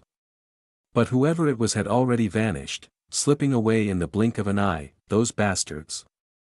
Who the hell are they? The crowd, of course, being the easily swayed fools they were, immediately latched onto the statement. Masses of people were always like that. Whispers spread like wildfire, now that they thought about it. There was a subtle distance between Aether and Zara. As if she was deliberately keeping away from him. New suspicions arose. Was she just calling him her son by name? In reality, was he still just a servant to her? Doubt crept onto their faces. Zara noticed the shift instantly. Her lips twitched violently, she turned to glare at Aether. But that little devil, that menace, had the audacity to just stand there, smiling like an innocent angel. He wasn't involved in this chaos, no, all he could see was her. Zara gulped, feeling a headache forming. With no other choice, she begrudgingly spread her arms wide and forced out the words, "See, come, hug me, and my son." Aether smiled, and then, with a single step forward, Zara instinctively took a step back. Silence. Aether grinned inwardly. Oh, he was getting to her in one way or another. Seeing Zara move back in a cautious step, the crowd frowned. "See? I told you she was just lying to us." The mild voice echoed again, carrying a smugness that made Zara's eye twitch violently. That shitty bastard, her teeth clenched so hard she swore she could hear them grinding. If she ever got her hands on the sneaky little rat manipulating this entire situation from the shadows, she would make sure they regretted being born. She wasn't just angry, she was fuming, but right now, she had bigger problems. Forcing herself to move, Zara took slow, hesitant steps toward Aether. The very air around her felt suffocating as she unwillingly lifted her arms and, after what felt like an eternity, finally wrapped them around him. I'm hugging him, she declared stiffly, her voice slightly strained as she gestured toward the crowd, praying they would just accept this and move on. The gathered people watched intently before nodding in satisfaction, murmuring amongst themselves as their suspicions started to ease. Zara sighed in relief. Good. Now all she had to do was push him off and, I missed this feeling, Aether murmured, suddenly snuggling even deeper into her embrace, his body pressing against hers like he belonged there. Zara froze. What? The crowd's expression softened in an instant. Ah, poor child. He must have longed for a mother's warmth all this time, he must have been so lonely. Zara is truly blessed to have such a devoted son. Blessed? Zara was far from blessed. She was currently using every ounce of her strength to push him off, but the brat was rooted in place, completely unmovable. How sweet of you, Aether. And now you need to let me go, she stammered, her voice nearly cracking as she shoved harder. Get off me, brat, she screamed internally, but despite all her efforts, he still would not budge. What the hell is wrong with him? She shrieked inwardly, her heartbeat quickening. Just when she thought things couldn't get worse. I love you, Aether shouted at the top of his lungs before pressing himself even closer, his face now completely buried in her bosom. A loud gasp rippled through the crowd. Ding! Zara's heart nearly stopped, her face turned a deep shade of crimson as she fought to keep her composure, forcing an awkward, painfully strained smile onto her lips. Why yes, Aether is really attached to me, she stammered, her laugh sounding anything but natural while inwardly screaming, get off me, brat. Desperate, she discreetly pinched his sides, hoping to make him jump away, but, he didn't even flinch. Instead, he held on tighter, as if he was actively challenging her to pry him off. Zara's lips twitched. Aether knew exactly what he was doing. He wasn't just being clingy, he was deliberately provoking her. Most people believed anger wasn't the right way to break into someone's heart, but Aether. He disagreed. Anger was the perfect weapon to tear down walls. It was raw. It was real. It forced people to react emotionally, without logic, and right now, he was forcing her to react. Meanwhile, the crowd was now openly sobbing, completely consumed by the beautiful moment unfolding before them. Mothers of other children wiped their tears with their sleeves. Such a pure bond. I wish my son loved me this much. Why is my kid always running away from me? A few fathers in the crowd secretly scowled, cursing their own children for not being as devoted. The once silent crowd had now transformed into an emotional mess, murmuring about the strong, unbreakable love between a mother and her adopted son. Meanwhile, let me go, you bastard. Zara screamed inwardly, still desperately trying to shake him off. Aether, on the other hand, was having the time of his life. Nope. I'm hugging even tighter. He latched onto her like glue, completely ignoring the silent threats in her trembling fingers. Velk narrowed his eyes, watching carefully. Something felt off. He couldn't quite place it, but his instincts told him there was more to this than what met the eye. Meanwhile, damn, my husband is really good at this. Celine muttered absent-mindedly, her arms crossed as she observed the scene with an oddly proud expression. Then, she blinked. Wait, something was wrong. Husband, seducing her mother, her entire face turned horrified as if a part of her soul had just left her body. Wait. Why the hell am I proud of this? Chapter 770, Master's First Move. While Aether was busy seducing Zara. Meanwhile, back at the research tower, where Aquilina and Celestia were still trapped in an unknown and eerie place. Why you think you can get away with Chuck, a thin, gleaming blue blade sliced clean through her throat, cutting off her words before she could finish her threat. A sickening gurgle escaped her lips as her eyes widened in horror, her body collapsing onto the blood-soaked floor before she even realized she was dead. Chuck. Aquilina withdrew her weapon, watching with an indifferent gaze as crimson pooled beneath the lifeless bodies of the lab workers. Their once pristine white coats were now drenched in red. A stark contrast to the cold sterility of the facility. Princess, everyone is dead, Celestia reported as she stepped forward, wiping her bloodied hands on her torn sleeve. She had just finished her own share of the slaughter. Aquilina's expression remained unreadable as she surveyed the corpses of the so-called scientists. These people, they had treated innocent lives like mere test subjects as if they were nothing more than expendable lab rats. Taking a slow, measured breath, Aquilina finally turned her gaze toward the few remaining people in the room, the ones who had been used for experiments. Their bodies trembled, fear etched into their hollow eyes as they huddled together. Unsure whether they had been saved or if they were merely next in line to die, Aquilina's sharp, piercing gaze softened slightly as she took a step toward them. The thin sword in her hand shimmered briefly before dispersing into glowing particles. She crouched down. Don't be afraid, her voice was gentle, you're safe now. I came here to rescue you. The group flinched at first, as if expecting another strike, but then realization dawned upon them. Their tear-filled eyes widened in shock before their emotions finally broke free. Please, help us, I can't take this pain anymore. It hurts so much, thank you. Thank you. They cried out, their voices trembling between relief and disbelief. Some clung to each other, while others dropped to their knees, sobbing in pure exhaustion. Aquilina smiled softly before she stood up, turning toward Celestia. Take them to the top of the tower as well as children. Get them out of this hellhole. Celestia hesitated for a moment. Princess, what about you? There's something I need to find before I leave, she said, her voice calm but firm. I need to know exactly what they were doing here, and more importantly, I need proof. That injection they used on the subjects, it's the key to everything. Celestia's lips parted as if she wanted to protest, but she sighed before, understood. Without another word, she turned, guiding the survivors toward the top. As the sounds of their footsteps faded, Aquilina shifted her gaze toward a darkened corner of the room, her voice, low and emotionless. You do understand why I let you live, don't you, Tank? A metal shelf in the corner trembled before crashing to the ground, revealing a cowering man in his 30s.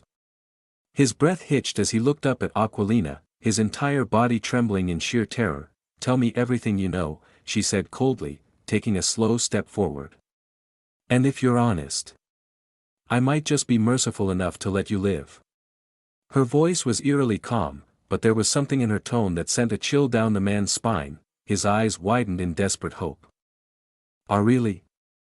He swallowed hard, his throat bobbing as he dared to believe her offer. Aquilina gave a small nod. Of course. But if you lie? She lifted her hand, and in an instant, a thin blue sword materialized in her grip. Your death will be far worse than the others. The man flinched violently. I swear. I'll tell you everything. Please. I have a family. I can't die here. His voice cracked as he pleaded, his teary eyes darting around as if searching for an escape that didn't exist. Then speak. The moment she dismissed her sword, the man exhaled sharply, his entire body sagging with momentary relief. He took a few deep breaths before finally spilling everything he knew. In simple terms, their job was to administer the injections and observe how the test subjects reacted. The ones who successfully stabilized and adapted to their new evolution were sent to an unknown location. As for those who failed, they were disposed of, but not in the way one would expect. They were fed to the children. Aquilina's brows furrowed deeply, her stomach twisting with disgust. Huh? That's it? She asked, her tone filled with disbelief. That's all you know? Please believe me. The man fell to his knees, his hands clasped together in desperation. No one here knows the bigger picture. We were just following orders. Our only job was to inject the blood and document the effects. That's it. We weren't told anything else. Please, I'm begging you, don't kill me. His voice cracked in sheer terror when he saw Aquilina summon her weapon again. Aquilina's sharp gaze bore into him, analyzing every flicker of emotion on his face. After a tense moment, she let out a slow breath. He wasn't lying. So you're telling me, she said slowly, that you don't even know what kind of injection you were giving people. You have no idea what it was turning them into. The man shook his head violently, nodding up and down like a frantic woodpecker. Aquilina narrowed her eyes, a contemplative expression crossing her face. Then, after a moment of silence, she spoke again. "You said that the successful subjects were sent somewhere," she muttered. "Where? And what exactly happens to them after that?" The man shook his head frantically. "I don't know. I really don't know. Once the test subjects left, we never saw them again. They were just gone." Aquilina's frown deepened. Something about this didn't sit right. Moving with swift precision, she suddenly grabbed the man's throat, her fingers tightening around his neck like a steel vice. "Mind telling me why the hell you're feeding dead bodies to the children?" The man's face contorted with horror, his eyes widening as pure terror took hold of him. He gasped, his body shuddering as he choked on his own breath. He tried to speak, but the pressure on his windpipe only allowed him to stammer, Please, cough, cough. I just don't know." He gagged, his hands clawing weakly at Aquilina's grip. They told us it was only food, that we should feed them, otherwise, cough, cough, otherwise." The man's lips trembled as another fit of coughs racked his body. Finally, he managed to croak out the words, "Cough. They won't grow up like other children." Thud. Aquilina let go of him, watching as he crumpled to the ground, clutching at his throat while he coughed violently. "What do you mean by that?" she demanded, her gaze sharp as a blade. "What happens if they don't eat?" The man coughed a few more times before managing to get his breath back. Please, I swear, I don't know. None of us do. We just followed orders. We did what they told us, nothing more. Please believe me. I'm telling the truth." His voice cracked. Aquilina stared at him blankly. This was the same man who had stood by and watched innocent people suffer, who had treated them like mere experiments. And now, he begged for his own life. "They? Who are they?" she asked coldly. The man flinched, his entire body tensing before he slowly shook his head. I don't know," he admitted, his voice barely above a whisper. "That's what my seniors used to say, but we never knew who they were. They always wore hooded cloaks, covering their faces and bodies. No one ever saw them clearly." Aquilina gritted her teeth. Nothing, no useful information. She was about to end his miserable life when her gaze caught something on the floor, a shattered injection vial, its contents smeared across the tiles. "I need that injection and any related documents. Hand them over." Now, the man swallowed hard, his Adam's apple bobbing as he hesitated. Then, as if a sudden hope reignited in him, he asked cautiously, "Once I give them to you, you'll let me go, right?" Aquilina nodded, relief flooded the man's face, and he scrambled to his feet, moving hastily. His hands fumbled through the mess of scattered files and overturned cabinets until he finally retrieved a white suitcase. "Secured with a metal lock, key?" Aquilina asked flatly. The man hurriedly searched a nearby corpse before snatching a small key from its pocket.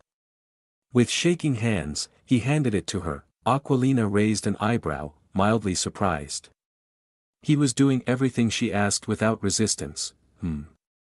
"Why do I feel like you're planning something?" she muttered. The man let out a nervous chuckle, sweat beading on his forehead. I swear, I'm not planning anything." He forced a shaky smile as he fumbled with the lock, finally opening the suitcase and flipping it open to show her its contents. Inside, a neat stack of documents sat alongside dozens of syringes filled with an ominous-looking liquid. Aquilina's eyes widened slightly. "That many?" she muttered. The man let out an awkward laugh. "That's just today's quota." Aquilina's stomach twisted. Her expression turned pale as she immediately snapped the suitcase shut. This was worse than she thought. She needed to get this information to the other chosen ones. They needed to know what was going on here, and as for the man, she looked at him with an unreadable expression. She wasn't sure if he was still useful, or just another loose end. The man, sensing the shift in her demeanor, swallowed nervously. "Why, you promised you wouldn't kill me, right?" His voice wavered, fear creeping into his tone as he instinctively took a step back. Then, terror! The entire tower trembled violently. The ground beneath them quaked, sending a shockwave through the facility. The walls groaned, and loose debris rained down from the ceiling, making both of them stumble. Aquilina's head snapped upward, her brows furrowing. What the hell was that? She could feel it, something massive was coming from above. Her expression hardened. Celestia. She muttered under her breath, preparing to move when, the ceiling above them shattered. Boom! A deafening explosion rocked the floor as debris and blood sprayed everywhere. Aquilina was flung backwards from the sheer force of impact, hitting the wall hard. Dust filled the air, obscuring her vision, and as it finally settled, a deep, menacing voice echoed, "There you are." Aquilina's eyes narrowed as she lifted her gaze. A hulking figure stood before her, its form massive, nearly twice the height of a normal being, its bulky, muscle-bound body wrapped in a thick, tattered hooded cloak. One of its enormous hands was gripping the throat of an innocent test subject, the poor soul dangling helplessly, their legs kicking weakly. And wrapped around its thick, trunk-like neck, Celestia. Her arms were locked around it in a desperate struggle, her body trembling as she tried to snap its neck with all the strength she could muster.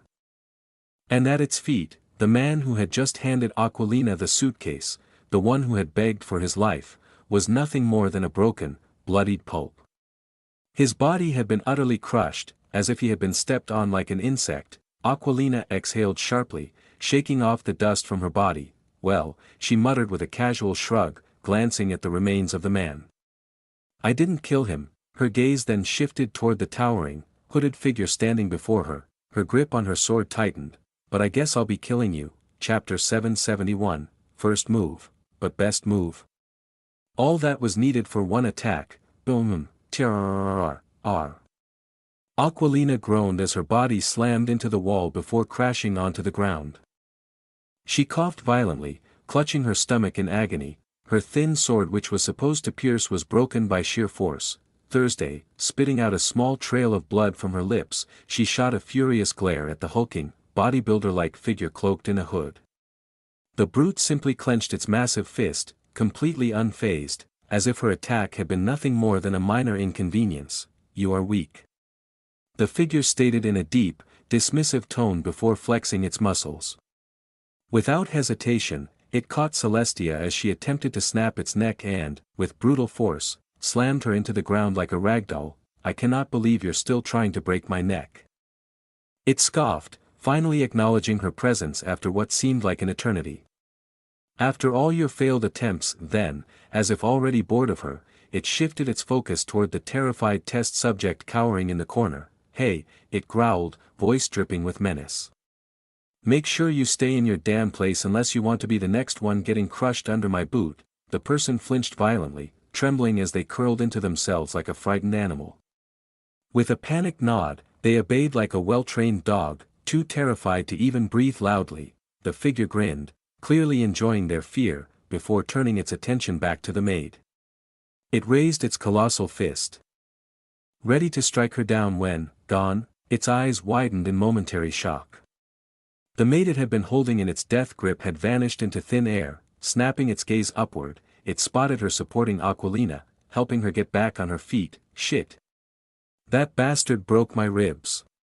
Aquilina muttered through gritted teeth, her expression twisted in pain. She clutched her side, wincing with every breath.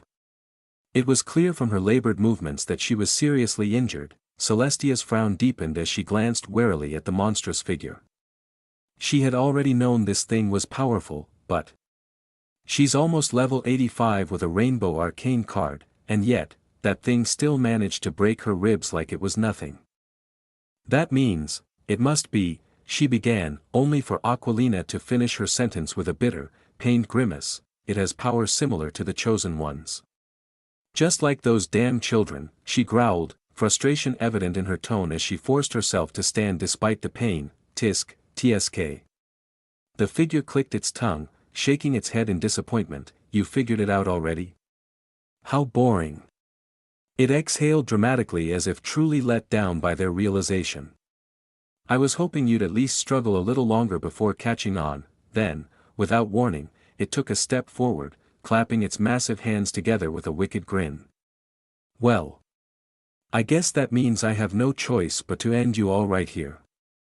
With a single stomp, the ground beneath them trembled violently, almost shattering on impact. The sheer force sent cracks rippling through the floor, destroying everything in its wake.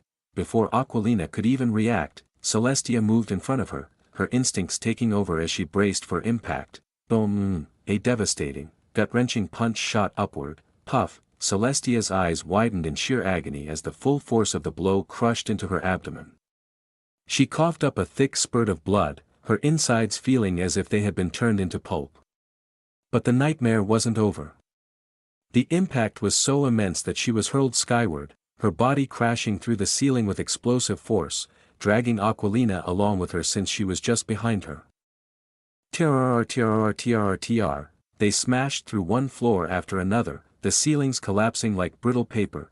Thud, finally, they landed on a higher floor with a brutal crash. Celestia coughed furiously, more blood dripping down her lips, while Aquilina clutched her back, grimacing in agony. "Hey, are you all right?" Aquilina rasped, her voice barely above a whisper. Celestia didn't have the strength to respond. She could only nod weakly as her trembling fingers brushed over her stomach. Her entire midsection felt squishy, as if everything inside had been completely crushed. It was a miracle that the punch hadn't torn a hole straight through her body, only because she had managed to wedge two knives between her and that monster's fist at the last second. "We need to get out of here, now," Aquilina muttered through clenched teeth, struggling to steady herself. Celestia wanted to yell, "That's what I've been saying this whole damn time," but she barely had enough energy to breathe, let alone argue. Aquilina turned toward the massive hole they had created and peered down at the lower floors. They had been blasted through at least 10. Maybe 15 levels. Where is he? Aquilina frowned, scanning the wreckage below. The monstrous figure was nowhere to be seen. Princess. Please. Celestia finally managed to force the words out, her voice strained and weak. Aquilina didn't hesitate. She quickly grabbed Celestia, supporting her weight as they stumbled toward the stairs, and they immediately moved to the top. Yet, as they climbed higher, an unsettling feeling set in. The figure was gone. It hadn't pursued them, it hadn't attacked, the entire building had fallen into an eerie silence. Neither of them dared to question it, they just kept moving, whatever was happening. Neither of them had the strength to care right now. "Did you take the children out?" Aquilina asked urgently as they reached the final floor before the terrace. Her sharp gaze darted toward the now open cages. Celestia, still clutching her stomach, gave a weak nod, her breath ragged. I told those people to move the children. I made sure they left safely." Aquilina exhaled deeply, but almost immediately, guilt began to creep in, darkening her expression. She hesitated before speaking, her voice cracking with regret. I'm so sorry. This is all my fault. If I had just please, princess." Celestia interrupted, her voice strained but gentle. She forced a weak, painful smile. "You did what you thought was right. You couldn't have known," but her words did nothing to lessen the guilt that gnawed at Aquilina's conscience. Gritting her teeth, she pushed forward, shaking off the emotions weighing her down. However, the moment they stepped onto the terrace, their entire bodies went rigid. There it was, that monstrous figure stood right in front of the wallpaper door, their only exit. And beyond it, the remaining children and test subject adults huddled in a corner, trembling violently, too petrified to even breathe too loudly. "Took you long enough," the figure sneered, its voice laced with amusement as it slowly turned its gaze toward them. Almost all the test subjects and children managed to escape through that door. But these few, it tilted its head slightly toward the shivering group, smirking darkly. Its amusement didn't last long, a shadow passed over its grotesque face as its expression twisted into something much worse. Its massive body trembled with barely restrained rage, and then, "I can't believe all our hard-earned work was nearly ruined." Its voice quivered, not with anger, but with something far more unsettling. Fear. "Master is going to be very, very angry." Its enormous frame convulsed violently, sending shockwaves through the entire tower. The very floor beneath them rumbled under the sheer force of its trembling. Then, in an instant, its glowing eyes snapped toward Celestia and Aquilina, pure malice radiating from its gaze. "And it's all because of you two." Aquilina and Celestia exchanged a tense glance. They both knew it. If that figure destroyed the wallpaper door, no one would be leaving this place alive. Aquilina swallowed hard and closed her ears for a brief moment, steadying herself. Celestia clenched her jaw, pressing a trembling hand to her stomach as excruciating pain twisted through her battered body. Every breath felt like fire burning through her lungs, but she ignored it. Instead, she inhaled sharply, straightened her posture, and then, la la la la la, she suddenly started to sing. The hooded figure's brows furrowed in confusion. Why is she singing now? But then something strange began to happen. Its enormous body wavered, its steps faltered, the eerie glow of its eyes flickered as if it were struggling to focus. A heavy sluggishness overtook its limbs, its movements becoming slow and uncoordinated. It felt like a mother's lullaby, a warmth so foreign and unnatural washed over it, lulling it into drowsiness. What is this? The figure mumbled, its voice thick and unfocused. It swayed forward, its balance failing, as if it had suddenly lost control of its own body. It tried to lift an arm, to strike, but its movements were disoriented and unsteady, like a drunken giant flailing in the dark. Aquilina didn't hesitate. She sprang into action, rushing toward the frozen test subjects and children, shaking them out of their dazed state before silently pointing them to enter the door silently. The group nodded in understanding, hands covering their ears as they carefully but swiftly moved toward the wallpaper door. But even in its sluggish, dreamlike state, the hooded figure was still moving, still advancing toward Celestia. Just as Aquilina reached the door, her fingers brushing against the knob, click, the distinct sound of the doorknob turning echoed like a death sentence. Everyone froze, their breath hitched in their throats. Slowly, as if trapped in a nightmare, they turned their heads. The hooded figure had stopped staggering, only staring at the group with eerie silence. "Shit. Everyone go!" Aquilina shouted, her voice sharp with urgency and desperation. Without hesitation, she summoned her thin blue swords. Dozens, then hundreds, then thousands of gleaming, ethereal blades materialized around her, moving like an unstoppable tsunami. "You want to know what it feels like to be stabbed by 1,000 swords?" Aquilina hissed, her grip tightening. With a sharp flick of her wrist, the sword struck, impaling the figure from every direction. "Yet, ha! What's this? An ant bite?" The deep, mocking voice sent a violent chill racing down Aquilina's spine. The figure stood there, completely unscathed. Not a single sword had pierced its flesh. Instead, every last one of them had shattered before even making contact. "What the?" Aquilina whispered in shock. Before she could react, the figure was already in front of her. A massive, merciless hand shot out and wrapped around her face, engulfing her head like she was nothing more than a fragile ball. Her vision blurred, she barely registered the suffocating pressure before. Puff, SSSSS, Chapter 772, Master's second move. Meanwhile, back at the academy, deep underground. Please. Believe me. I. Clang, clang, drip, drip. A broken voice echoed through the dimly lit chamber, blending with the harsh clanking of chains and the steady drip of blood onto the cold stone floor. Dora stood motionless, her gaze fixed on Alaric's pitiful state. He was broken.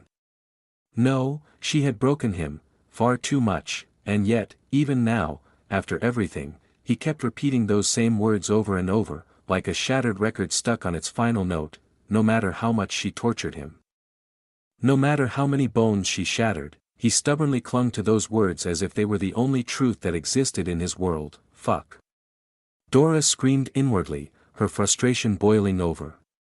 Aether had never explicitly told her to let her guard down, and yet, as she looked at Alaric now, his torn, bleeding form barely hanging on to consciousness, doubt gnawed at her. What if he was telling the truth? Maybe I missed something. Maybe I got it wrong. She wondered, but her thoughts clashed violently against the overwhelming evidence from her investigation and Aether's unshakable certainty. Everything pointed to Alaric being guilty. And yet, standing here, watching him, her conviction wavered.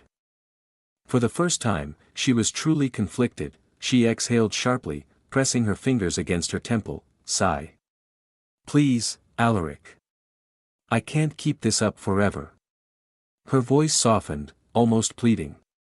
You know how this works, don't you? She ran a hand down her face, her exhaustion palpable. I'm not enjoying this.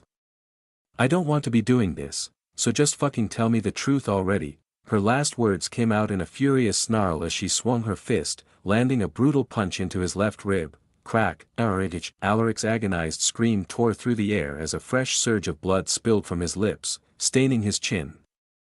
His entire body convulsed in pain, his breathing ragged and uneven. But despite the sheer agony coursing through him, his lips curled into a weak, almost delirious smile, and then, barely above a whisper, he uttered those same words again. Believe me. Dora clenched her jaw, her teeth grinding in frustration. She groaned, rubbing her forehead aggressively before slumping onto the nearby chair. She exhaled heavily, her fingers digging into her temples as she tried to push past her growing irritation. This was going nowhere, she needed to end this. Time was slipping through her fingers. Aquilina had been kidnapped, and she had no idea what kind of hell Marisandra would unleash once she found out her academy was responsible for this disaster.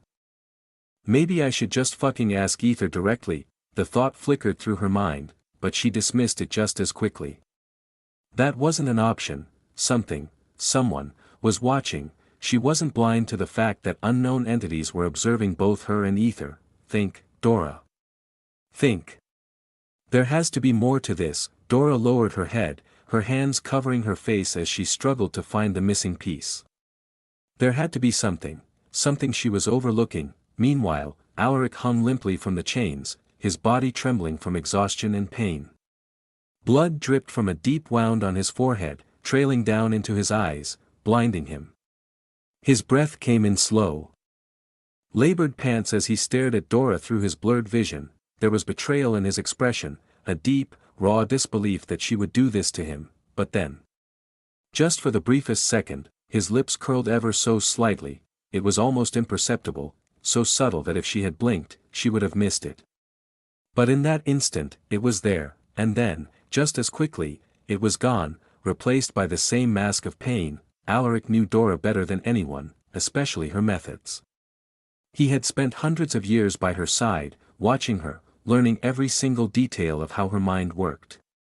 And of course, he knew exactly how to plant the seeds of doubt within her. It wasn't just about repeating the same words over and over, it was about the foundation he had built with her over centuries. Belief, trust, friendship, that foundation was his weapon, and as long as it held, he would survive. Hell, she wasn't even using her full arsenal of torture on him yet, not because she couldn't, but because of that foundation. Hundreds of years, and it's finally paying off. Alaric thought, smirking inwardly, but outwardly, his expression remained one of pure suffering. Please. Believe me. But then, is Master Snape still alive? The moment those words left her lips, everything changed. Alaric flinched. It was barely a second, his eyes widened in sheer horror before he forced himself to mask it, but that fraction of a second, that millisecond, was enough. Dora felt her heart skip a beat, pure shock shooting through her veins. Is he really? Dora's mind was a scrambled mess, a whirlwind of confusion and shock crashing against her usual unwavering logic. Her heart pounded against her ribs, an uncomfortable pressure building in her chest. Something wasn't right. No, everything wasn't right. Alaric coughed painfully, his breath ragged as fresh blood dripped from his cracked lips, painting his chin crimson.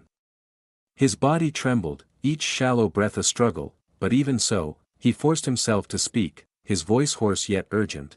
What are you talking about? Have you lost your mind? You are the one who killed him with your own 2 hands. And who told you he's alive? At first, his words were soaked in agony, but as the weight of what he had just heard settled, desperation crept into his tone. His dull, pain-clouded eyes suddenly sharpened, reflecting something close to panic. Dora's expression turned to ice. She blinked slowly before straightening from her chair, her every movement calculated, deliberate, as if restraining something far more dangerous beneath the surface. Her gaze bored into him like twin daggers, chilling and unyielding. "And what makes you think," her voice was eerily calm, "that someone told me?" She took a slow step forward, Alaric's stomach twisted violently. Shit. He must have slipped up.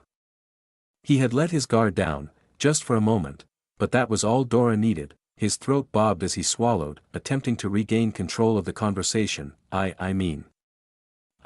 He coughed violently, his chest rattling as more blood stained his torn shirt. Cough, I mean. Why you never talked about him after that day?"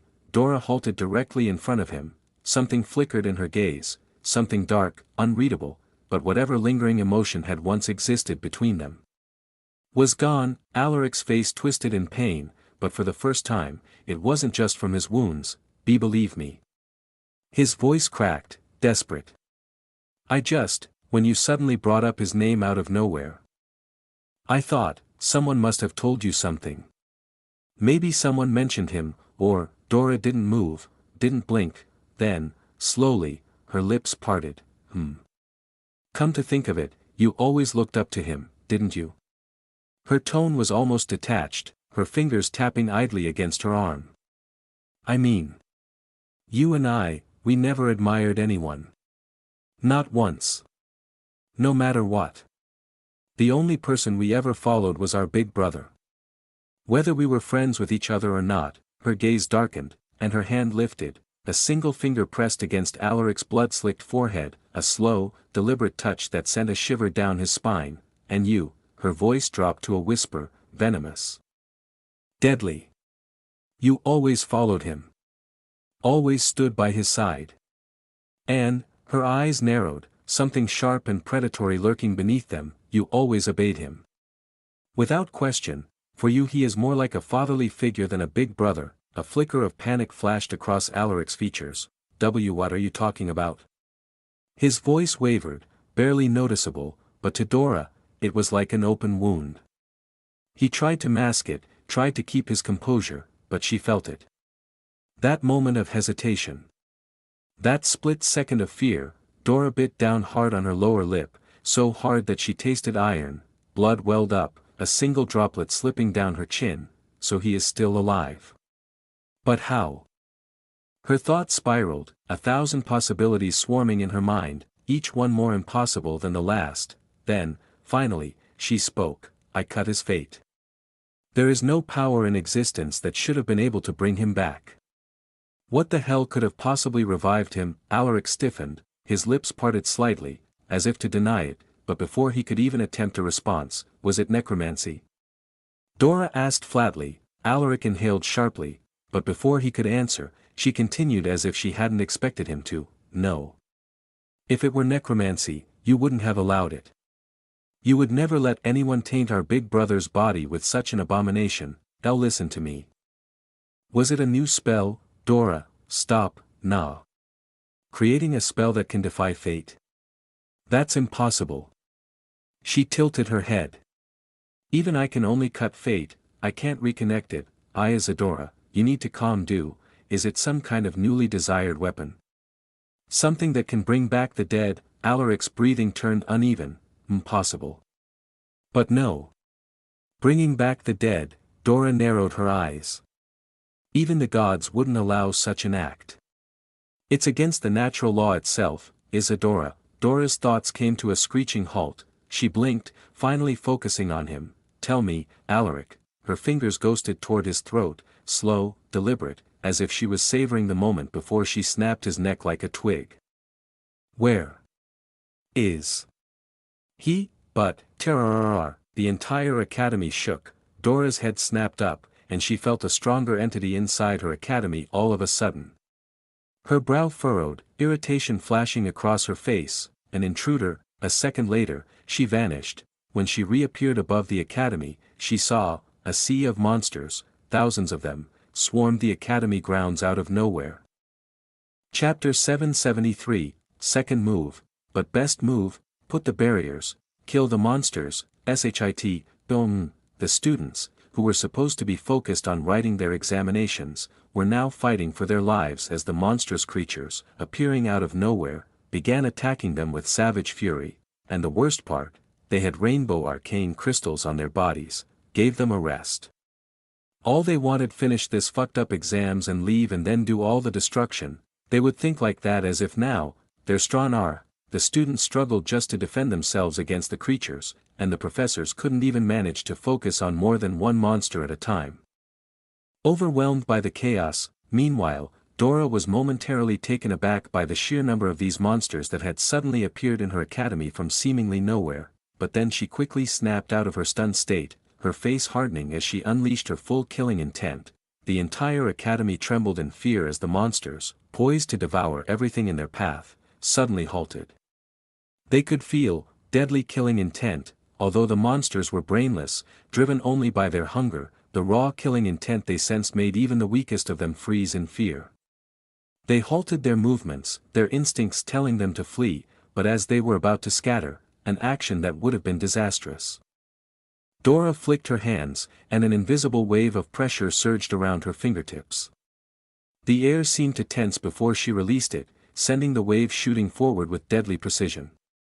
In an instant, the monsters were pulled together, their bodies yanked like ragdolls as they were crushed into a single mass. Slam, chuck, with a single, powerful wave of her hand, she flattened them down, turning them into a bloody meat paste that splattered across the ground, their lifeless bodies crumpling under her immense power. The monsters weren't that powerful even with rainbow arcane crystals. They didn't have stars in them, which rather felt weird since she did see how Aether destroyed a horde of snake monsters who had rainbow crystal with 1 or 2 stars in it, and now they didn't have a single star and completely weak to her. So she dispatched them without breaking a sweat, but her mind was elsewhere. Where is that strong presence I felt earlier, she thought, her brows furrowing. She had definitely sensed something powerful inside her academy, but now, it was nowhere to be found. Her eyes searched the surroundings, but, fuck. Dora screamed in shock, vanishing from her spot and appearing in the chamber she had just left only moments ago, only to be greeted by the sight of empty chains dangling in the air. Dora bit her lip hard, her frustration boiling over as she stared at the empty space where Alaric should have been. Fucking shit. You fell for this bait, you idiot, she cursed herself. Anger and regret lacing her words for letting Alaric slip away. The monsters had only been a distraction, a well-planned bait to draw her out. Whoever had entered her academy had one clear goal, to take Alaric away. Believe you say? Bastard.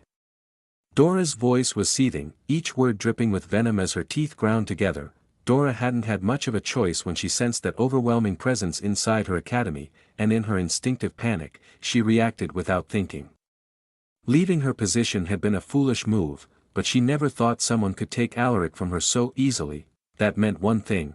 Her territory was no longer truly hers. You'll pay for this. Dora muttered to herself, clenching her fists so tightly that her knuckles turned white. The realization that her failure had made the situation worse sent a surge of rage through her, but then, as her mind raced, she frowned. How the hell could so many monsters enter my academy without alerting a single guard or even breaking the barriers, she murmured, her thoughts tangled with suspicion. The only way for someone to get in undetected was through teleportation, but only a handful of people possessed that kind of power. Even fewer had registered their energy signatures inside the academy, allowing them to teleport here without any restrictions. Aether, for example, whose energy signature was not only registered with the academy but also with all of Dora's houses. So he could come and go to her house, but this was different. Only someone with the ability to bypass the Academy's control could enter without leaving a trace, but that's not possible because the Academy has a foundation. Origin pillars were more powerful than anybody. Even she could enter without registering. Is the Academy's security protocol broken? Dora frowned deeply, her frustration and worry mounting as she clenched her fist tightly. First, I need to remove Alaric's energy signature so that he can never teleport inside again. Her words suddenly stopped, and her pupils widened in pure shock as she realized one crucial thing she had completely overlooked. This place was heavily restricted, with only sovereigns permitted to enter.